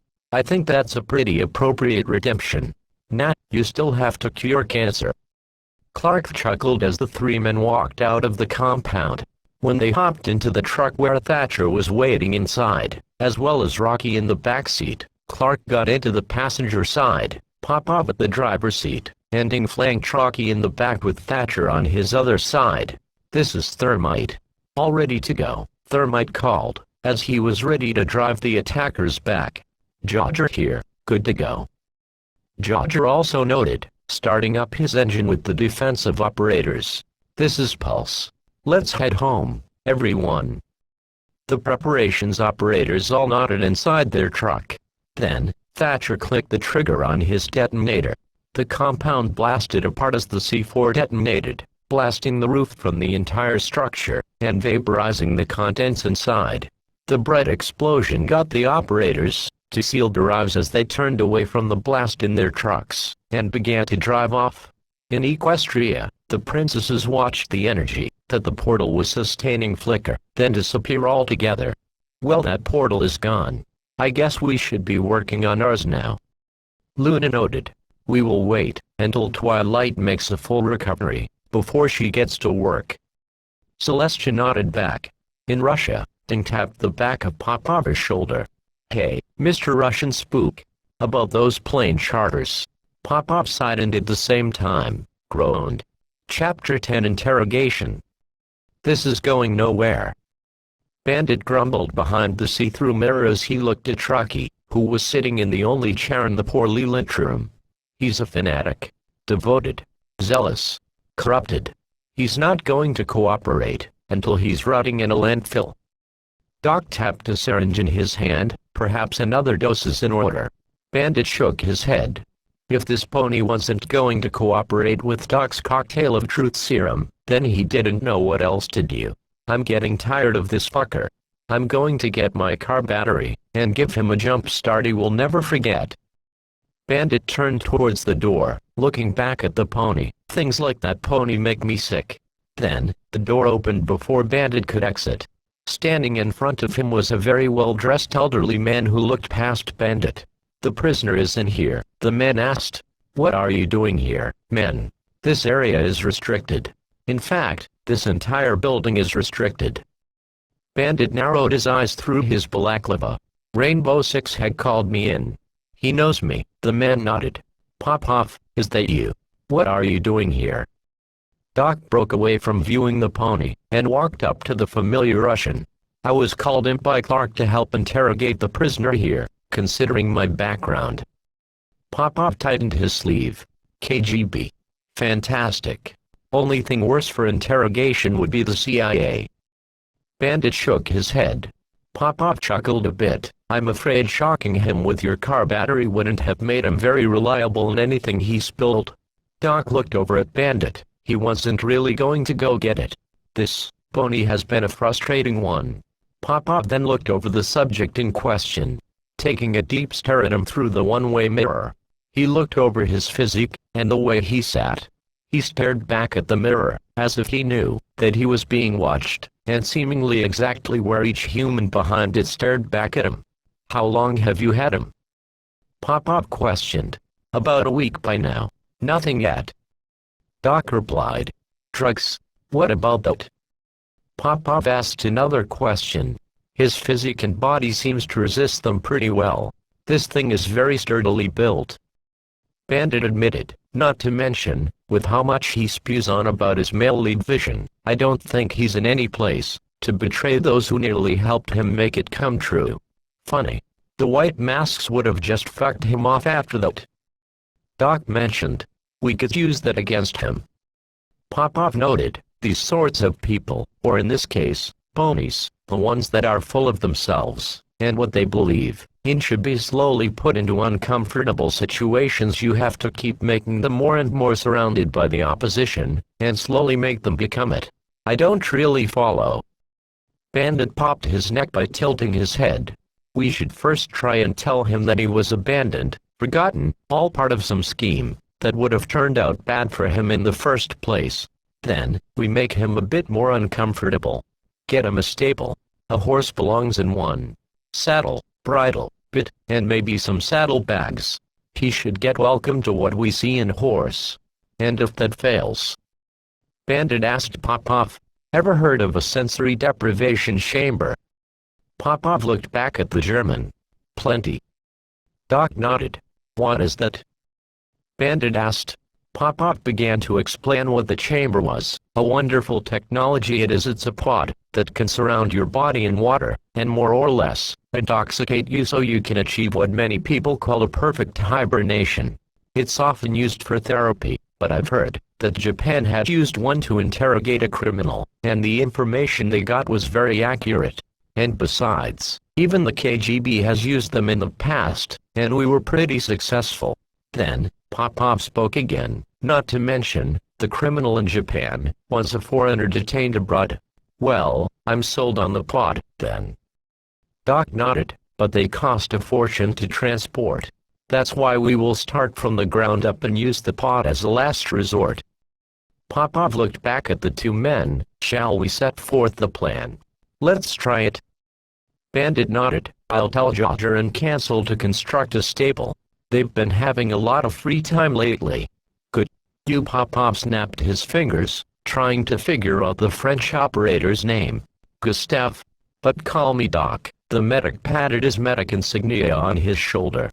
All right. Doc, I'll be getting a chair, and fetch me a polygraph.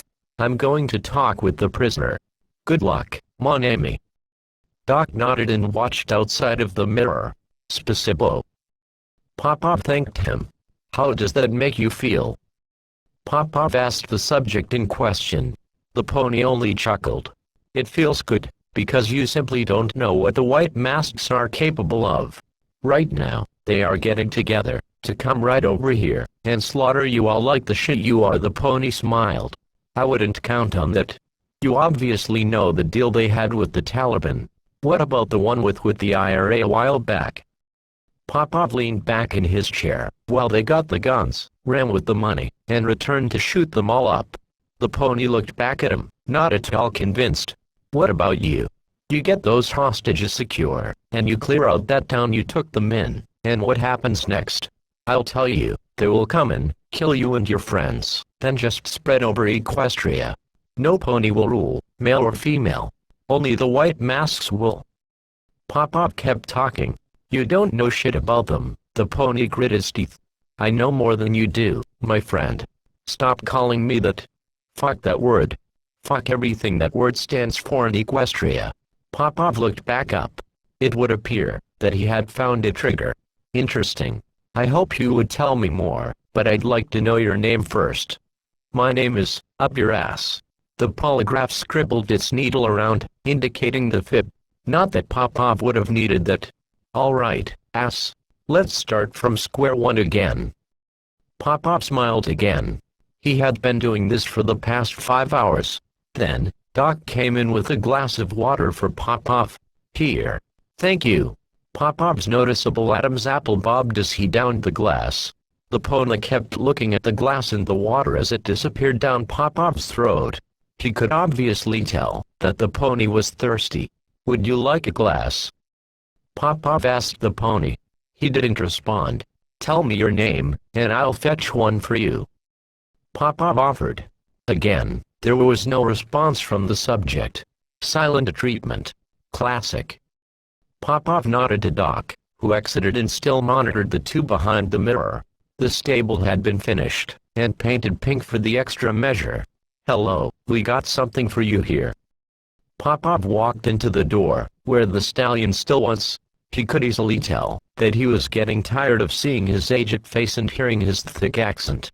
Then, the door opened, and a tiny stable was wheeled in, partially disassembled.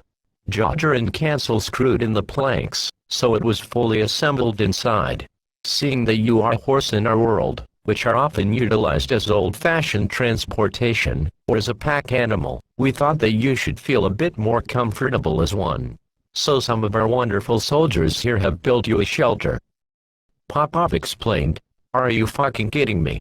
I'm inside a room. The pony clearly and too obviously voiced his discomfort. It's the thought that counts. Popov smiled. At that moment, Rocky was about to object to the pink coat of paint on the stable, but kept his mouth shut. Don't be shy. Popov ushered him towards the back. The pony didn't move. Then, Popov pulled out his Makarov handgun, and pointed it at his head. Get in. Rocky slowly trudged on inside, and watched as Popov locked the door in place, his pistol trained on Rocky the whole time. Then, he turned away, and exited the door. Good night, friend. Rocky exhaled heavily, trying so hard to keep his rage hidden inside of him. All of this was unbearable to him. He never revealed it, but he wanted to get out of the stable. Those humans probably didn't know, but stables only existed for prostitutes back on Equestria, with how they were presented. And here was Rocky, of all ponies, inside one of them. He was getting tired of this. He lost count of the days already, because the Rainbow team would put more things to add on top of the stable should he damage it in the slightest, even by carving days in the wood. However, they fitted him with a saddle, and placed a bridle in his mouth, lingerie, all by gunpoint anyways. At this point, he would have preferred to have been waterboarded or beaten, something that he was sure these humans would do. He was called things such as sick and demented before, but to him, these humans deserved that title more than anything else. Rocky wasn't even sure if this was an interrogation anymore. He kept having this nagging thought in the back of his head, that they were just abusing him in the best ways they could. He was forced to wear makeup, and kept having this song played in his quarters, something called the My Little Pony theme song, over and over again. It was ear-grating, and for some reason, had voices that sounded eerily similar to the elements of harmony. That singing drove him insane. He wanted this to end. Perhaps a bit too much. Hello, my buddy. Shoot. I'm sorry, what was your name again? Popov asked as he sat down in front of the stable. Rocky. Instantly, Rocky looked up at Popov. The Russian easily knew spilled beans when he saw them, and the polygraph failed to detect a lie. Well, we are off to a fantastic start, Rocky. Rocky slunk backwards into the stable. What's the matter, Rocky? All of this too much for you. Fuck you. Fuck all of you. Fuck you. Fuck you. Fuck you. Rocky crawled to the back of the stable, shivering, and having his voice muffled by the bridle in his mouth. Popov shook his head at the sight before him, and left. It's arrived. Clark asked. Yeah, the pod has been delivered this morning, and we placed it in the second storage unit. We cleared it out, and currently, we got Bandit filling in the water.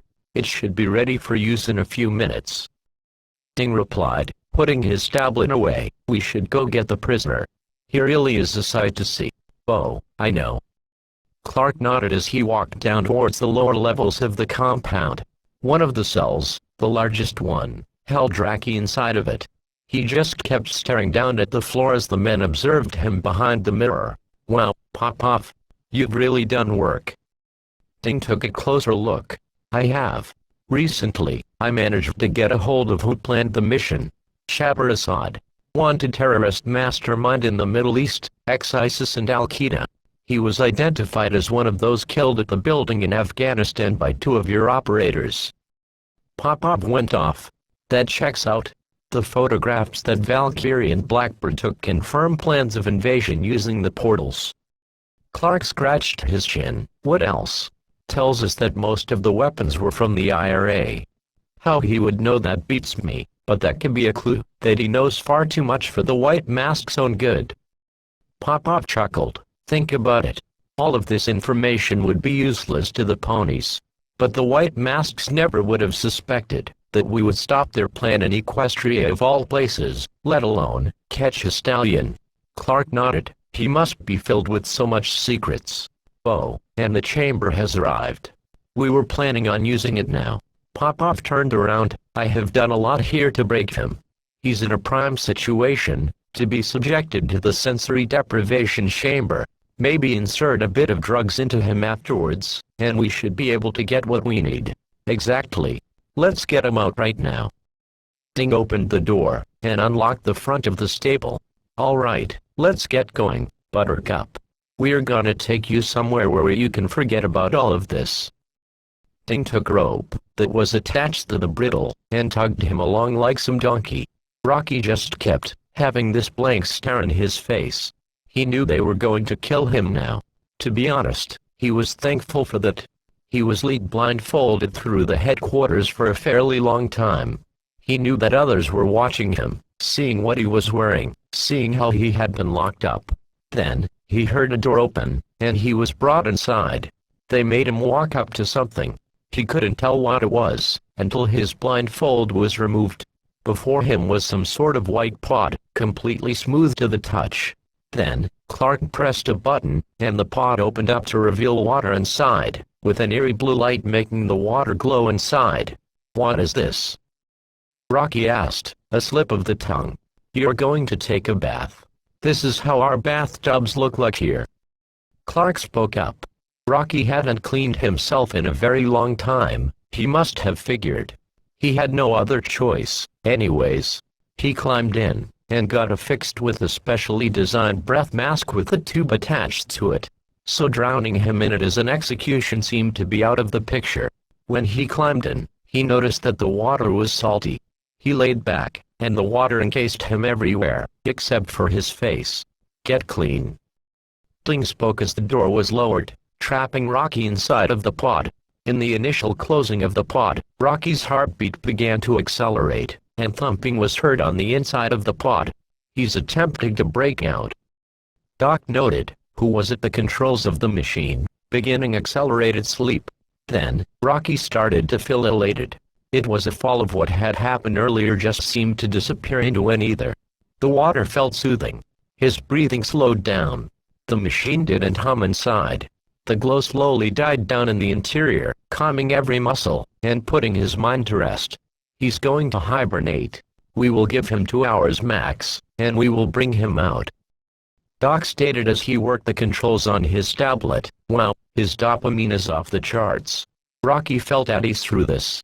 For once in a very long time, he felt good. "All right, time's up." The pod's door came open, and Rocky had his mask removed. He was brought out of the pod, and laid on a medical stretcher that was brought for him. "All right, let's get to work." Doc injected him with all sorts of drugs, and shone a light over his face. Ding then spoke up to him. "Hey, Rocky. It's me. Waits. Dude, it was incredible. The white masks came in, and killed all of those fucking humans." Ding used the name of one of Rocky's friends, another name that the pony had slipped out of his mouth. "Waits, you have to make sure the portals are okay. Our dream is so close." "Not anymore. I'm afraid that you're the only one that knows where they are now. The humans' military has taken control of them, but they are scattered and unorganized. We can strike back." Ding kept talking. "Fuck. I feel so wasted," Rocky mumbled. "Rocky, we need to know where those portals are. They hunted down the ones that knew, and you're one of the very few left. The option to mount a counteroffensive is with your knowledge." Then, Rocky moaned. "The one in Afghan was destroyed. Waits, you know this too. They knocked it out of me, those human bastards. I managed to escape. Come on, remember. For our dream of those princesses, to be thrown away like the trash they are. Okay, there's one in Canada aboard the abandoned luxury yacht in the ice fields. There is also one being operated inside the basement of that meth house in Oregon." Clark's tablet was recording, as well as the other operators. The one in Brazil and that compound outside the west borders of the capital. Rocky had spelled the names of at least 5 portal locations. "Is there more? We have to know." Ding asked again. "That's all that I know, but I know a lot." Haraki laughed a bit at himself, and Ding gave the thumbs up to Doc, Clark, and Popov. Ding laughed as well, placing his hand on Rocky's shoulder as he was showing signs of slowly regaining his senses. "You've done Rainbow Team a good service, Rocky." Chapter 11 Hunt. Stepping through the once running ship was ominous enough. Knowing that the people that were supposed to be there were leaning against the wall, dead with bullet holes all over their lifeless bodies, only added to the discomfort the men in masks felt as they combed through the ship. They waded through the snow that had gotten on the floor of the abandoned yacht, scanning their surroundings with the flashlights mounted on their guns. It was currently pitch black dark inside of the boat, which was off-putting, considering that the other white-masked technicians had installed lighting along the walls. Those were off to stay together. They should be down this hall. Then, one of the white-masked troopers stepped on a pile of snow, and instantly, the sound of metal clamps biting up and burrowing into his leg caused a shrill cry of pain in the darkness. "Oh God! My leg!" he cried out. What looked to be a sort of bear trap-like device that had his foot clamped to a panel on the ground. When another white mask went over to help him, he too stepped on a trap buried under the thin layer of snow inside the ship, clamping him in place too. It was all of a sudden when a woman, holding an S-90 shotgun, burst from a pile of snow that had gathered in a corner of the hallway, started to blast buckshot at the enemies, who were only roughly 3 to 4 meters away from the ambusher. She dropped 3 of the 8 white masks with the shotgun, and quickly retreated around the corner of the hallway's end. 3 white masks lay mutilated, 2 of which were the ones caught in the traps. As the other 6 started to pursue, the hallway wall behind them suddenly blasted apart. A man holding a C8 SFW rifle with an underbarrel-mounted skeleton key shotgun emerged through the wall. Since it was frozen solid in the chilling temperature, the wall shattered into pieces as the shotgun attachment blasted into it. He came out and fired his rifle into the group's backs, filling 3 more unlucky terrorists with precise fire. He quickly retreated again, leaving only 2 left. One of the remaining white masks immediately turned away from the bloodshed, running to escape his 2 assailants. "Fuck! Fuck!" he shouted as he fled the scene, his other white mask comrade behind him. They were running towards another doorway to escape the 2 assailants, but the one behind noticed far too late. There was a subtle laser that was shining at the bottom of the door. No, no, no, no. He reached out to stop the soldier in front of him, but for the white masks, it was over. The one in front tripped the laser, causing a massive explosion to erupt from the right side of the door. The one in front was thrown like a ragdoll across the room. After he got inside, over 100 ball bearings had been thrown into his body from the directional charge. For the one who was behind, he was thrown sideways and smashed his head against the wall. He nearly blacked out from the injury, and saw that the frozen-in wooden door frame that was once there had embedded into his stomach a shrapnel, blood pouring from his coat and onto his hands. A man in green camouflage, unlike the other 2 assailants in coats, walked out, leveled his VSN submachine gun to the white mask's head, and pulled the trigger. Then, the woman and 2 men came together. Damn, that was a true hunt. Capkin nodded to Frost, the woman operator. "I'm glad to be of assistance to you both." "Fuck," the other man smiled. "Fuck, those white masks are idiots. They should have known something was wrong when the snow got indoors. By the way, that was a smart idea, to conceal your welcome mats, Frost. Thanks. I learned from the best." Frost patted Capkin's shoulder. "Isn't your guy's stealth hawk picking us up?" "Yes, it should be arriving soon. Let's get out and scan the perimeter now." Capkin took his SMG and motioned for the Canadians to follow. When they got to the top, their night vision goggles clearly lit up around them. The gigantic white behemoths of icebergs were certainly intimidating to look at, but they focused more on the surrounding water below them. "Clear on my side," Buck called out. "Same here." Capkin sounded off. "Looks good here." Frost nodded. Then, the stealth hawk radioed in. "This is Jackal 1, we have affirmative confirmation on your strobes. We are beginning our approach to the LZ. Over," the pilot of the helo called out over the radio. "Roger that, Jackal 1, we have the LZ secure, and the objective has been neutralized." Frost radioed back. By neutralized, they meant dumped over the side of the boat, strapped with C4, and blasted to the bottom of the sea. Then, Capkin narrowed his eyes. "Binoculars." Now, Capkin was handed the pair from Buck, and placed it to his IRNV goggles. Looking through, he saw 2 faint lights approaching the ship from the east, and through the binoculars, there were 2 boats, both with some sort of small floodlight on them. They were approaching fast. "Are we expecting any small boats by any chance?" Buck radioed in. "Not that I'm aware of. We'll be deploying a Raven drone to check it out," the stealth hawk pilot called back. "Vega, get that drone out." The door gunner of the helicopter got off of his weapon, took the drone, that was currently folded in a case, unfolded it, and threw it out the holding doors. "UAV deployed." Vega spoke as the drone began to travel towards the incoming boats. The helicopter didn't want to risk a searchlight identification by flying lower towards the boats, because the stealth hawk wasn't meant to take direct fire from quite possibly 50 cal machine guns that could be on the boats. The drone approached, and through its night vision camera, relayed information to Vega's tablet. The distinct white masks of the passengers confirmed the hostility of the boat. Be advised, 2 hostile watercraft confirmed, estimated 8 soldiers on each. Vega radioed in. Fuck, we can't fight that off, Puck swore. Then, the helicopter pilot began to speak again.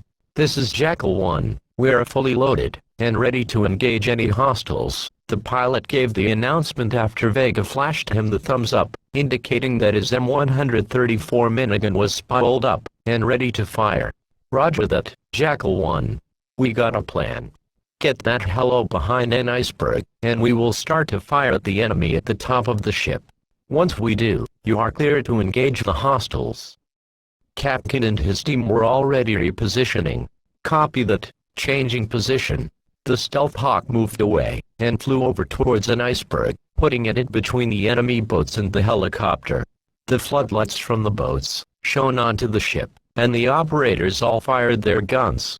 As they fired back at the boats, the incoming bullets would draw the attention of the white masks to them instead of what lurked behind the iceberg. The loud noises of the boat's motors drowned out the dampened sounds of the Stealth Hawk's rotors. Jackal 1, you are clear to engage. Frost gave the order. The helicopter immediately moved out behind the iceberg, and started in a menacing beeline towards the small aluminum boats. The white masks had no idea what was hurtling above them in the darkness. Vega lined up the IR laser mounted on the minigun straight onto the lead boat, the green beam following the boat's every movement. Then, he held down the trigger.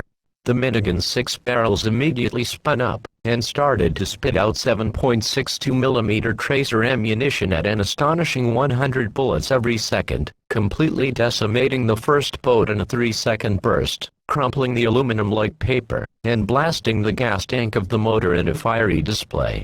From the boat, it looked like a tail made of fire had sprouted from the helicopter and just caused one of the boats to vanish, replacing it with a fireball. The occupants on the other boat heard the roar of the minigun, and immediately turned their boat, to try and avoid the inevitable second burst.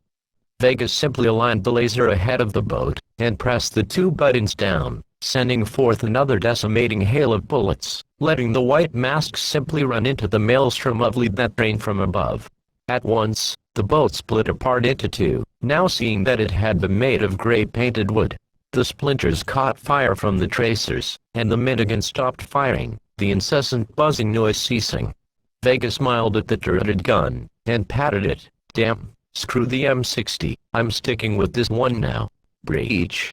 The wall was smashed down by Sledge's hammer, with Montaigne at the lead of the pack, his shield fully extended over his legs, top, and sides as Ash entered from behind him. She fired a rifle once, taking out the white mask on her side as Sledge shot down the one of his left. Clear.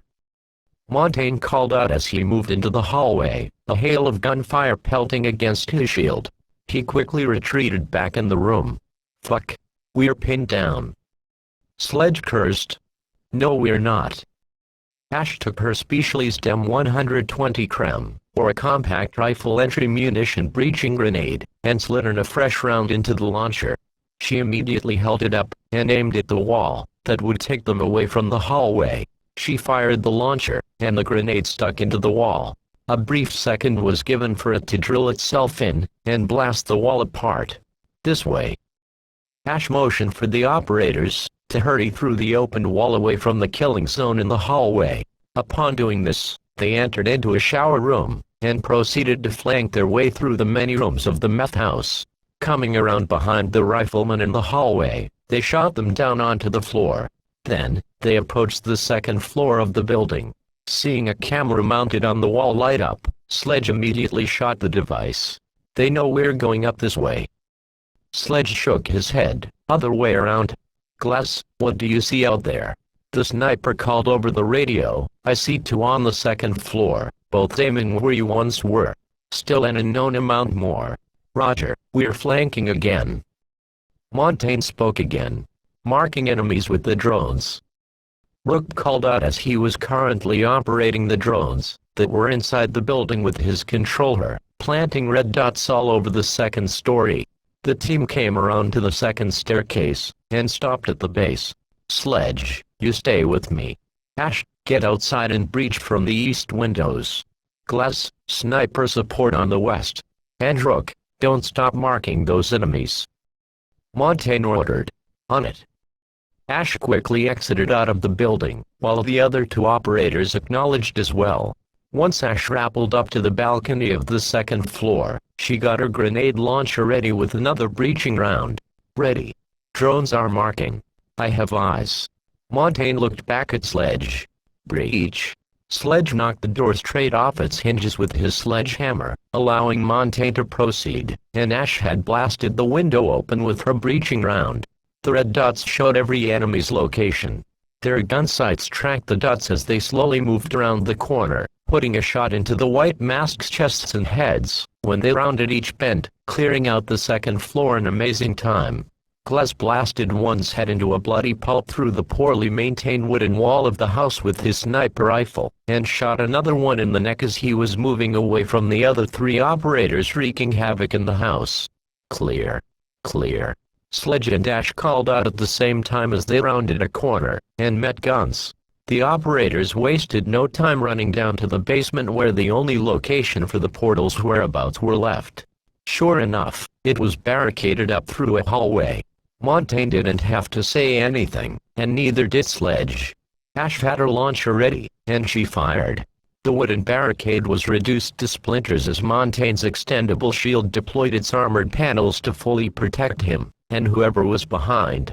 Gunfire erupted from the end of the hallway, but was quickly silenced by a frag grenade thrown by Sledge. The mangled screams of the white masks caught in the storm of shrapnel died as fast as they were shouted from the messy explosion. Clear. A quick sweep of the room showed no more signs of hostiles. Then, they turned into a room, and the portal was right there. Cables were all over it, and the design of the archway looked similar to the photos in Afghanistan. We found the objective arc. Ash fell down as she turned to her left, and a white mask that had emerged from a tunnel in the back of the basement fired a shotgun at her straight in the chest, and turned immediately to flee. Ash has been hit. Hostile is fleeing. Sledge bent over Ash, and started to remove her top clothing to see if her armor could have possibly saved her. When the white mask emerged outside, he was blasted in the back of the head by Glass's .03 sniper rifle. Not a chance. Glass let go of his exhale once his target dropped like a rock. As the operators looked over Ash, she suddenly held up her arm, and pushed away Sledge. She took out what was one of Rook's R1N armor plates, filled to the center's brim with buckshot, and dropped it on the floor. Fuck, remind me to trust the French, when he makes my armor. Ash chuckled and was helped to her feet by Montaigne. The portal lay in front of them, ready to be destroyed. Only there was one thing. Fuck. We don't have C4, and I'm out of breaching explosives. Ash shook her head. We got nothing out here. Glass radioed in, with Rook also shaking his head. Sledge, you got another grenade left. Sledge didn't respond. He stared at the portal under his gas mask, the sass taking his sledgehammer in his hand. Is he? Ash asked. He is. Back away. Montaigne backed up along with Ash. Parts of the portal were thrown everywhere as Sledge went to town on the contraption, never taking a single break, in decimating the portal with his hammer. Swing after swing, and the portal just seemed to chunk apart all over the place, pieces thrown clear across the room. Jesus fucking Christ! Ash stared in awe at the sheer destruction a human with a hammer was able to inflict. Oh, how funny. I was just about to ask if you could help. But Twilight giggled at Celestia. Of course I'd help. We got to get back in contact with those guys. And it shouldn't be too challenging. I can alter the frequency rather easily to match their worlds, modify the machine to enter in even more precise coordinates, and amplify the power to allow nearly limitless beings to travel between worlds. And the best part, we'd get to control it. Twilight found herself giddy with joy after making her recovery, thanks to the sped-up healing from unicorn magic.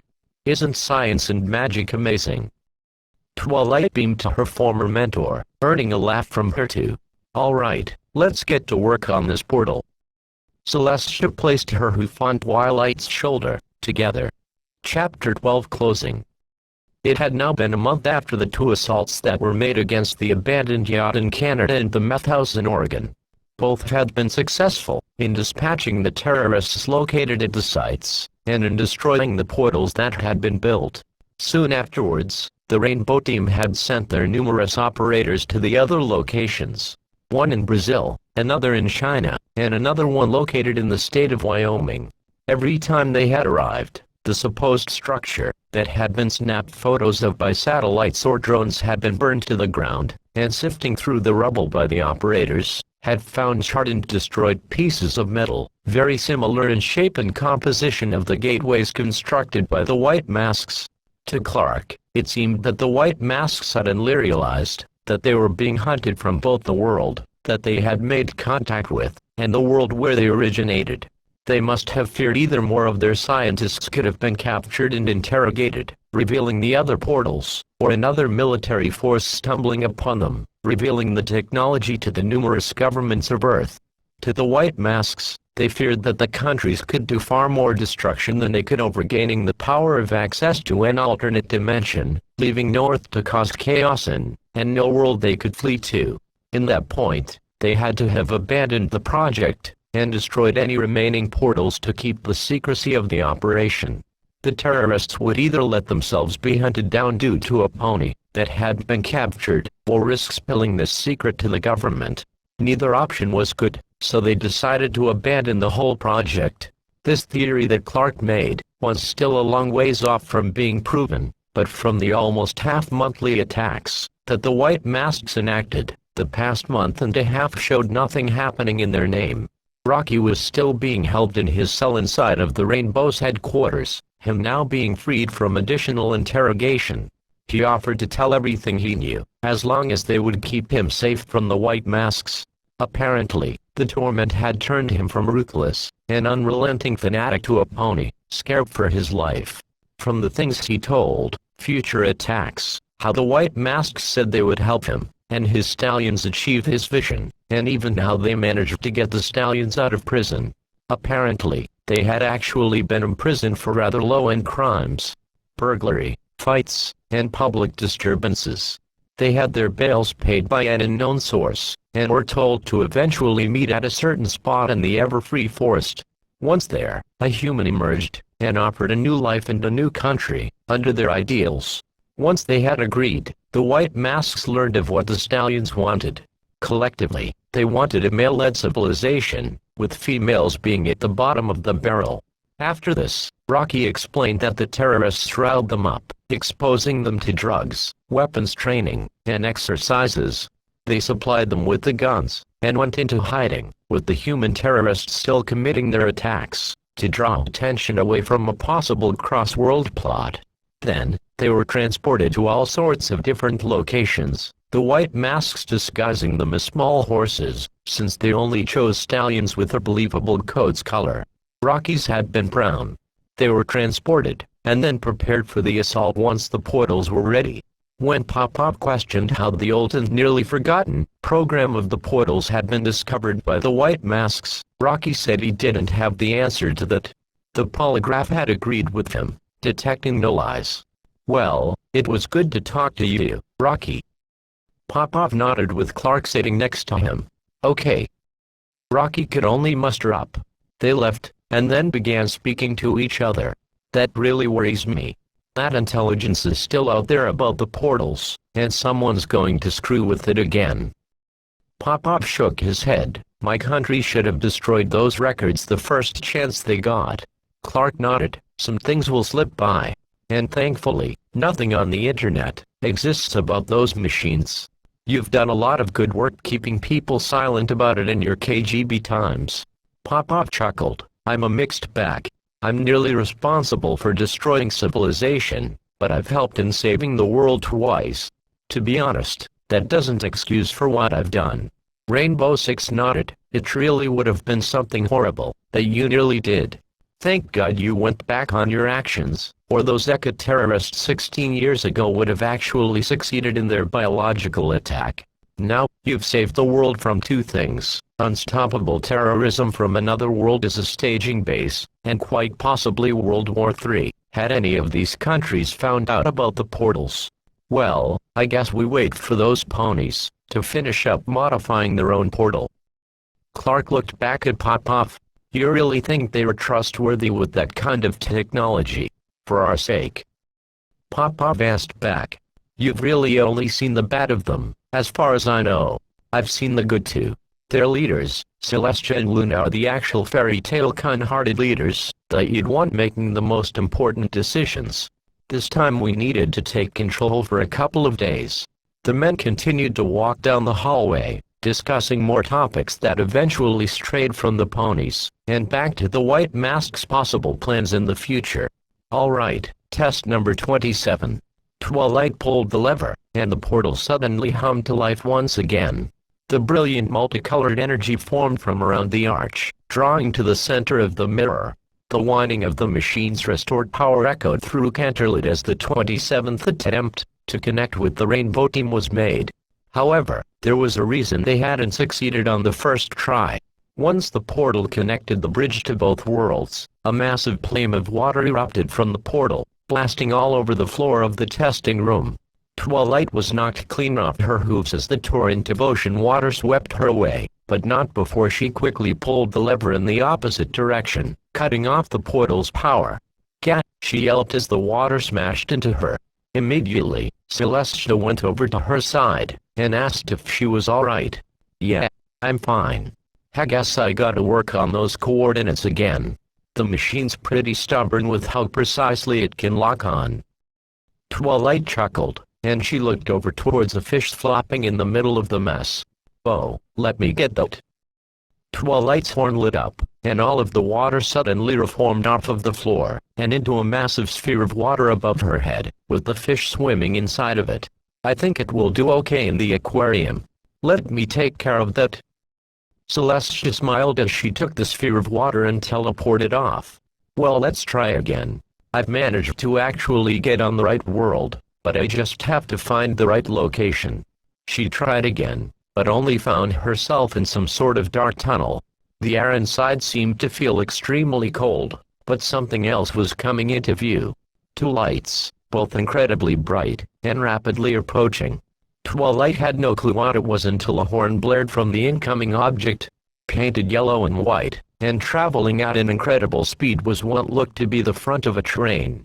Immediately, once again, she closed the portal down, breathing heavily. "Phew, okay, looks like I need to readjust the mirror for the coordinates again." Celestia teleported back, and walked back over to Twilight. "Any progress?" she asked. "Plenty, but I think this should finally do it." Twilight turned around, "And don't say that I said so the last 10 times." "Your Majesty."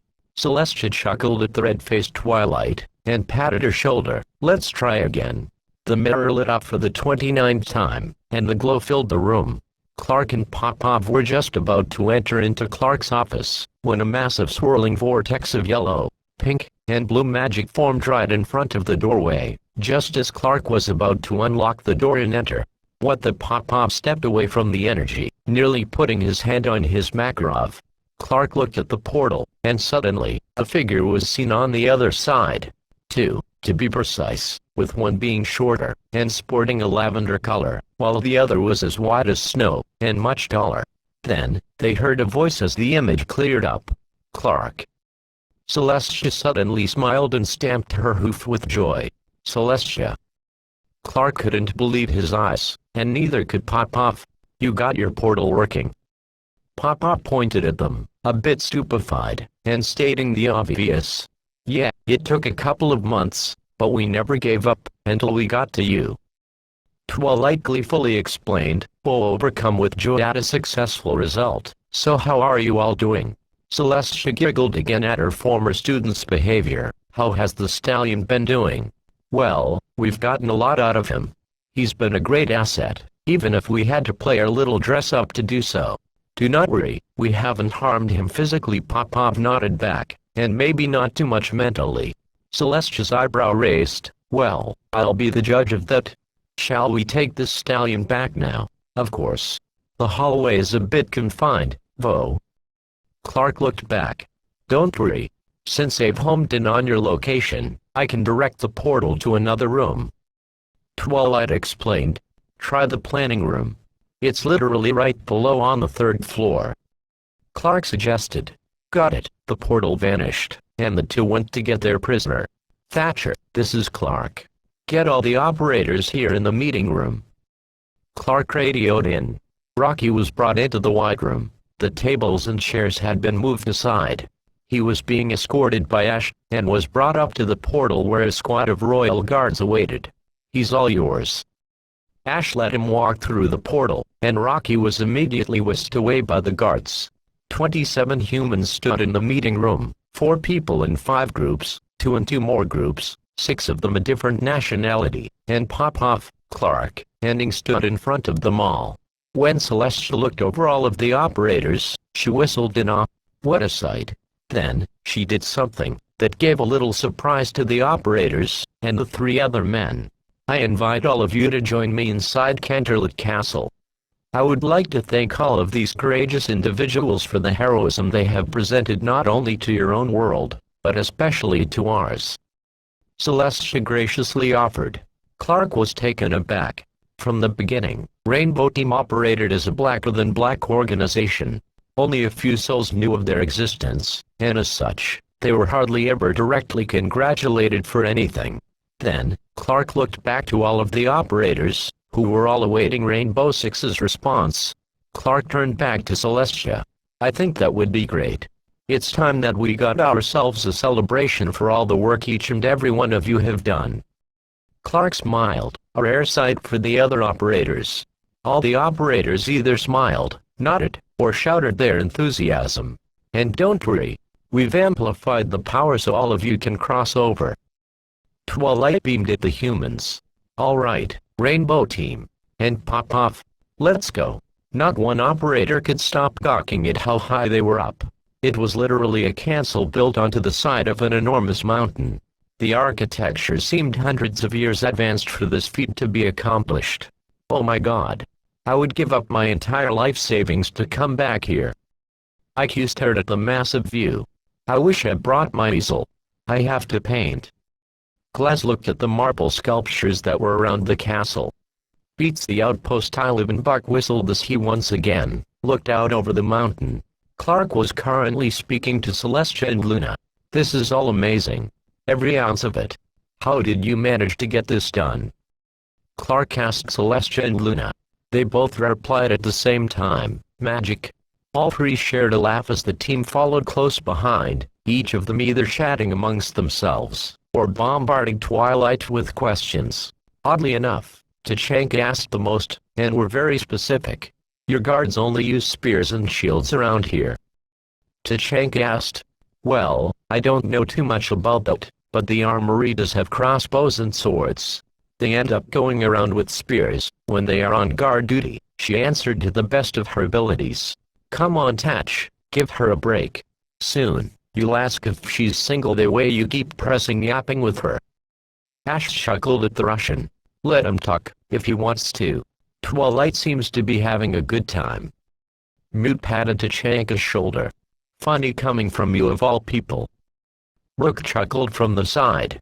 Yeah, if you have any questions, just let me know. I love sharing trivia with any of you.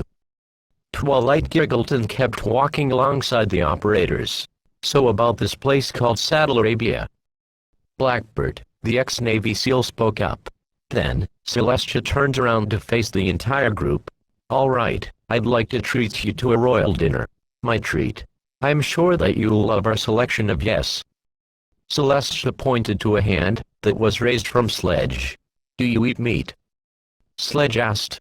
Celestia's smile dropped. Oh, you're omnivores. Well, then, Castle rose his hand. You got a bar.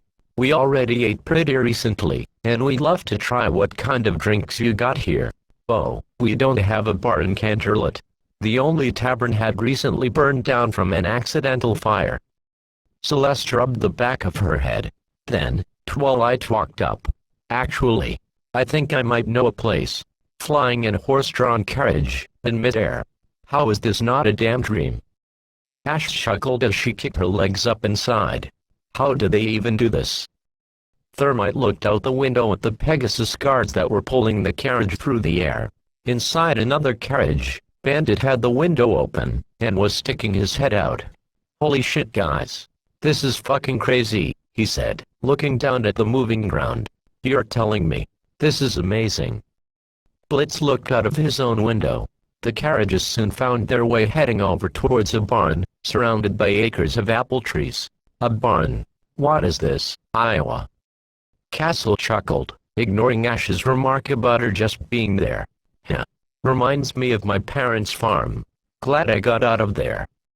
Twitch chuckled as the carriages dropped down, and came to a stop. When the operators exited, Frost took an apple from a tree, and quickly took a bite out of it, earning a glance from Thatcher. "What? There's millions of them here. And oh my god, this is probably the best thing I've ever had." Frost chuckled as she took another bite. When the group of humans walked up to the barn, it was currently closed. Twilight and Celestia were standing back, each of them with a smile on their faces. Clark looked back at them, then looked at the barn doors. He walked up, and opened them up. Surprise! Clark stumbled backwards, and was caught biting, before he fell on his ass.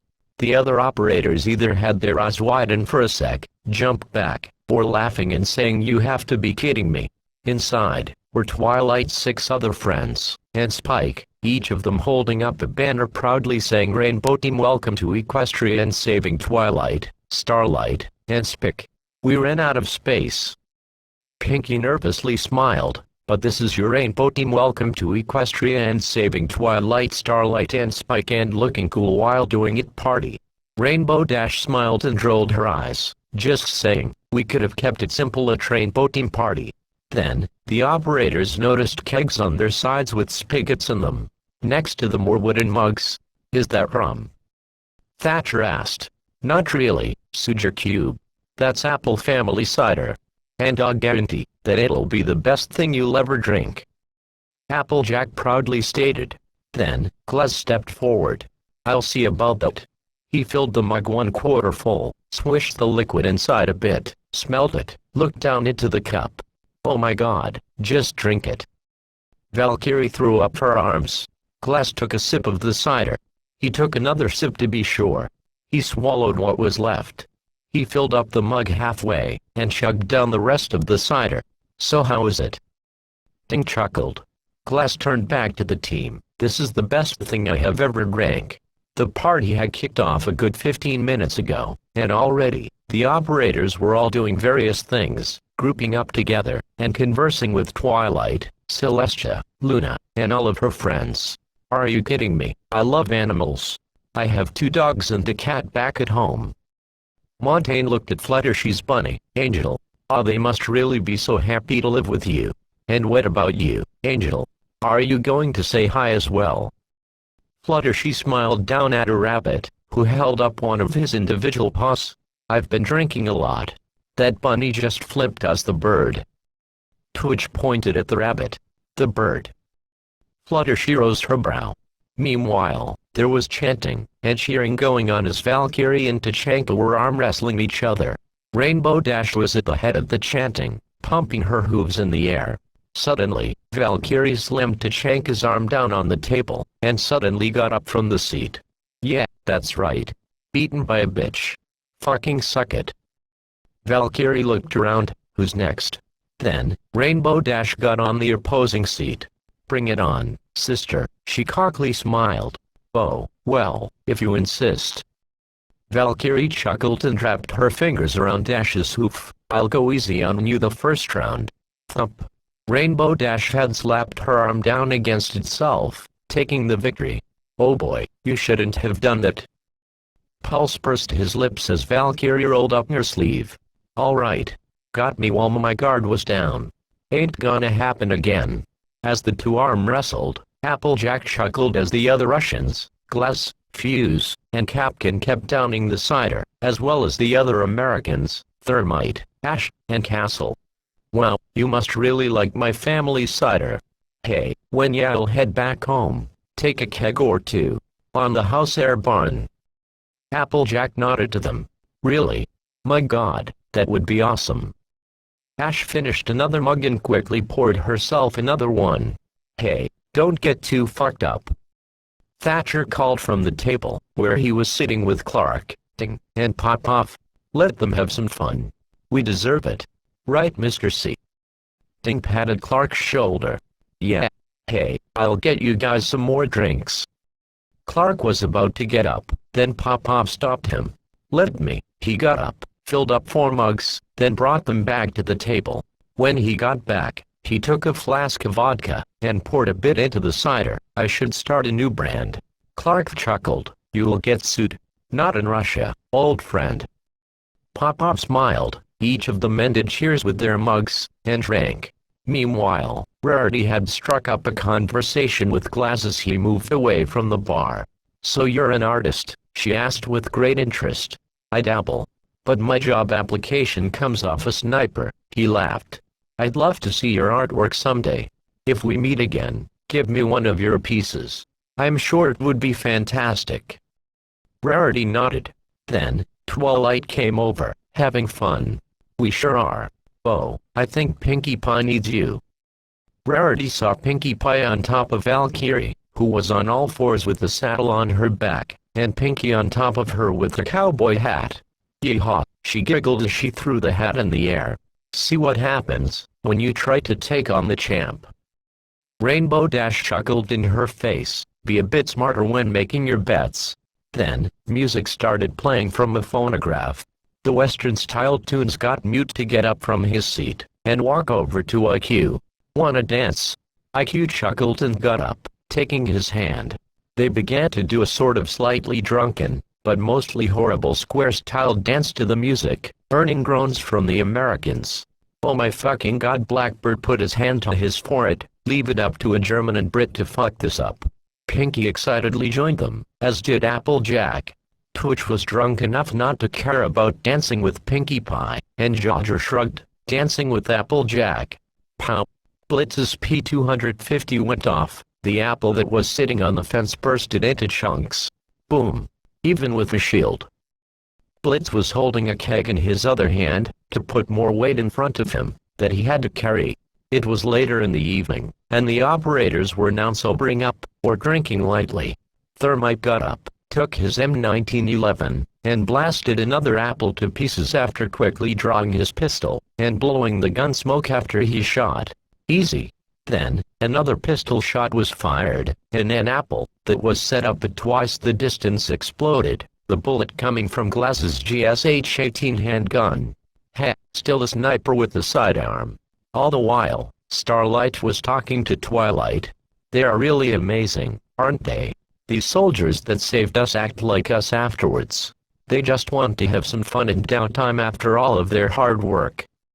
Starlight spoke. Yeah, and they are all really nice, when you get to know them. Twilight smiled at the humans before them, as Clark fired off his M9, and scored an apple. Fuck. Old geezer's still got it. Smoke laughed. Clark chuckled back, 72 years old. Then, Twilight looked down at the soldiers, and spiked with them. Oh, absolutely not. She came down, and stopped Ash from telling him how to operate her handgun, gripping it with him. Starlight giggled at this, and looked over to Celestia and Thatcher talking. They kept going on about whether or not Queen would be a more suitable title for a leader than Princess. Then, Clark looked down at his watch. He quickly got a keg, stood on top of it, and got everyone's attention. All right.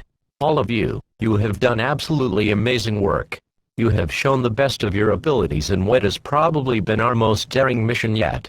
However, the fight is far from over, as if terrorism still stands, we are not done. Rainbow Team has been renewed for activation for 5 more years. The operators cheered at this, but quickly quieted down. Unfortunately, we should be heading back now. For what we know, we've just disappeared off of the face of the earth. Celestia, it's been wonderful, and we are glad to have met all of you. Celestia blushed, and smiled back, the same for all the men and women here in front of us. The operators packed up, with some of them taking 2 kegs of cider along with them. Twilight was waving goodbye, until Tachanka came up to her again. Hey, Miss Sparkle. Could you tell Sunset Shimmer that I said hello? Tachanka asked. Oh, of course I will wait. How do you know about her? She looked up in confusion. Why wouldn't I? She is best pony. Tachanka walked past Twilight, and rejoined the group for their departure. Best what? She isn't even, and that doesn't answer my question. Wait. We need a picture. IQ waved as she got out her tablet. Oh my god, I almost forgot. Ding came back, and gathered everyone around. The ponies and humans got together, some kneeling down, others standing up. All together, they smiled or posed. Say, Rainbow Team. Ding chuckled as IQ set up the tablet, and ran back to the group as it counted down. The operators either groaned, rolled their eyes, or smiled. The ponies giggled at Ding's phrase. Rainbow Team. It had now been a year. The White Mask's activity had stopped dead in its tracks. Nothing more had come from them after the assaults on the reportals, and their own destruction of the program. They had either gone into hiding, or were simply non-existent, but intel had suggested they disbanded due to internal struggles. Glass had painted a new portrait of Sweet Apple Acres once he got back, claiming he simply got the picture from memory. He claimed that he would paint Rarity next. Saying this out loud gave a lot of teasing from his comrades directed at him. A framed picture sat atop Clark's desk with his team and the ponies inside of it. He always looked at that picture, as well as one of his wife and 2 daughters, and brought him to smile every time he looked at them. The cider had been finished in 3 days. Pop had sold the island he was living on, and bought himself a new mansion in the UK, 60 minutes away from the Rainbow Team's headquarters. He had been granted immunity for his previous crimes by order of President Jack Ryan of the United States, after John Clark had contacted him. Blitz was the victim of getting shot in the air muff again in the training simulation. Thankfully, he laughed it off this time. In Equestria, a statue had been built in recognition for the bravery that was displayed by the Rainbow Team's operators in their country's time of crisis. It was a sculpture of a shield with the number 6 in it, in honor of John Clark, or Rainbow 6.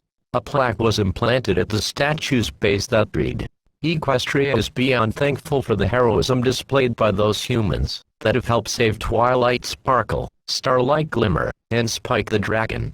We hereby dedicate this statue to John Rainbow 6 Clark, Domingo Rainbow 5 Chavez, Dimitri Popov, Jordan Thermite Trace, Jack Paul Sestrada, Eliza Ash Cohen, Miles Castle Campbell, Megan J., Valkyrie Castellano, Craig Blackbird Jensen, Mike Thatcher Baker, Mark Muchander, James Smoke Porter, Seamus Sledge Cowden, Gustav Doc Catab, Julian Rooknissen, Emmanuel Witch-Pitchin, Giles Montaigne, Marius Jodger Streecher, Dominic Bandit Brunsmeyer, Elias Blitzkutz, Monica IQ, Weiss, Short Fuse Kasik Bayev, Maxim Kapkin Basuda, Timur Glaskov, Alexandra Tachanka Senaviv, Sebastian Bakkade, Tina Frostland sang, Equestria will never forget what you all have done for our peace, what you fight for, and our, as well as yours, strengthened bonds of friendship.